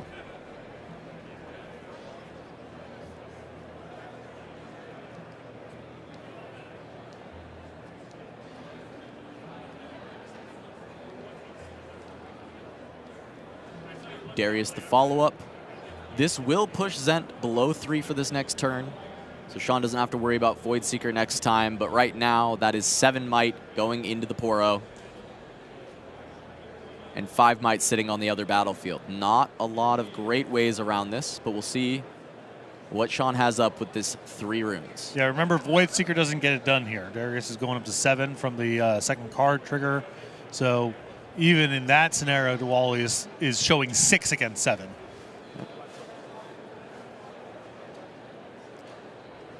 Sean says Fight or Flight is good enough here. Gonna push the Darius, keep his Poro alive, guarantee that he can score one side, and should be able to push in and score the other now that the Void Seeker is tapped out of. Yeah, critical there. I mean, that's a 2-point swing right there. That went from Darius conquering to the Poro holding. And when you're talking about a matchup that is not really about board position as such, it's a lot about just that race to 8. A 2-point swing is huge.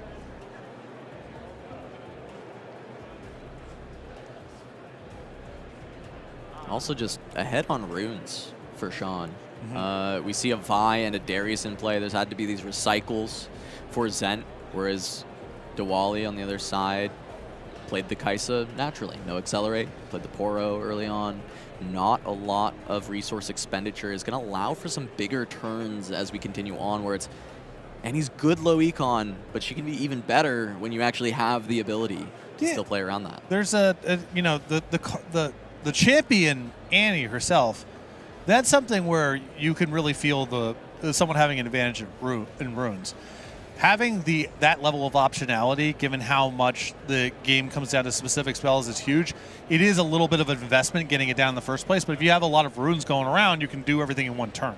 I love this Gust. This Gust is like a mana burn. It's the flash went down to try and move back the Vi, but if Zent wants to replay Vi, that's yet another rune that is continuing to be reduced from the side, and it's just a tempo loss because the Vi actually has to be replayed, then ready on the next turn. So this Gust just kind of does a lot of work in response to the flash. Yeah, that is a huge swing.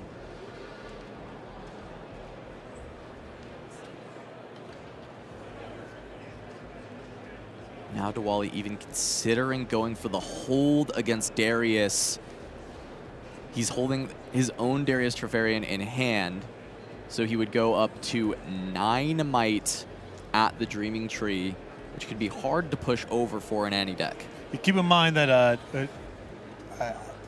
oh, yeah, we're holding up here. I was going to say that Darius is, it's going to take a lot to get the 2 cards to be played profitably before combat anyway, because a lot of the kind of the movement stuff is predicated on things resolving after the fact.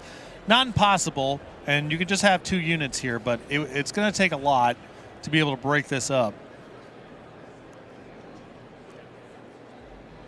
This is even better considering Diwali's got the flash. So in worst case scenarios, he just brings him home. He draws his card for Dreaming Tree. But he can bluff so many different options with the 3 runes available. Stack deck plus Void Seeker is going to buff up the Darius to 7 and still deal 4 damage to whatever you're bringing in. There's just even Fight or Flight on 1 unit. If you send the Darius plus something else, you push the 7 might back, and you still have 2 runes available. There's a lot of things now that Zent has to consider when trying to attack into this Dreaming Tree. And that was a really nice play too. I think of setting the Poro back to base, basically saying, if you want to engage, it's going to be over here, where I have a lot going on.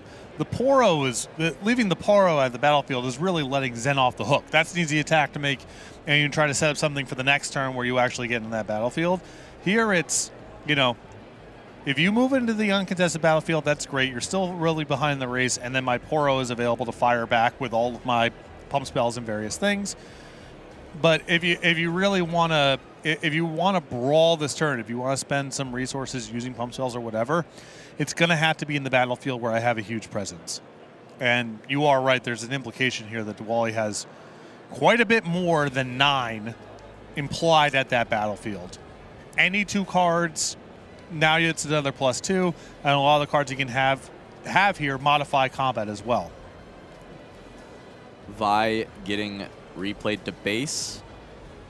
And now Darius, Zent trying to decide where it's going to go. It will go to the Dreaming Tree. Currently just 5, but of course there is going to be something played to start. It is Cleave. This does push Darius to 10, which will put it above Dollywall's 9 that he is using to hold currently. Draw from the Dreaming Tree, still on the stack.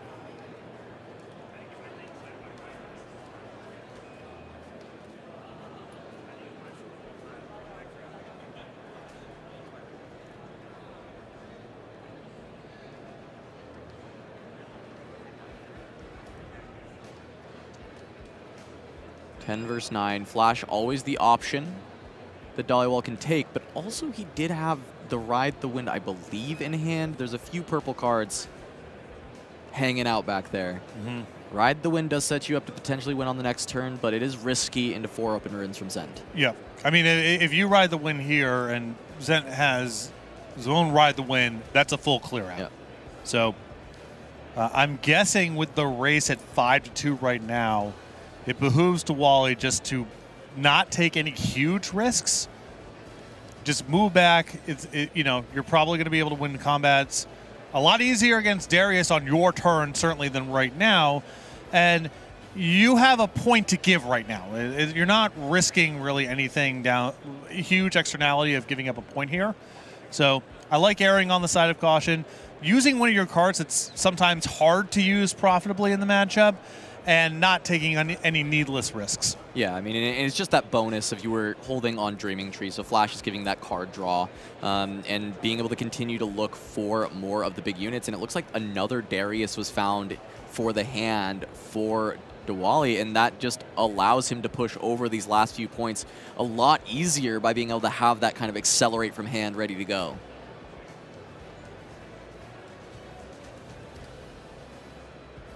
And Zent will have to spend more if he wants to stay on point cadence and go up to 4 points here.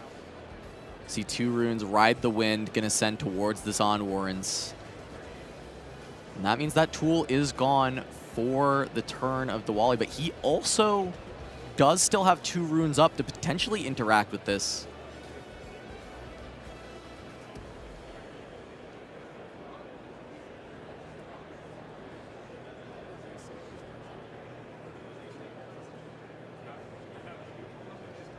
Probably nothing at reaction speed can be done. So we're going to see that showdown start over on the Warrens.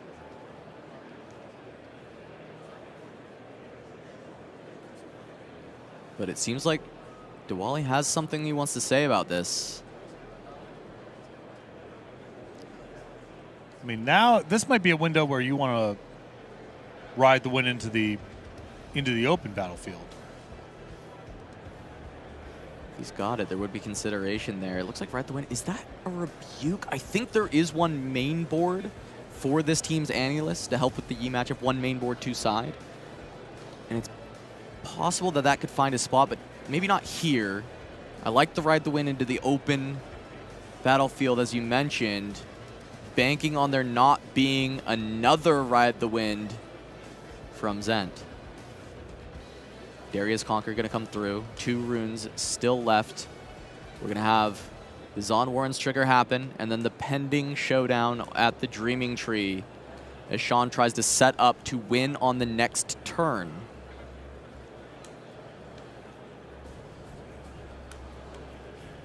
Another Ride the Wind looks like it is in the hand of Zent.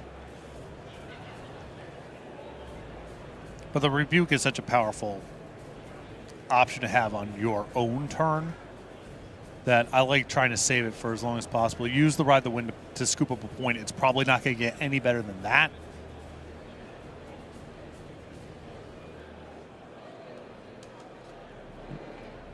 There, Zent is going to be able to defend with that additional Ride the Wind, but now not going to have a lot of options to protect Darius, so just going to run it home as it is ready from the Ride the Wind. And just going to have to kind of let Diwali go up to 7, be 1 point away from victory, and look to find a way to clear the board and then set up some kind of hold.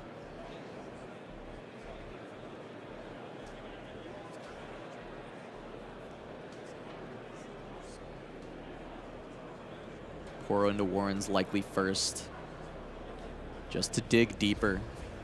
Cleave Darius Rebuke is not the worst hand already, though, so gonna have to see what he ditches. I feel like it might just be the Rebuke, because Darius Cleave is so potent, but with enough runes, dipping the Cleave and keeping Darius Rebuke as a way that you can kind of go for that next turn double conquer win, that seems like it makes a lot of sense to me. It's so much coverage against the best range of Zen's hand.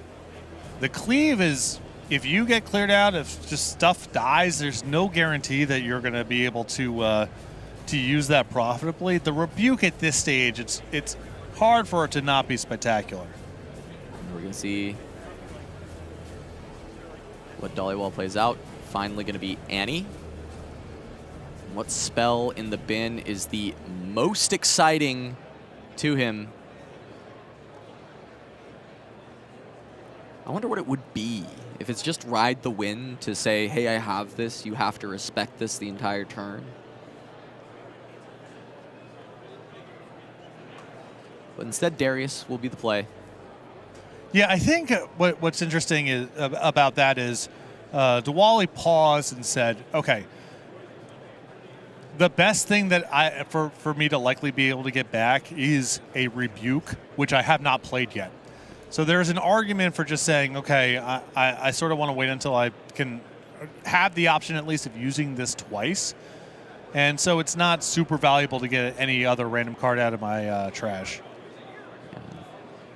That Rebuke, you know, usually you would think in a matchup this fast it wouldn't find that much value, but you need answers to the big Vi. You need answers to Darius. And this is a way to just say, I don't want to deal with you anymore. Yeah, I think one copy feels like how wrong can that go, especially when you have the Warren's game 1 of just the spots where it's not good, you can get rid of it. And I think just one-ofs generally are pretty appealing once you are playing Annie Stubborn as your champion. Yeah. Because you effectively get 2 looks at it a lot of the times in the games where it's good, and you're not drawing a ton of copies of it in the games where you don't want it. Yeah, we'll see if it pays dividends as we approach kind of the final turns of this game. Zent trying to set up a board that beats the 2 Dariuses sitting at the base of Diwali in this game 1 seems very unlikely.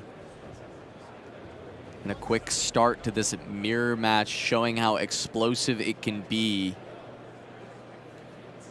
If you can just find that little early edge, you just have to keep pushing.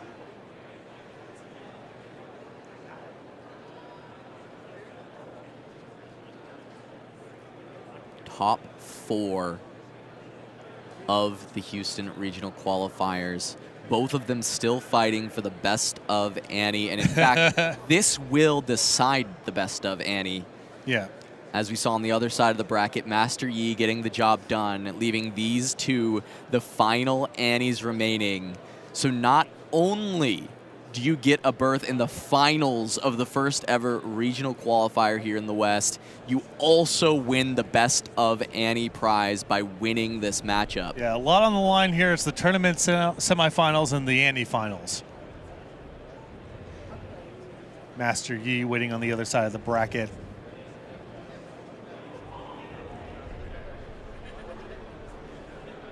Start send just sends in the Darius. Now is to consider what happens next. He can push to 6 if he can survive 1 more turn afterwards. He can try and look to win right afterwards. But I look at this hand. Doesn't feel like it's getting there. I see a flash. I see a sneaky deckhand. Neither of these cards helpful when your opponent's at 7th. Yeah, not cards that are good at playing defense. And we already know that Wally has the Rebuke ready to go the following turn. It's going to be very, very challenging for Zent to hold both battlefields, which is probably what's required here to be able to win the game.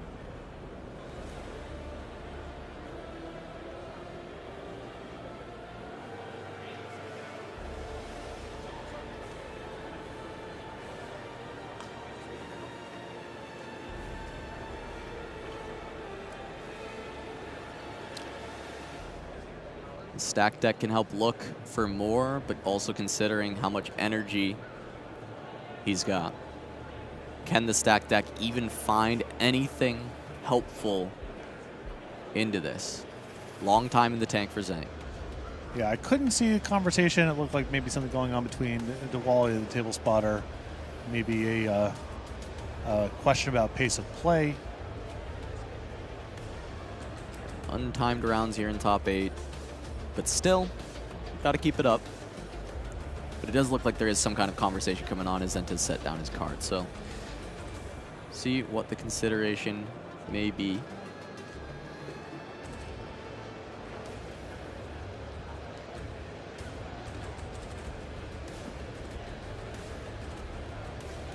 As I'm looking at the hand, I mean, really, it feels like the stack deck will be the next thing deployed. So it feels like Zent's waiting for something.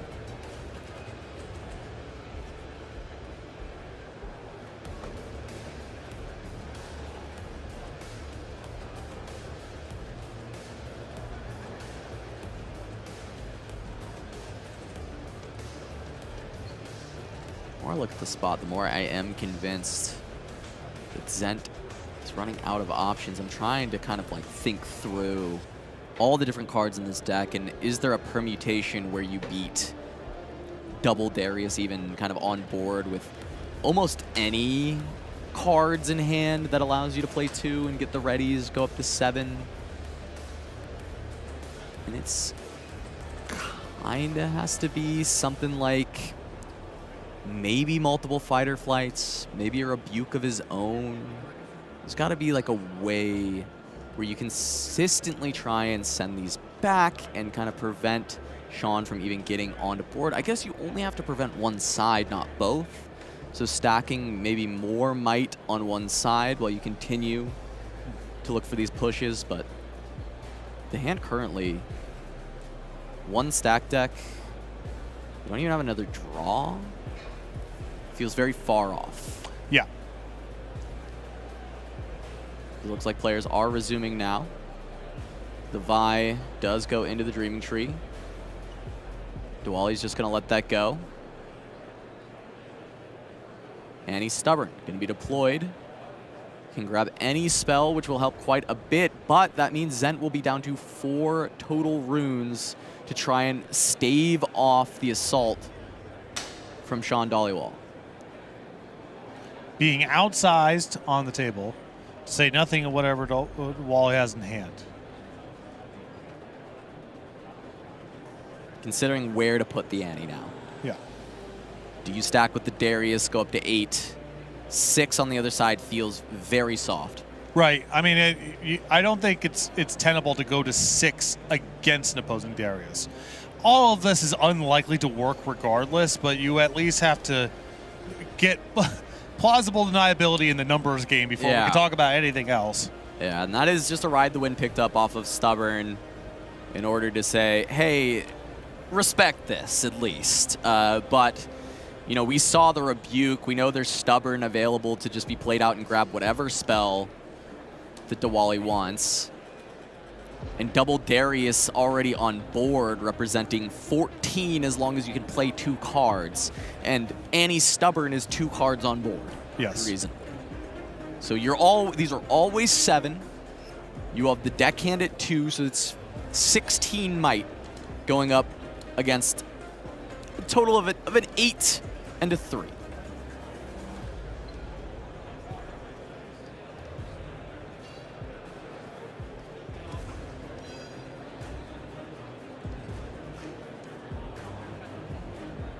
Diwali here just trying to consider what are the range of tricks that are even possible at this point. What order does he want to do it in? Because remember that the first conquer here results in a card drawn.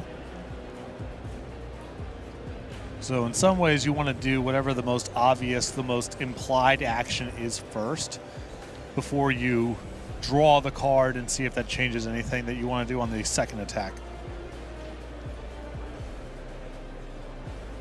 4 runes. The range is still wide for Annie, but Sean, multiple times in the interviews, mentioned how new he is to this game, how he's learning interactions as we go. He's learning the different decks, what they could have, constantly asking questions, learning from every single match, but now he plays against the deck he's piloted all weekend. He's familiar with what could be in the hand, what the range of options available for Zent are, as we are going to see the Rebuke. And you mentioned you might see the Stubborn want to grab Rebuke, and this is the way to do it. You cast it now, Stubborn, and then re-buy it with your 3 remaining runes to cast it again. Yeah, and I think that's why, again, why Diwali on the previous turn kind of thought about playing Annie and decided against was he was going to have enough energy this turn to go Rebuke, play Annie, pick up Rebuke, still have enough. And that's such a powerful sequence for finishing off the game this turn. And now he grabs it, starts with Deckhand, and says, okay, show me that red the win that you grabbed from your Stubborn. I'll just send your unit back to hand. Right.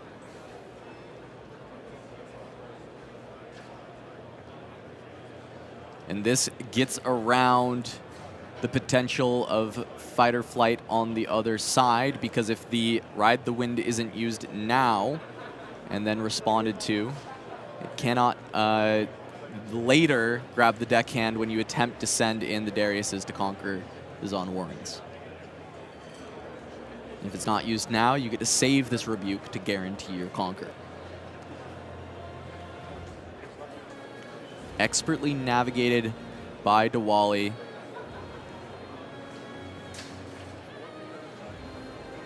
As the Ride the Wind will be deployed to send the Darius over to the Dreaming Tree.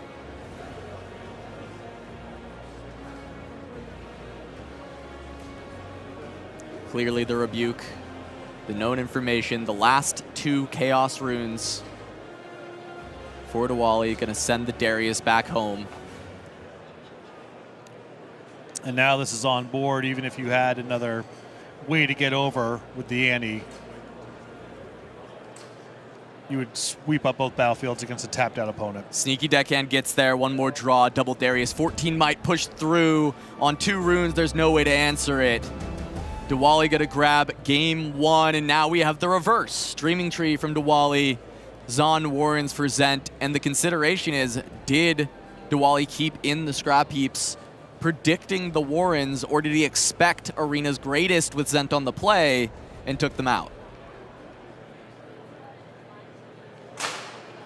Merchants on each side.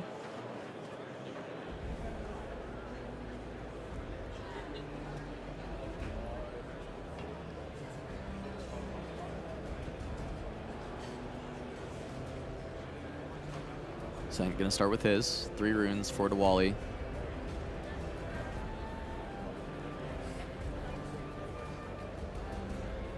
Let's go.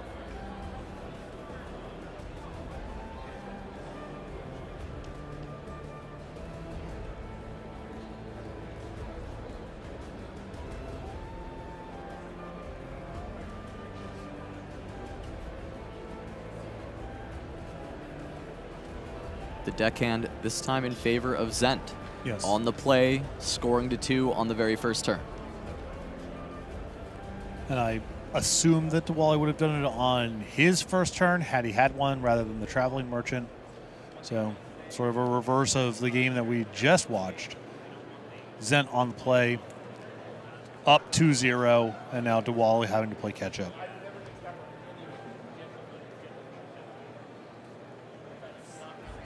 Going into the Warrens with the Merchant, gonna offer the trade. First the trigger, second Merchant, get the draw. This leads me to believe there's no cleave, though, because you would go to Dreaming Tree if you wanted to try and play for that. Passes priority.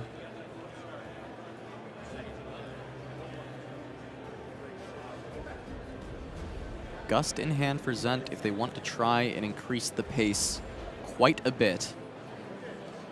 Well, I don't know about that.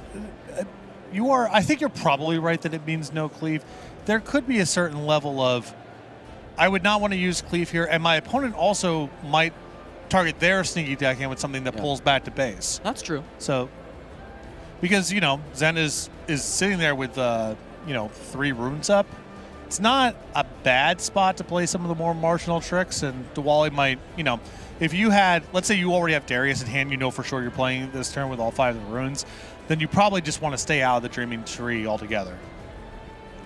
So Gust comes through. Now it is Kaisa Survivor accelerated into the Warrens once again. Still 2 runes remaining, but he has evaded the Void Seeker. Yeah. This flash will target both to get the draw from the Dreaming Tree and to keep the Merchant safe. Couple of triggers, draw from the Dreaming Tree, and then there will be the move trigger from the Merchant.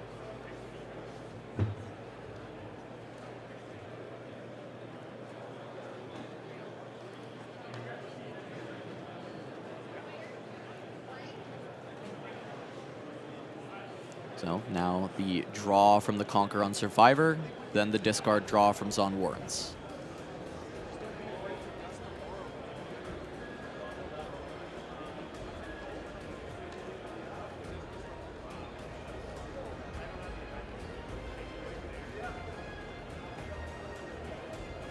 Passing it back. It does look like the inverse of our first game in this final bout for best of Annie in this tournament and a spot in the finals. Dollywall dominant first game, but Zent starting out swinging here in game 2.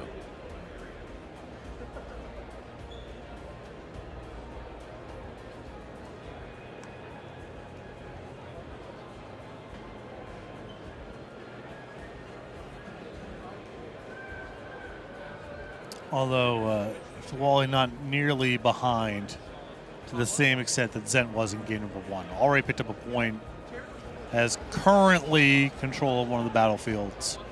So Wally, when he was on the play game 1, Zent really never was threatening. At some points maybe looked like could stabilize, but was never really threatening to turn it around here. Diwali off to a much better start, relatively speaking. Yeah, and he's got a gust of his own. Try and slow things down just a little bit. There still is the sneaky deckhand to follow up back into the Dreaming Tree if Zent wants.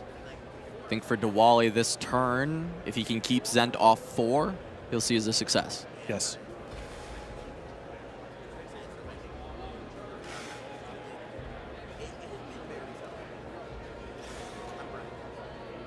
Deckhand comes through. That's going to be the 3rd point. Void Seeker to try and clean up the Kaisa Survivor. If there's another deckhand in hand, that's maybe the worst case for Diwali.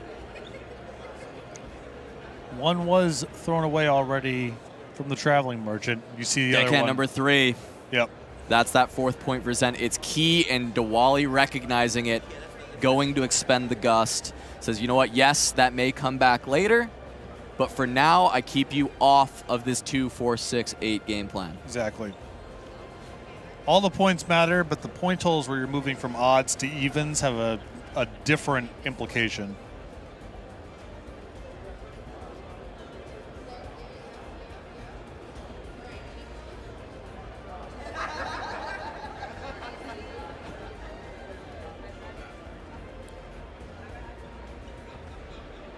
Kaisa number 2.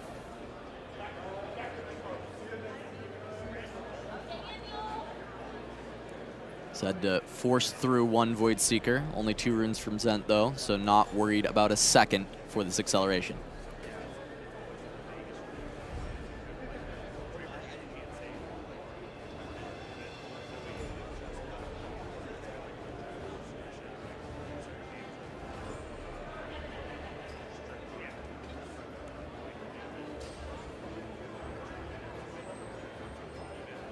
Fighter Flight deployed for Zen.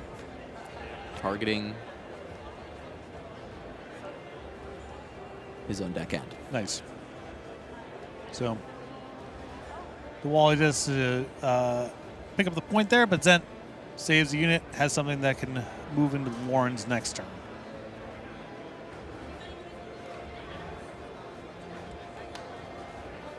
Duali just getting back to the even scores, being at 1, not needing to go to 3. Was able to prevent Zent from 4, which was impactful. Here forward, of course, trying to continue to keep up with these breakpoints. He knows there's a deckhand that can come to the Warrens, the one from base or the one from hand. Either way, starting with the stacked deck is Zent. And there's another Void Seeker found if he wants it to try and clean up Survivor.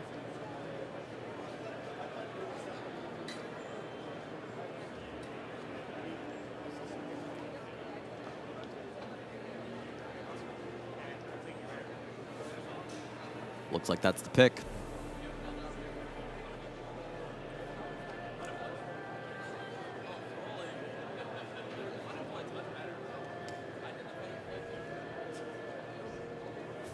Deckhand into the Warrens. Duali says go. Yeah, motioning, saying, yep, no responses there, you conquer. Seeker once again. 2 Kaisas, 2 Seekers. 2 draws apiece.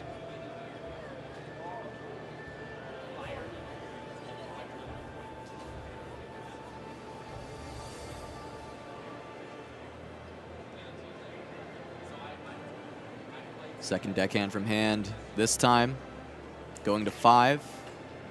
Duali still says, no thank you. Void Seeker of his own. Not nearly as good as how good Zent's Void Seekers have been this game, but again, you just got to put a premium on fighting over the points.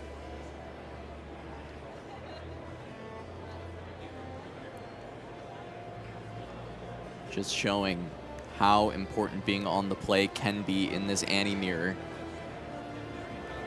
Huge advantages in each early game, able to be eked out by the player going first. Just trying to find your way to claw back in when you're on the draw. Duali, Darius is the option. It may just have to be Darius Pass, though, with only 1 rune left. Not a lot of action you can make unless it's a stacked deck, and that is the case.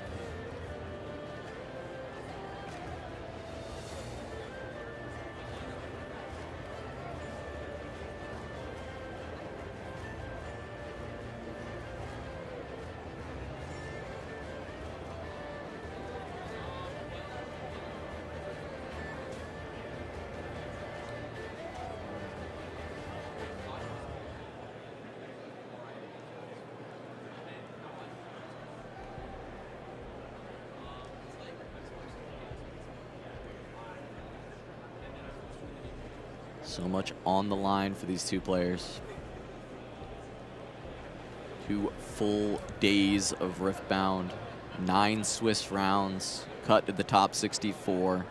They've made it all the way to this semifinal. 1 match, the best of Annie card, a seat at the final table. Just imagine already just the sheer volume of winning to get to this point, right? You couldn't have done really any worse than 7-1-1 the first day. You had to win 4 in a row just to get to this spot. The winner of this is still not done with the tournament. And it's just incredible to think of the person who, who loses in this match. It's like, I did nothing but win for 2 straight days. And I was still not the winning Annie player. Not the best one. Not the best one. So many talented Annie players showing up here in Houston, showing why this deck may actually be the best one, or at least was the best one for the tournament, with the conversion rate to that top 8. Yep.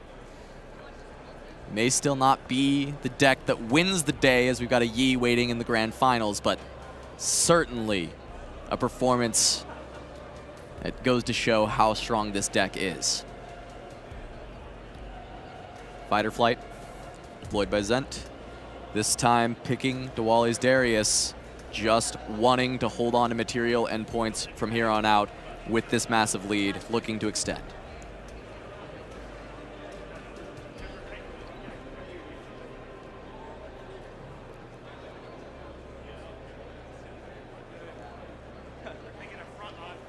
I saw the banner and just, you just want to get it over. I understand.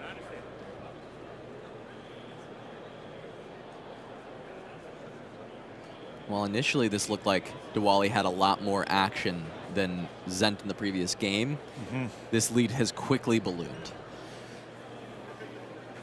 I mean, the key thing for me is in this game, Diwali has not really gotten to take good advantage of Darkchild. And a lot of this comes down to, are you able to take multiple game actions? Like on your own turn, can you advance things? And then on the opposing turn, can you play some level of defense or at least complicate things? And I think some of it is a function of it's just hard to do that on the back foot generally. But Diwali has just not really had the right trick at the right time to break up the leverage that Zent's been able to create going first. Yeah, and we've seen really a tale of two Void Seekers in this game, right? The Kaisa survivors, Diwali desperately trying to play around Void Seeker and finding success. He got a conquer and a draw off of each. But still, even after that, the fact that it is such a clean answer that replaces itself in this matchup, it provides so much value for Zent throughout this game. Yeah. Having so many of these cheap units to kind of pair with that efficient removal, almost doing kind of a Kaisa cosplay in this matchup.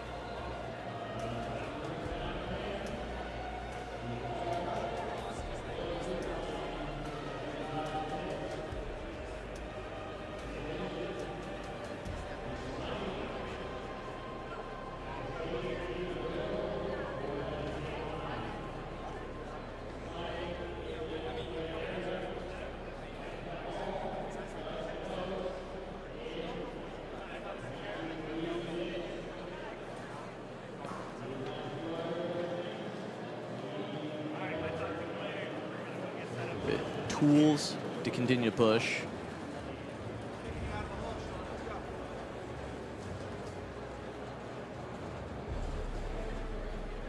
From Zen.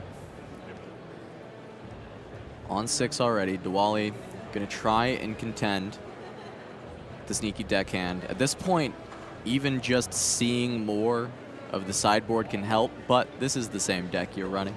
Yeah. You know the information. Diwali may be using some of the time, too, to think about third and final game. Double Arena's greatest is what we've got in store for us if Zent is able to take this home. Both players starting at 2 points in an explosive aggressive mirror. Everyone's been playing for 2 days. Everyone's got flights to catch. Let's just make it a make it a gentleman's 6 this time. Wally not completely out of it yet, though. No material on board for Zent. Wally finding a little purchase here to catch up with that Ride the Wind. Still 4 runes available.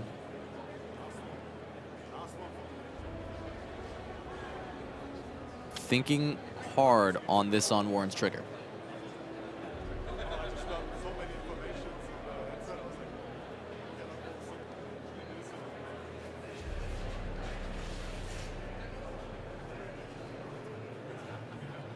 Cleave gets dropped, new card found.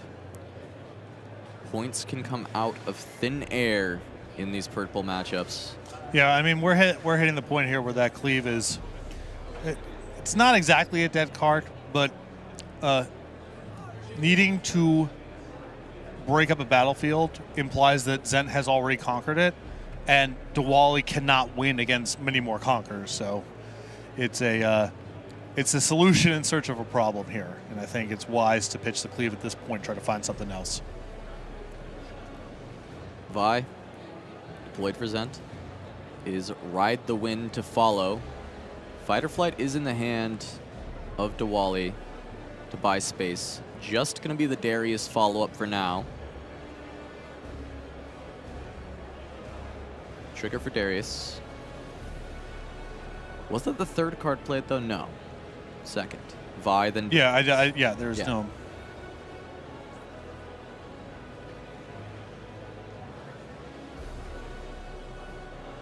Top card of the trash is a unit. Yeah, so... And so...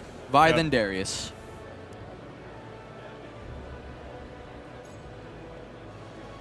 Can crash that in. The 4 runes of Diwali, I mean, really... There's no spells that get to clear your Trifarian. It's just pushes to worry about. And if you can't answer a push, you can't answer a push. You can try and go to 7, go to Dreaming Tree and hold, but holding into Annie is not a very profitable strategy. It's setting up this double conquer while you have the 2-point lead.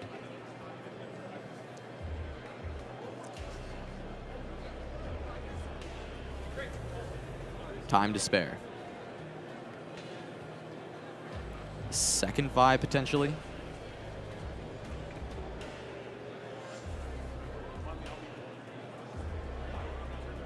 And a pass. Yep. Just a setup. Look for the payoff after 3 units. Does get through a single push. Can Diwali put something together to hold into 2 Vis and a Darius going into the next turn? As he can get himself to 6, but we saw the same situation with Zent in the previous game. Diwali took a turn to set up, Zent gets to 6, and then the game ends. And it's such a tough spot here for Diwali too, because often when you have this sort of Vi ride the wind setup, it is kind of all in. You expend all of your resources doing it. Let's say that Patty Poro ends up over the Dreaming Tree. Zen can start the turn just by sending a Vi in there. There is no need to, because there's a second Vi and so many cards in hand, there's no need to commit to everything ahead of time. You have a little bit of ability to sort of probe it out a little bit, see where it goes, and maybe tease out a trick that could blow up the combo, but that Diwali is priced into committing to break up one of your less explosive attacks. Looking through the trash, concludes it's a lot. Yeah. The Vise will be able to be far too big to deal with, but Rebuke and Fight or Flight in hand can deal with 2 of the 3 threats on the board potentially. Over 1,000 players came to Houston to fight it out in this regional qualifier, with only 4 remaining, 2 Annies standing tall. Zent looking to take us to a 3rd game of this mirror, the double arena's greatest bout. Showing the speed of this deck like no other can.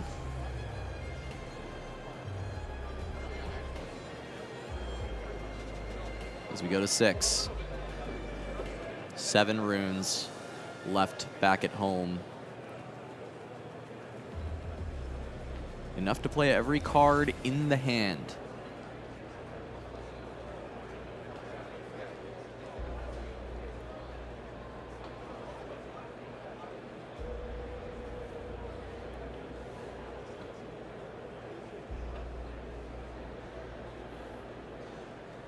The Flash not going to find much use, but the Rebuke and the Fight or Flight certainly can.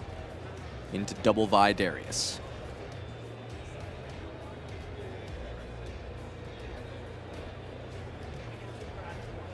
Yeah, I mean, Diwali kind of needs to set up something where it at least forces the Vi to commit some amount of resources. And then you have the Rebuke as potential counterplay. And it's not, you rarely see Vi put in a position to hold. Not exactly the strongest suit. But again, Diwali aware that any way to sort of weasel your way out of this set of circumstances involves Zent having enough rope to hang himself with, and that only happens when you put enough might in the battlefield where there's even a sequencing error that's possible in the first place. Yep. Just needing to put the 8 to beat the Darius, and then hope that you can deal with both Vis. Right. Or that the trash is mismanaged, and there's not enough might for both Vis to be able to get over the top of this. Zent questioning into the large stack of runes for Diwali.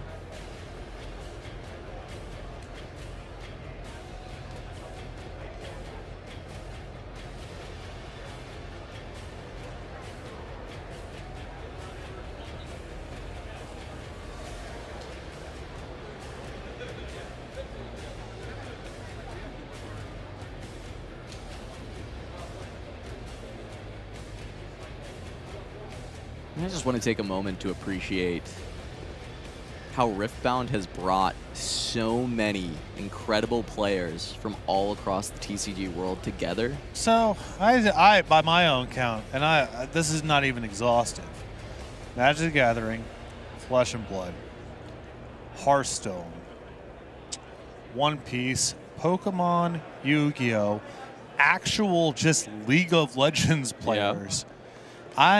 In terms of we have this new game and who are the people coming and what are their gaming backgrounds in this, I've really never seen anything like this tournament. It's people from every trading card game, video game, Riot product, you name it. It's from everywhere. It's from all around the world. We have competitors from multiple continents. We have 1,300, 1,400 people in the main event. A bunch of people spectating who I was gunslinging against them. No interest in playing the main event. Just want to hang out, look at stuff, play inside events, talk to the vendors. It's really a fascinating. I was wondering coming into this of like what's going to be the shape of the crowd, and I would not have been able to guess because it's so diverse and so idiosyncratic to its own thing, which has been very cool. Very, very cool. It's been kind of beautiful, and I think that on the competitive side, we get this amazing thing where this top 64 may have been the most stacked TCG tournament in history when it comes to number of top 8s or final finishes, when you account for all of the different games that these players had come from and had those accolades in. Yes. Now keep in mind here, Zen still has access to Annie too. So you're going to see some recycling here to Pump a Vi. This is a combination of units that can't be recurred anyway, leaving himself with a wide array of spells depending on how combat goes. Yeah, going to start with 8 onto the first Vi.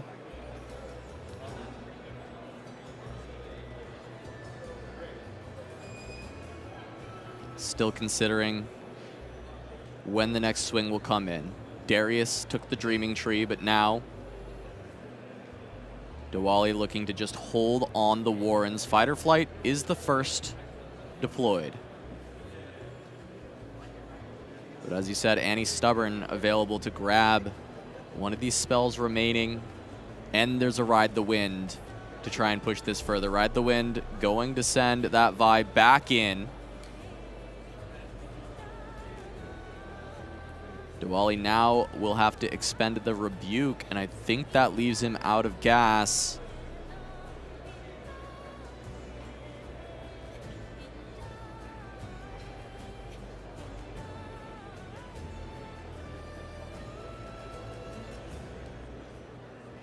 So the trash is still plenty big to finish this out. And send us to that promised double Arena's Greatest final game. Over an hour in, and I bet if you asked both players, I think they'd be happy to say, well, whoever wins, get it over fast.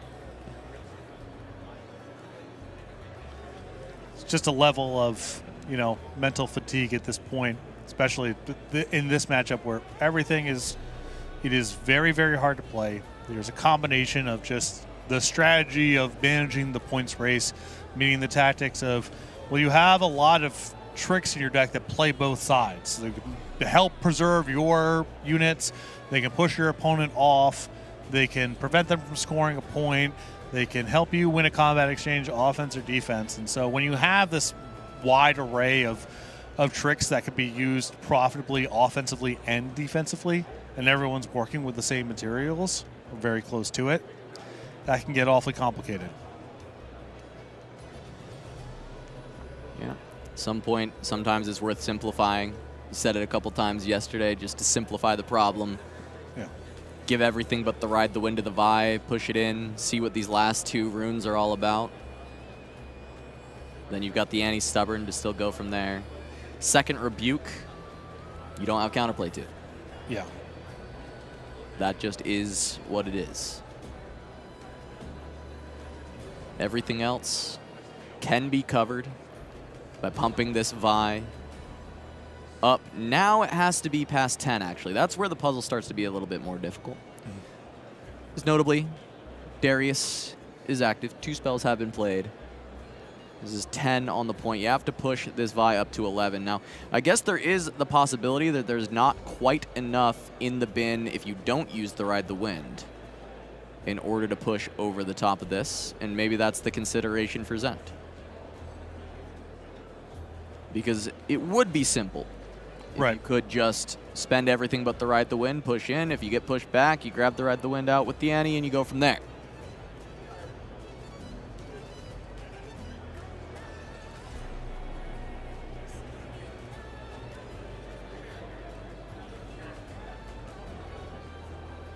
That's just 10.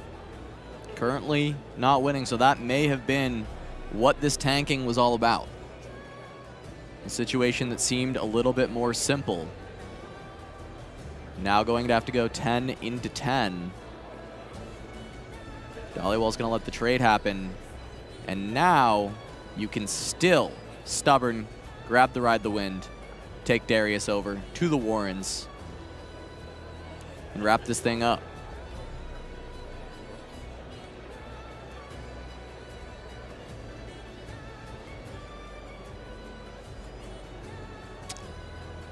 Zent is going to be able to grab game number 2 here, sending us to this double Arena's Greatest to finish things out, to decide who the best Annie is here in Houston, and also determine our second finalist who will be taking on the Master Yi Blarg in the finals.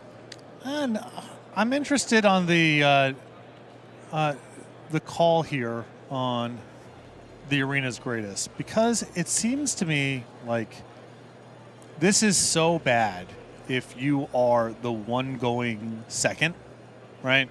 It's a race to 6 now, effectively.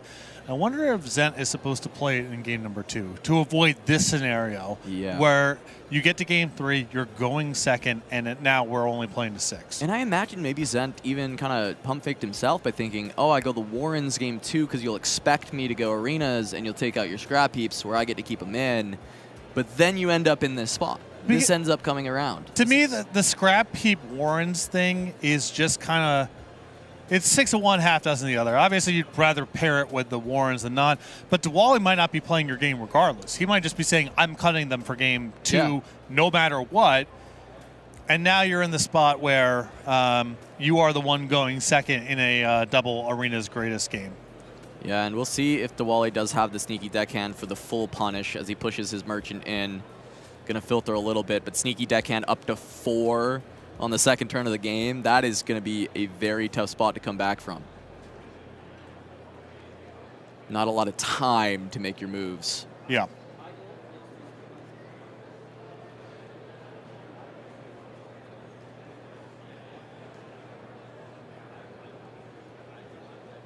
Ride the Wind dumped.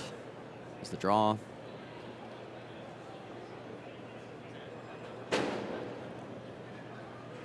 Passive actions, the Conquer comes through. Now the 4 runes, it is the deckhand. Yep. Is there a Void Seeker, anything to slow this down? It looks like no. 4 points for Diwali out the gates.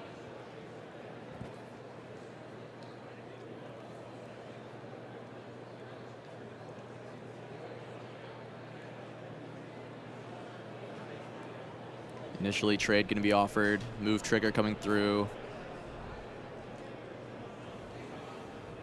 Cleave pulled off of that discard and draw, so at least the optionality now for Zent to try and win that.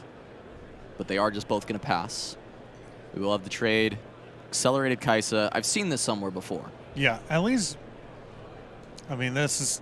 Seeker. That is nightmare scenario for Zent. Diwali will score up to 5 off the hold. Yeah, I mean, when you're playing a game this short, you got to take some risks, right? Every exchange, every point is amplified, but that was worst case scenario for Zent. Back to 2 runes. Diwali can push to 6 on this turn if there's a way to move over to the other arena's greatest. And Annie at 6 is inevitable in most matchups. Especially from, I mean, this spot here where, I mean, Zent has nothing. You know, how are you supposed to stop just the deckhands, the Vi's, the Ride the Winds? How are you supposed to keep them off of 2 points here? And we've already established that Zent almost certainly doesn't have a Void Seeker.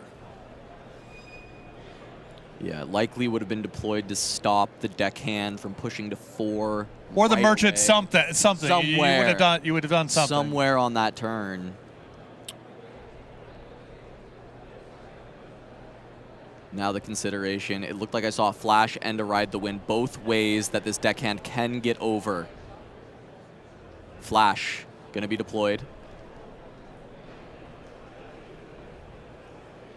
Just to move the deckhand back, so now it can be sent in to the other side.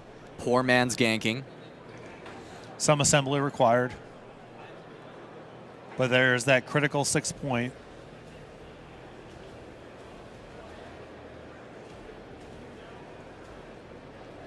So much work done already for Diwali. Not much reason to overextend if he doesn't need to. Not sure if he has that many units left over, but he does have a Vi. And he's just going to preset this up. Neither player showing Falling Star, falling out of favor in a lot of these Annie decks.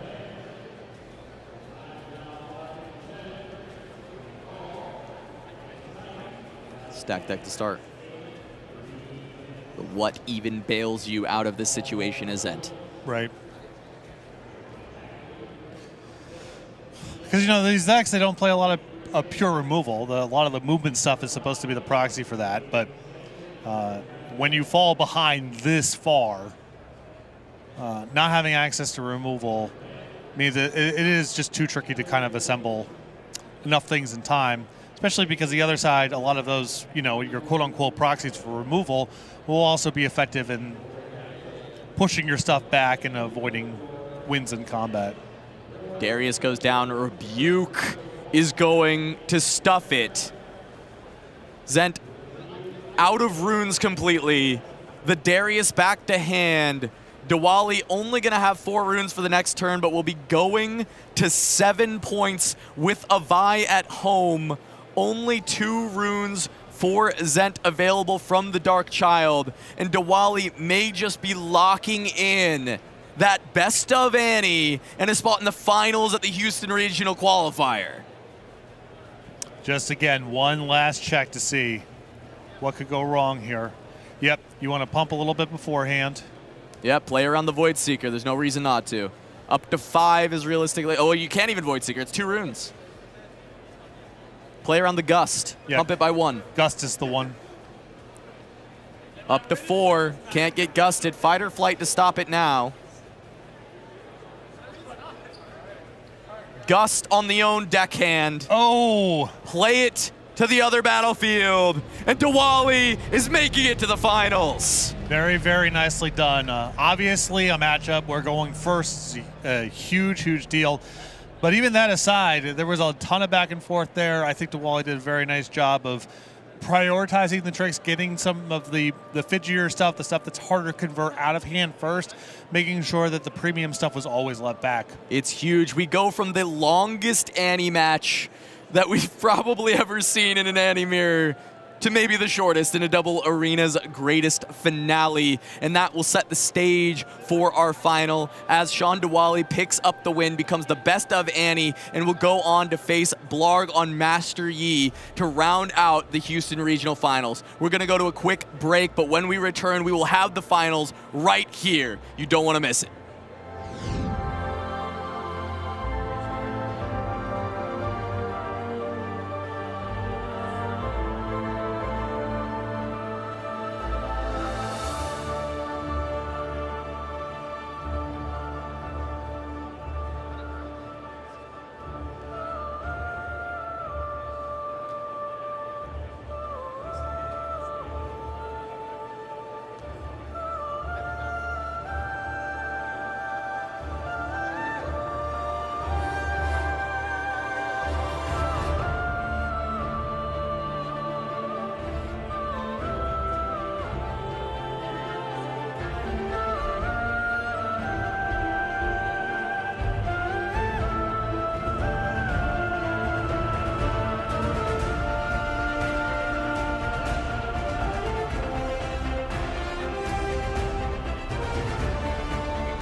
Welcome back to the Houston Regional Qualifier. I'm Casanova, joined by Patrick Sullivan, and we are on our way to the finals of this event.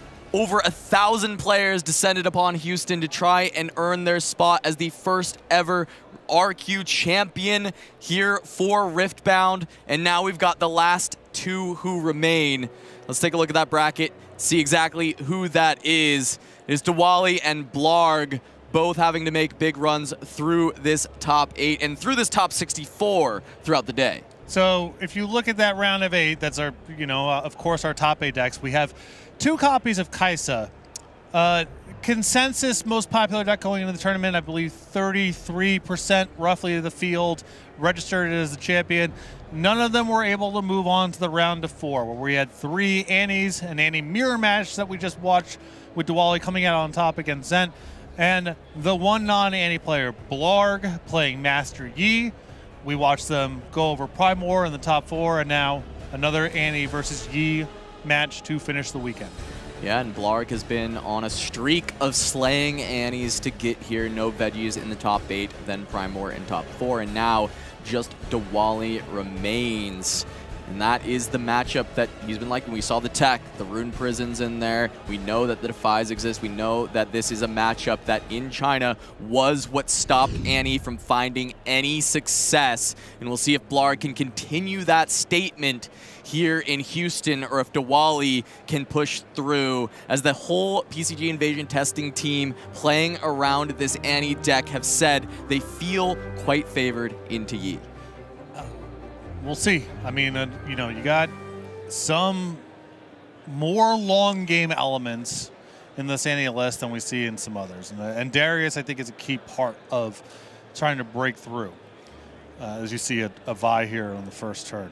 Yeah, can't miss the 2-drop, so if you don't have another one, Vi will have to do.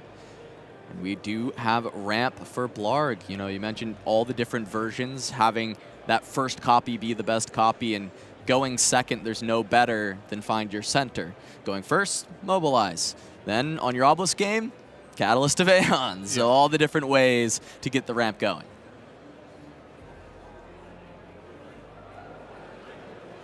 And I think part of the reason that Annie struggles in this matchup is, what are your ways to break up units that are entering battlefields? You have a variety of movement spells and the varying levels of efficacy depending on what's going on. But a lot of it has to do with the removal that you find in Fury. Voidseeker, Falling Star, those are some, best-in-class removal spells. And if you look at a deck like Kaisa, for example, a lot of their units are right in the crosshairs, that kind of stuff. You trade profitably with their stuff quite frequently. Once you're talking about something like Master Yi that goes so far over the top, those Fury removal spells are so much less effective against big units than they are against the stuff in the middle that Kaisa, for example, presents. Yeah, now Blarg, yet another turn of ramp, another find your center. Going from 6 runes to 7 here, we'll get up to that magic number 9 in the next turn. Normally that number exciting for the Aurora, but this is not an Aurora version. This is just the ramp Yi trying to get up to start playing Dead Blooms, but having some action to follow it, and Blarg is going to have that ready for the 3rd turn.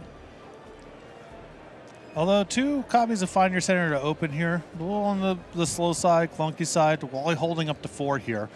Can't really advance point total wise beyond this. This is as set up as you can be.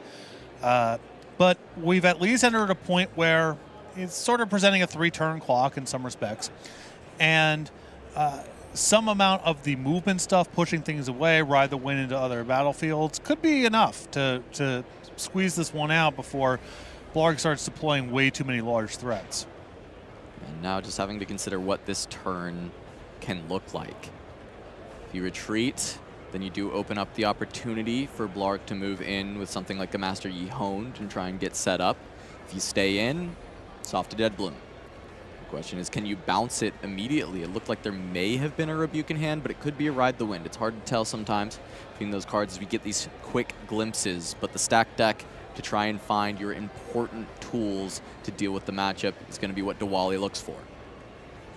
It's kind of interesting because to some extent I feel like you have to try hold both or hold neither, right? Like having one battlefield held at the end of all of this, that's kind of the lowest floor and lowest ceiling.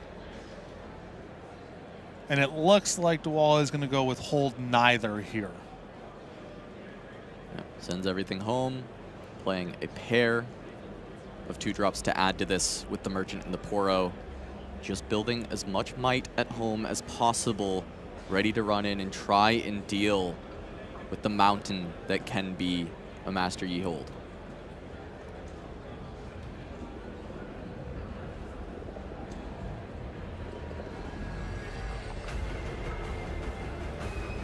Aspirant's climb to answer the Zon Warren's game has been the MO for Blarg so far in this tournament, knowing that, yes, Annie shows strength on this battlefield, but I have Aspirants to respond to make this game go long enough that I can make up for that accrued value of the extra cycling.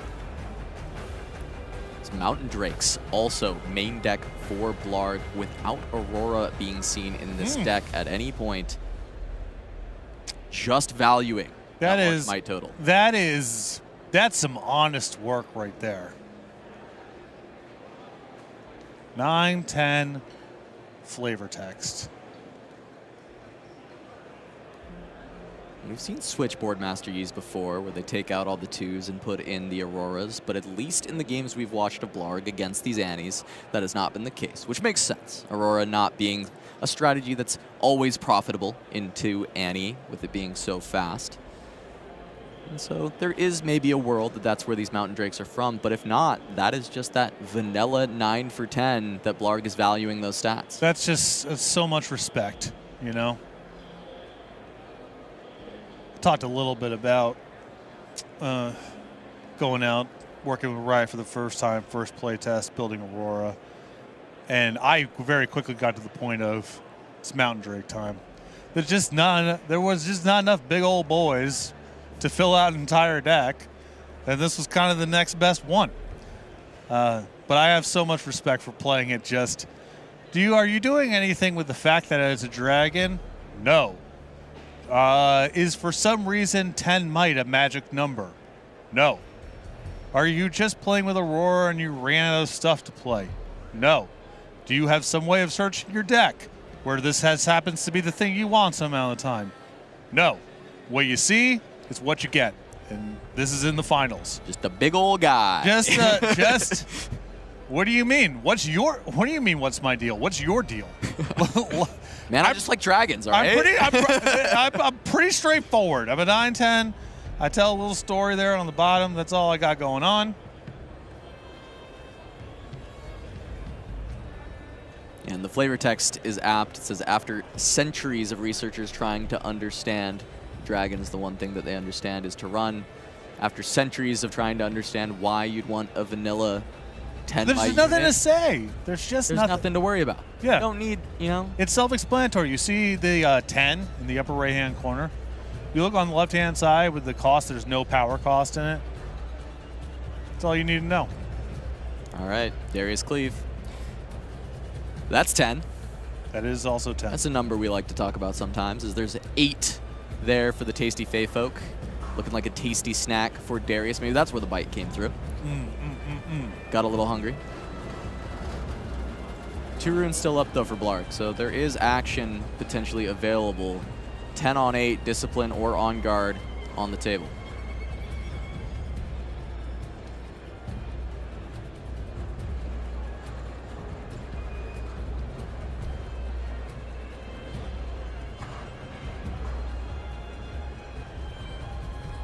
There's the Discipline. Trade offered. Diwali's gonna let it go. More ramp for Blarg. Rune deck, very thin. Gonna be on the full 12 going into the next turn. So this opens up for Diwali to go to 6.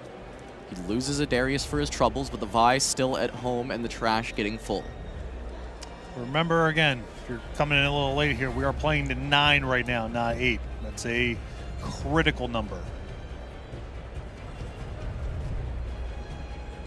This a pivotal game in the matchup, in the context of the finals. We saw Blarg take the victory on Aspirants in his other win over Annie, both his other wins over Annie, and needing to drop the game on the arena's greatest with Annie on the play and find the win later has come up for Blarg. It can be hard when Annie gets to go that fast.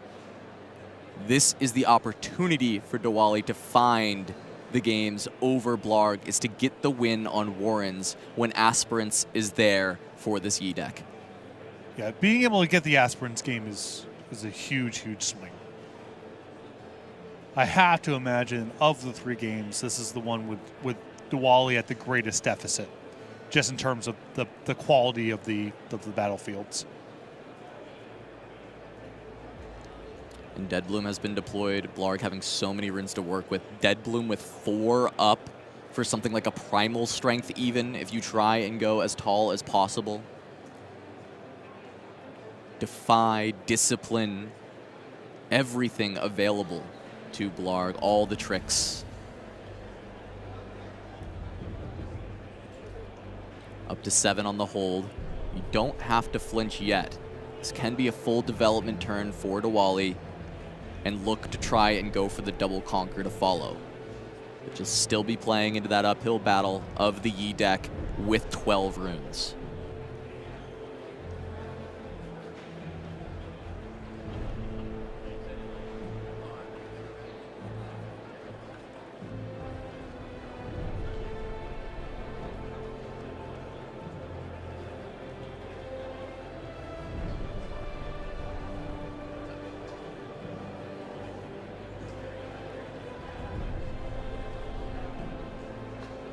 Sneaky deckhand past the point of use.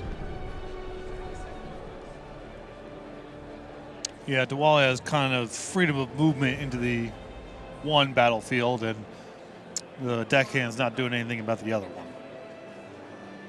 This Merchant, though, getting a lot of value. The Warren's helping to fill that trash, but also this Merchant fueling the Vi with this additional move.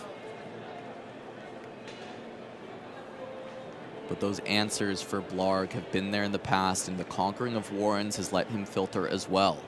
Discipline has been able to dig. Rune Prison, we know, is in the main. It's how he answered one of his Annie opponents earlier and stopped their Vi Ride the Wind from finding a victory.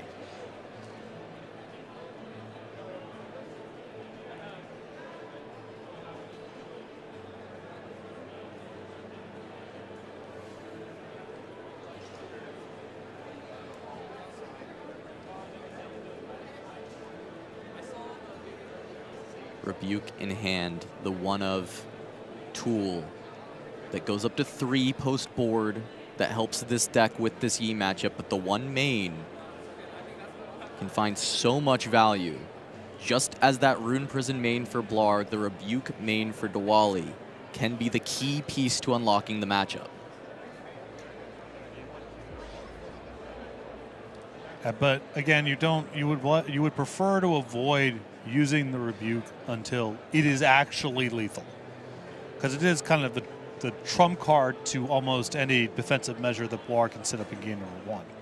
But the other side of that is, remember that you still have Annie as your champion here, and so there is some incentive to play it just in a spot that's good to open up the possibility of Annie pick up the Rebuke and play it again, even if you don't end up actually doing it. So there is sort of a push-pull here with the incentives. It's nice to hold it, but there is also something to be said for letting it go and having the option to get it back later. Yeah, is there a worry of Sabotage main board is maybe the other question. Yes. If there's a Sabotage main, it's better to play it on the Deadbloom here and then be able to grab it again from the Annie Stubborn on the next turn, since you're not populating the battlefields anyway. Right. Deadbloom can't be played in immediately. But double Rebuke to respond into Blarg's next turn to go for the double conquer might be what's on the table. And if there's no main wind wall, there's no main way to interact with the Rebuke, then that just all but guarantees the win into a calm body deck that does not have direct removal spells as these units on the back row from Diwali push in. So I'm to see here, I mean, this is the magic number of runes needed is 10. 10 gets you to Rebuke Annie Rebuke. It looks like that is the exact number of runes that we're sitting on for Diwali.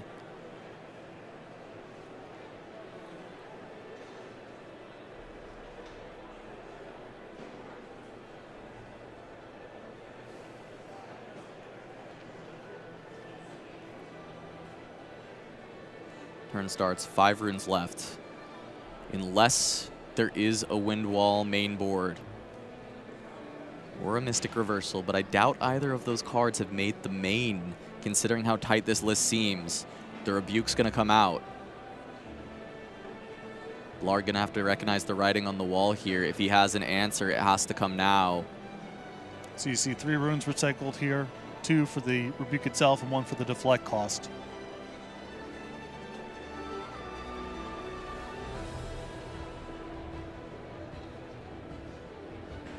One energy floated during that deflect. Dead Bloom's been bounced.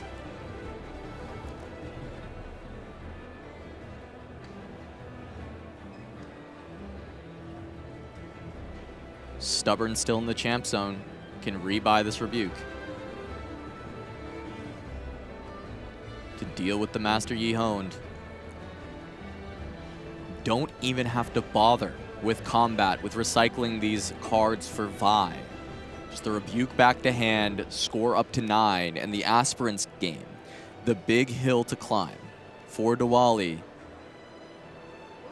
to set up an advantage in this series would be his. And with it going through on the Deadbloom, I have to think that there's likely not something like the Wind Wall there. Trying to think of the use of waiting on casting an ability like that. I suppose you do force Diwali to commit the Stubborn now in advance.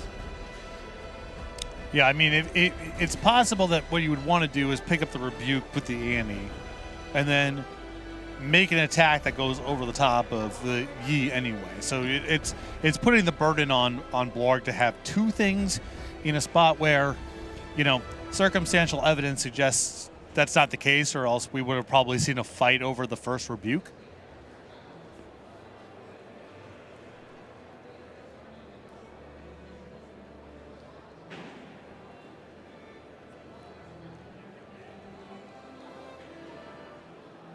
Blarg just seeing the cards that are currently being recycled for the Vi. +5, up to 8. 8 would equal the Yi on its own.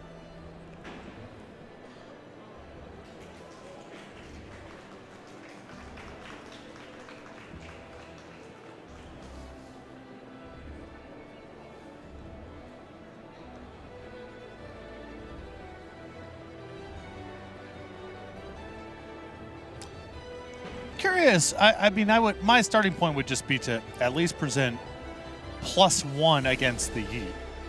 Yeah. Just at least say. Let's go 9. Yeah. Just. Gonna start with the Merchant.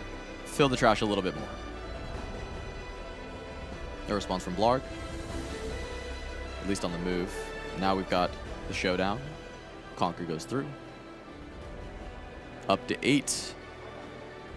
Little more fuel for the fire. More options being put in hand. But I'm not seeing an option that ends up better than picking up the Rebuke.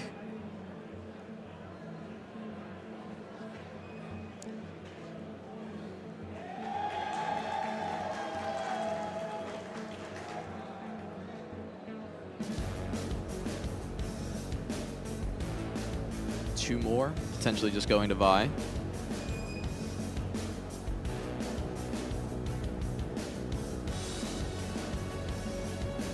Go up to 10. Plays around exactly a Discipline.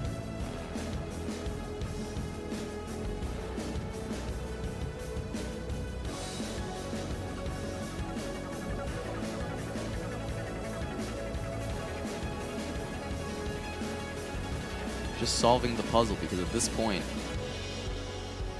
all these runes available, I feel like there's a bunch of different ways that you can get to the same result in this game, but a victory on Aspirants is such a boon for the Annie list into Yi.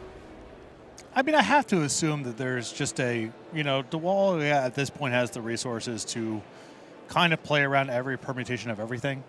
So it's just a, make sure that you do not make a mistake here when you have the ability to cover everything, most likely, should you, take your time and map it out.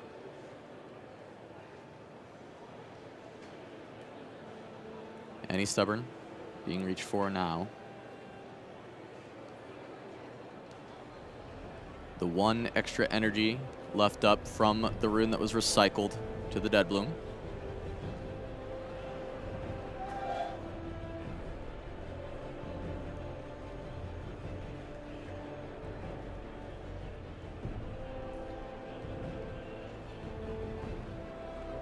And it is going to be the Rebuke. So, as anticipated, Rebuke, Stubborn, grab Rebuke. Now, going to push over the Yi.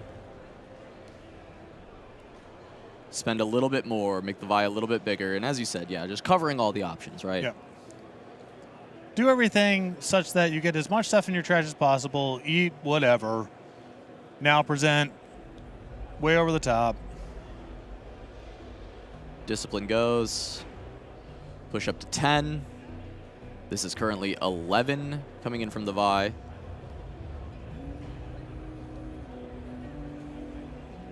Just takes it. That's the game. Yep. Wally up 1-0 over Blarg, winning on Aspirants where the other Annies failed against Blarg, which does mean that there will be an Arena's Greatest on the play available for Diwali at some point in this series. That will be an advantageous spot to be in. But for this game 2, it is Dreaming Tree and Vile Maws, which I would say a bit more hostile with the Vile Maws existing, but maybe similarly to the Aspirants when it comes to the total value on these battlefields. It's interesting. I think that a lot of players would have the intuition of, why wouldn't Wally want to try to get more of an edge going second? That's the harder game to win. And when you're in a spot where you just need to win 1 out of 2 games, and for sure one of them you're going to be going second, and the other one, should you get there, you're going first. You just want to create the most leverage possible where the game where you are the most advantaged in the first place. So willing to say, look, game 2 is going to be a struggle no matter what. Even if I do have Arena's Greatest, it's still not trivial. But that card going first, where I already have a substantial advantage, that's going to be very hard for you to beat. We are going to have a stack deck in the showdown as the Stalwart Poro moves into the Dreaming Tree. Oftentimes, Gust feels like something you want to find early into these Poros, but with Blarg having 4 runes up, it becomes a lot more difficult to get that Gust off because there can just be so many different ways to counter it out. Whether it's Discipline, Defy, so many ways. But it is going to be the Gust anyway and say, Blarg, you must do something. And there will be a Discipline to try and counter it out. And it looks like that is going to be the draw for both. That will resolve Fizzle the Gust.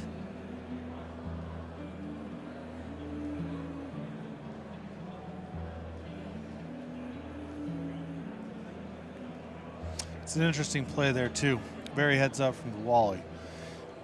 When you're playing against a deck that has a 3-cost ramp spell, 4-cost ramp spell, and you're talking about Gust, not exactly the easiest card to convert profitably in this kind of matchup, that looks kind of bad, right? Well, you just got blown out by this removal spell, and Blarg drew a card for his trouble and all that, but if you look through the lens of that's at the expense of playing a ramp spell that turn, if he wants to play back at you with a pump spell, because, the ramp spells, they fall off a cliff pretty fast. There's definitely a window, turns 1 and 2, where they're very, very good.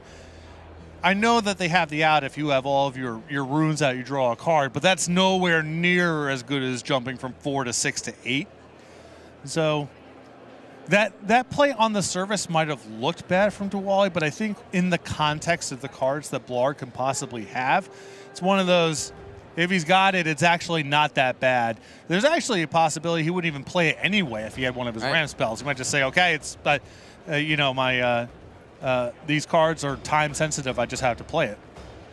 Yeah, just forcing the action, and we're just going to see Zhonya's Hourglasses deployed for Blarg, one on the last turn, one on this, and That's going to keep the Poro around, but generally wants to be saved for the Master Yi, the Dead Bloom later on. And this 5 at Dreaming Tree is going to be annoying for Diwali to push through. But if he's got something like a Cleave or even just a Gust, this can be nice. Once again saying, Blarg, would you like to play your pump and tell me what you have? Simplify that game state once more. And a really powerful way of playing around the gear, too. It's a bit of a slog to try to just, just keep attacking and things are getting recalled, whatever. But something like a bounce spell like Gust is really making those inefficient. Now Kaisa gets to conquer, gets another draw for Diwali. Nothing on the board for Blarg, but he does have the double Zonias, and he is going into his Master Yi turn coming up next. So certainly that will be a way to deal with Diwali's board. However, this is a lot of runes being held up. I know for a fact this is a 3 Rebuke setup now after game 1. All right, well, time to see what's up. Yep, the Sabotage is going to find 1. Double Flash means that Kaisa will be safe and more cards will be drawn off that Dreaming Tree, but that Rebuke is something that Diwali really wanted to have to deal with this early on and be able to recur with Annie Stubborn, and now it's at the bottom of the deck. Now with Blarg knowing that the Flash can be played on the Kaisa, there's consideration to just go to the Vile Maws and clean up the Traveling Merchant, since that can't be flashed back, but decides that the Dreaming Tree is more valuable and will just commit. Yeah, it's interesting. I guess my intuition would have just been to go to Vile Maw's Lair anyway, because Master Yi has ganking, and so you have freedom of movement there. But I guess I don't know. I guess Diwali has the same options regardless. I don't know if it changes very much. Yeah, I think the thought here is if you do that and then Diwali flashes back the Kaisa, draws a card, and then reconquers with the Kaisa on the next turn, get an additional card, and I think that ends up being the deciding factor for Blarg.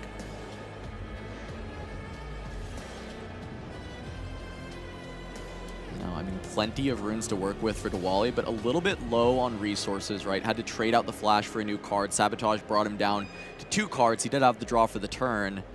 So we are going to see a Rebuke found, and that is game-changing. That's why there's 3 now in the deck. The additional 2 in the board. So important, and the big reason that this team, that Diwali told me they feel favored in this matchup were these Rebukes. Yeah, and between the Dreaming Tree and the Traveling Merchant, you do look at so many cards.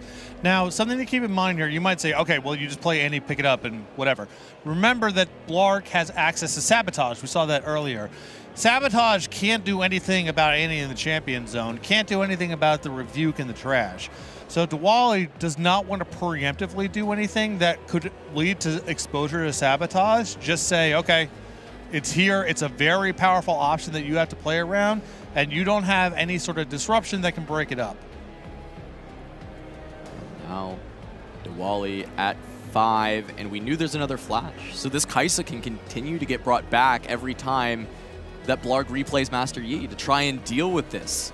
And so while Diwali isn't set up to win on the next turn from going from 6 to 8, he is at 5 now with a massive tempo advantage and has developed enough might on the board where now he can threaten from multiple axes of both the might level and the Rebuke.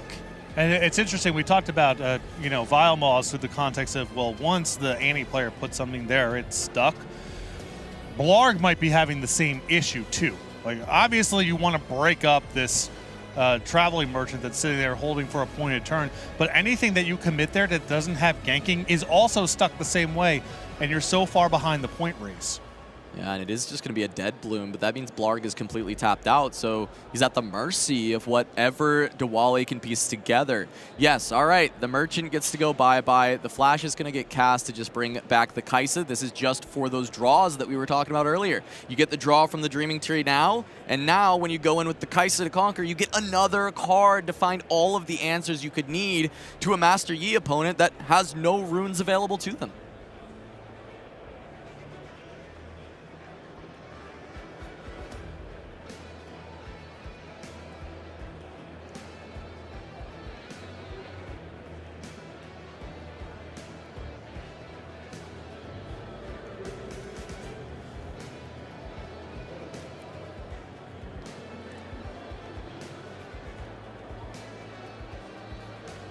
agency on this Annie deck can provide so much when it comes to these two skilled pilots. Blarg is now at the mercy of Master Yi and playing the one big guy per turn, while Dollywall is looking for a million different options for how to try and dismantle the hand of the Master Yi. Two Proving Grounds champions making it to the end of the tables, and they are trying to prove which one is best. And Dark Child is making a hell of a case. And here we go. Rebuke grabbed. It is going to be spent immediately on the Dead Bloom, as you must to play around the Sabotage. Just to push to 7, recognizing that holding to 8 is a very real possibility in this spot, as you've got 7 might on one end and you can put 7 on the other, and there's only going to be 8 runes available, and Master Yi is horrible at dealing with forks. Gotta say, this has not been a great game for the Hourglass. No. It is not. Real bad. Real bad. A lot of units going back to hand, not a lot of them dying in combat. See if we can break out 2, but this is not a spot that Yi plays well from. 8, 9 cards in hand, so many things just sent back.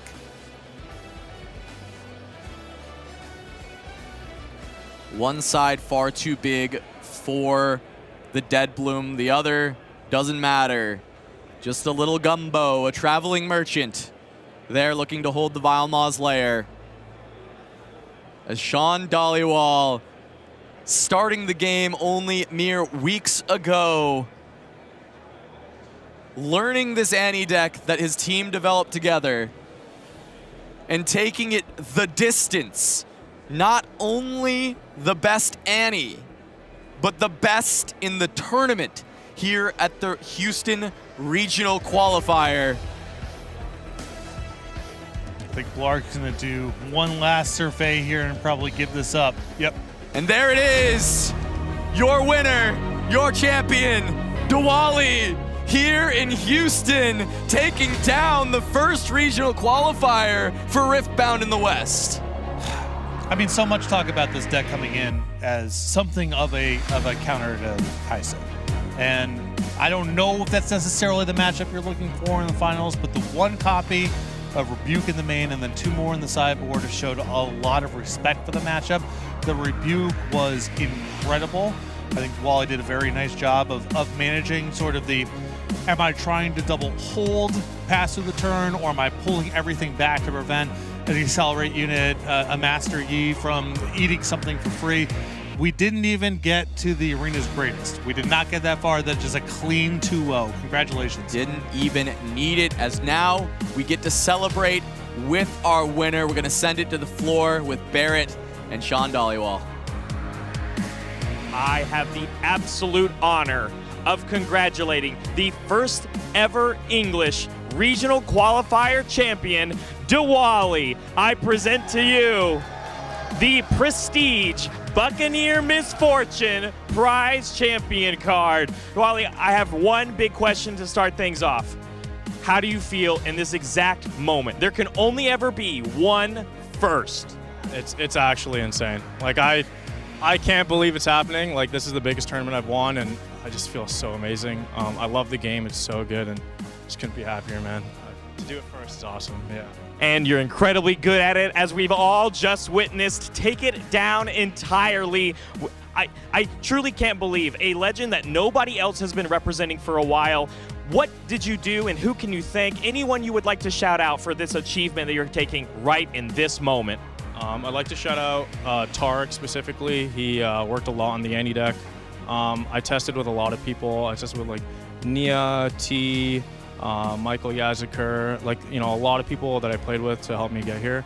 I want to shout out my sponsor, like Invasion TCG and PCG. Like they, you know, I wouldn't be here without them being able to support me. My girlfriend and my parents back home. It's just unbelievable. Like, you know, it's a collection of friends and family that have got me here. So thanks to them. That's exactly what makes Riftbound great. The community, the family, the people. And you are the first to take home this trophy for the regional qualifier champion. Congratulations to Diwali one more time.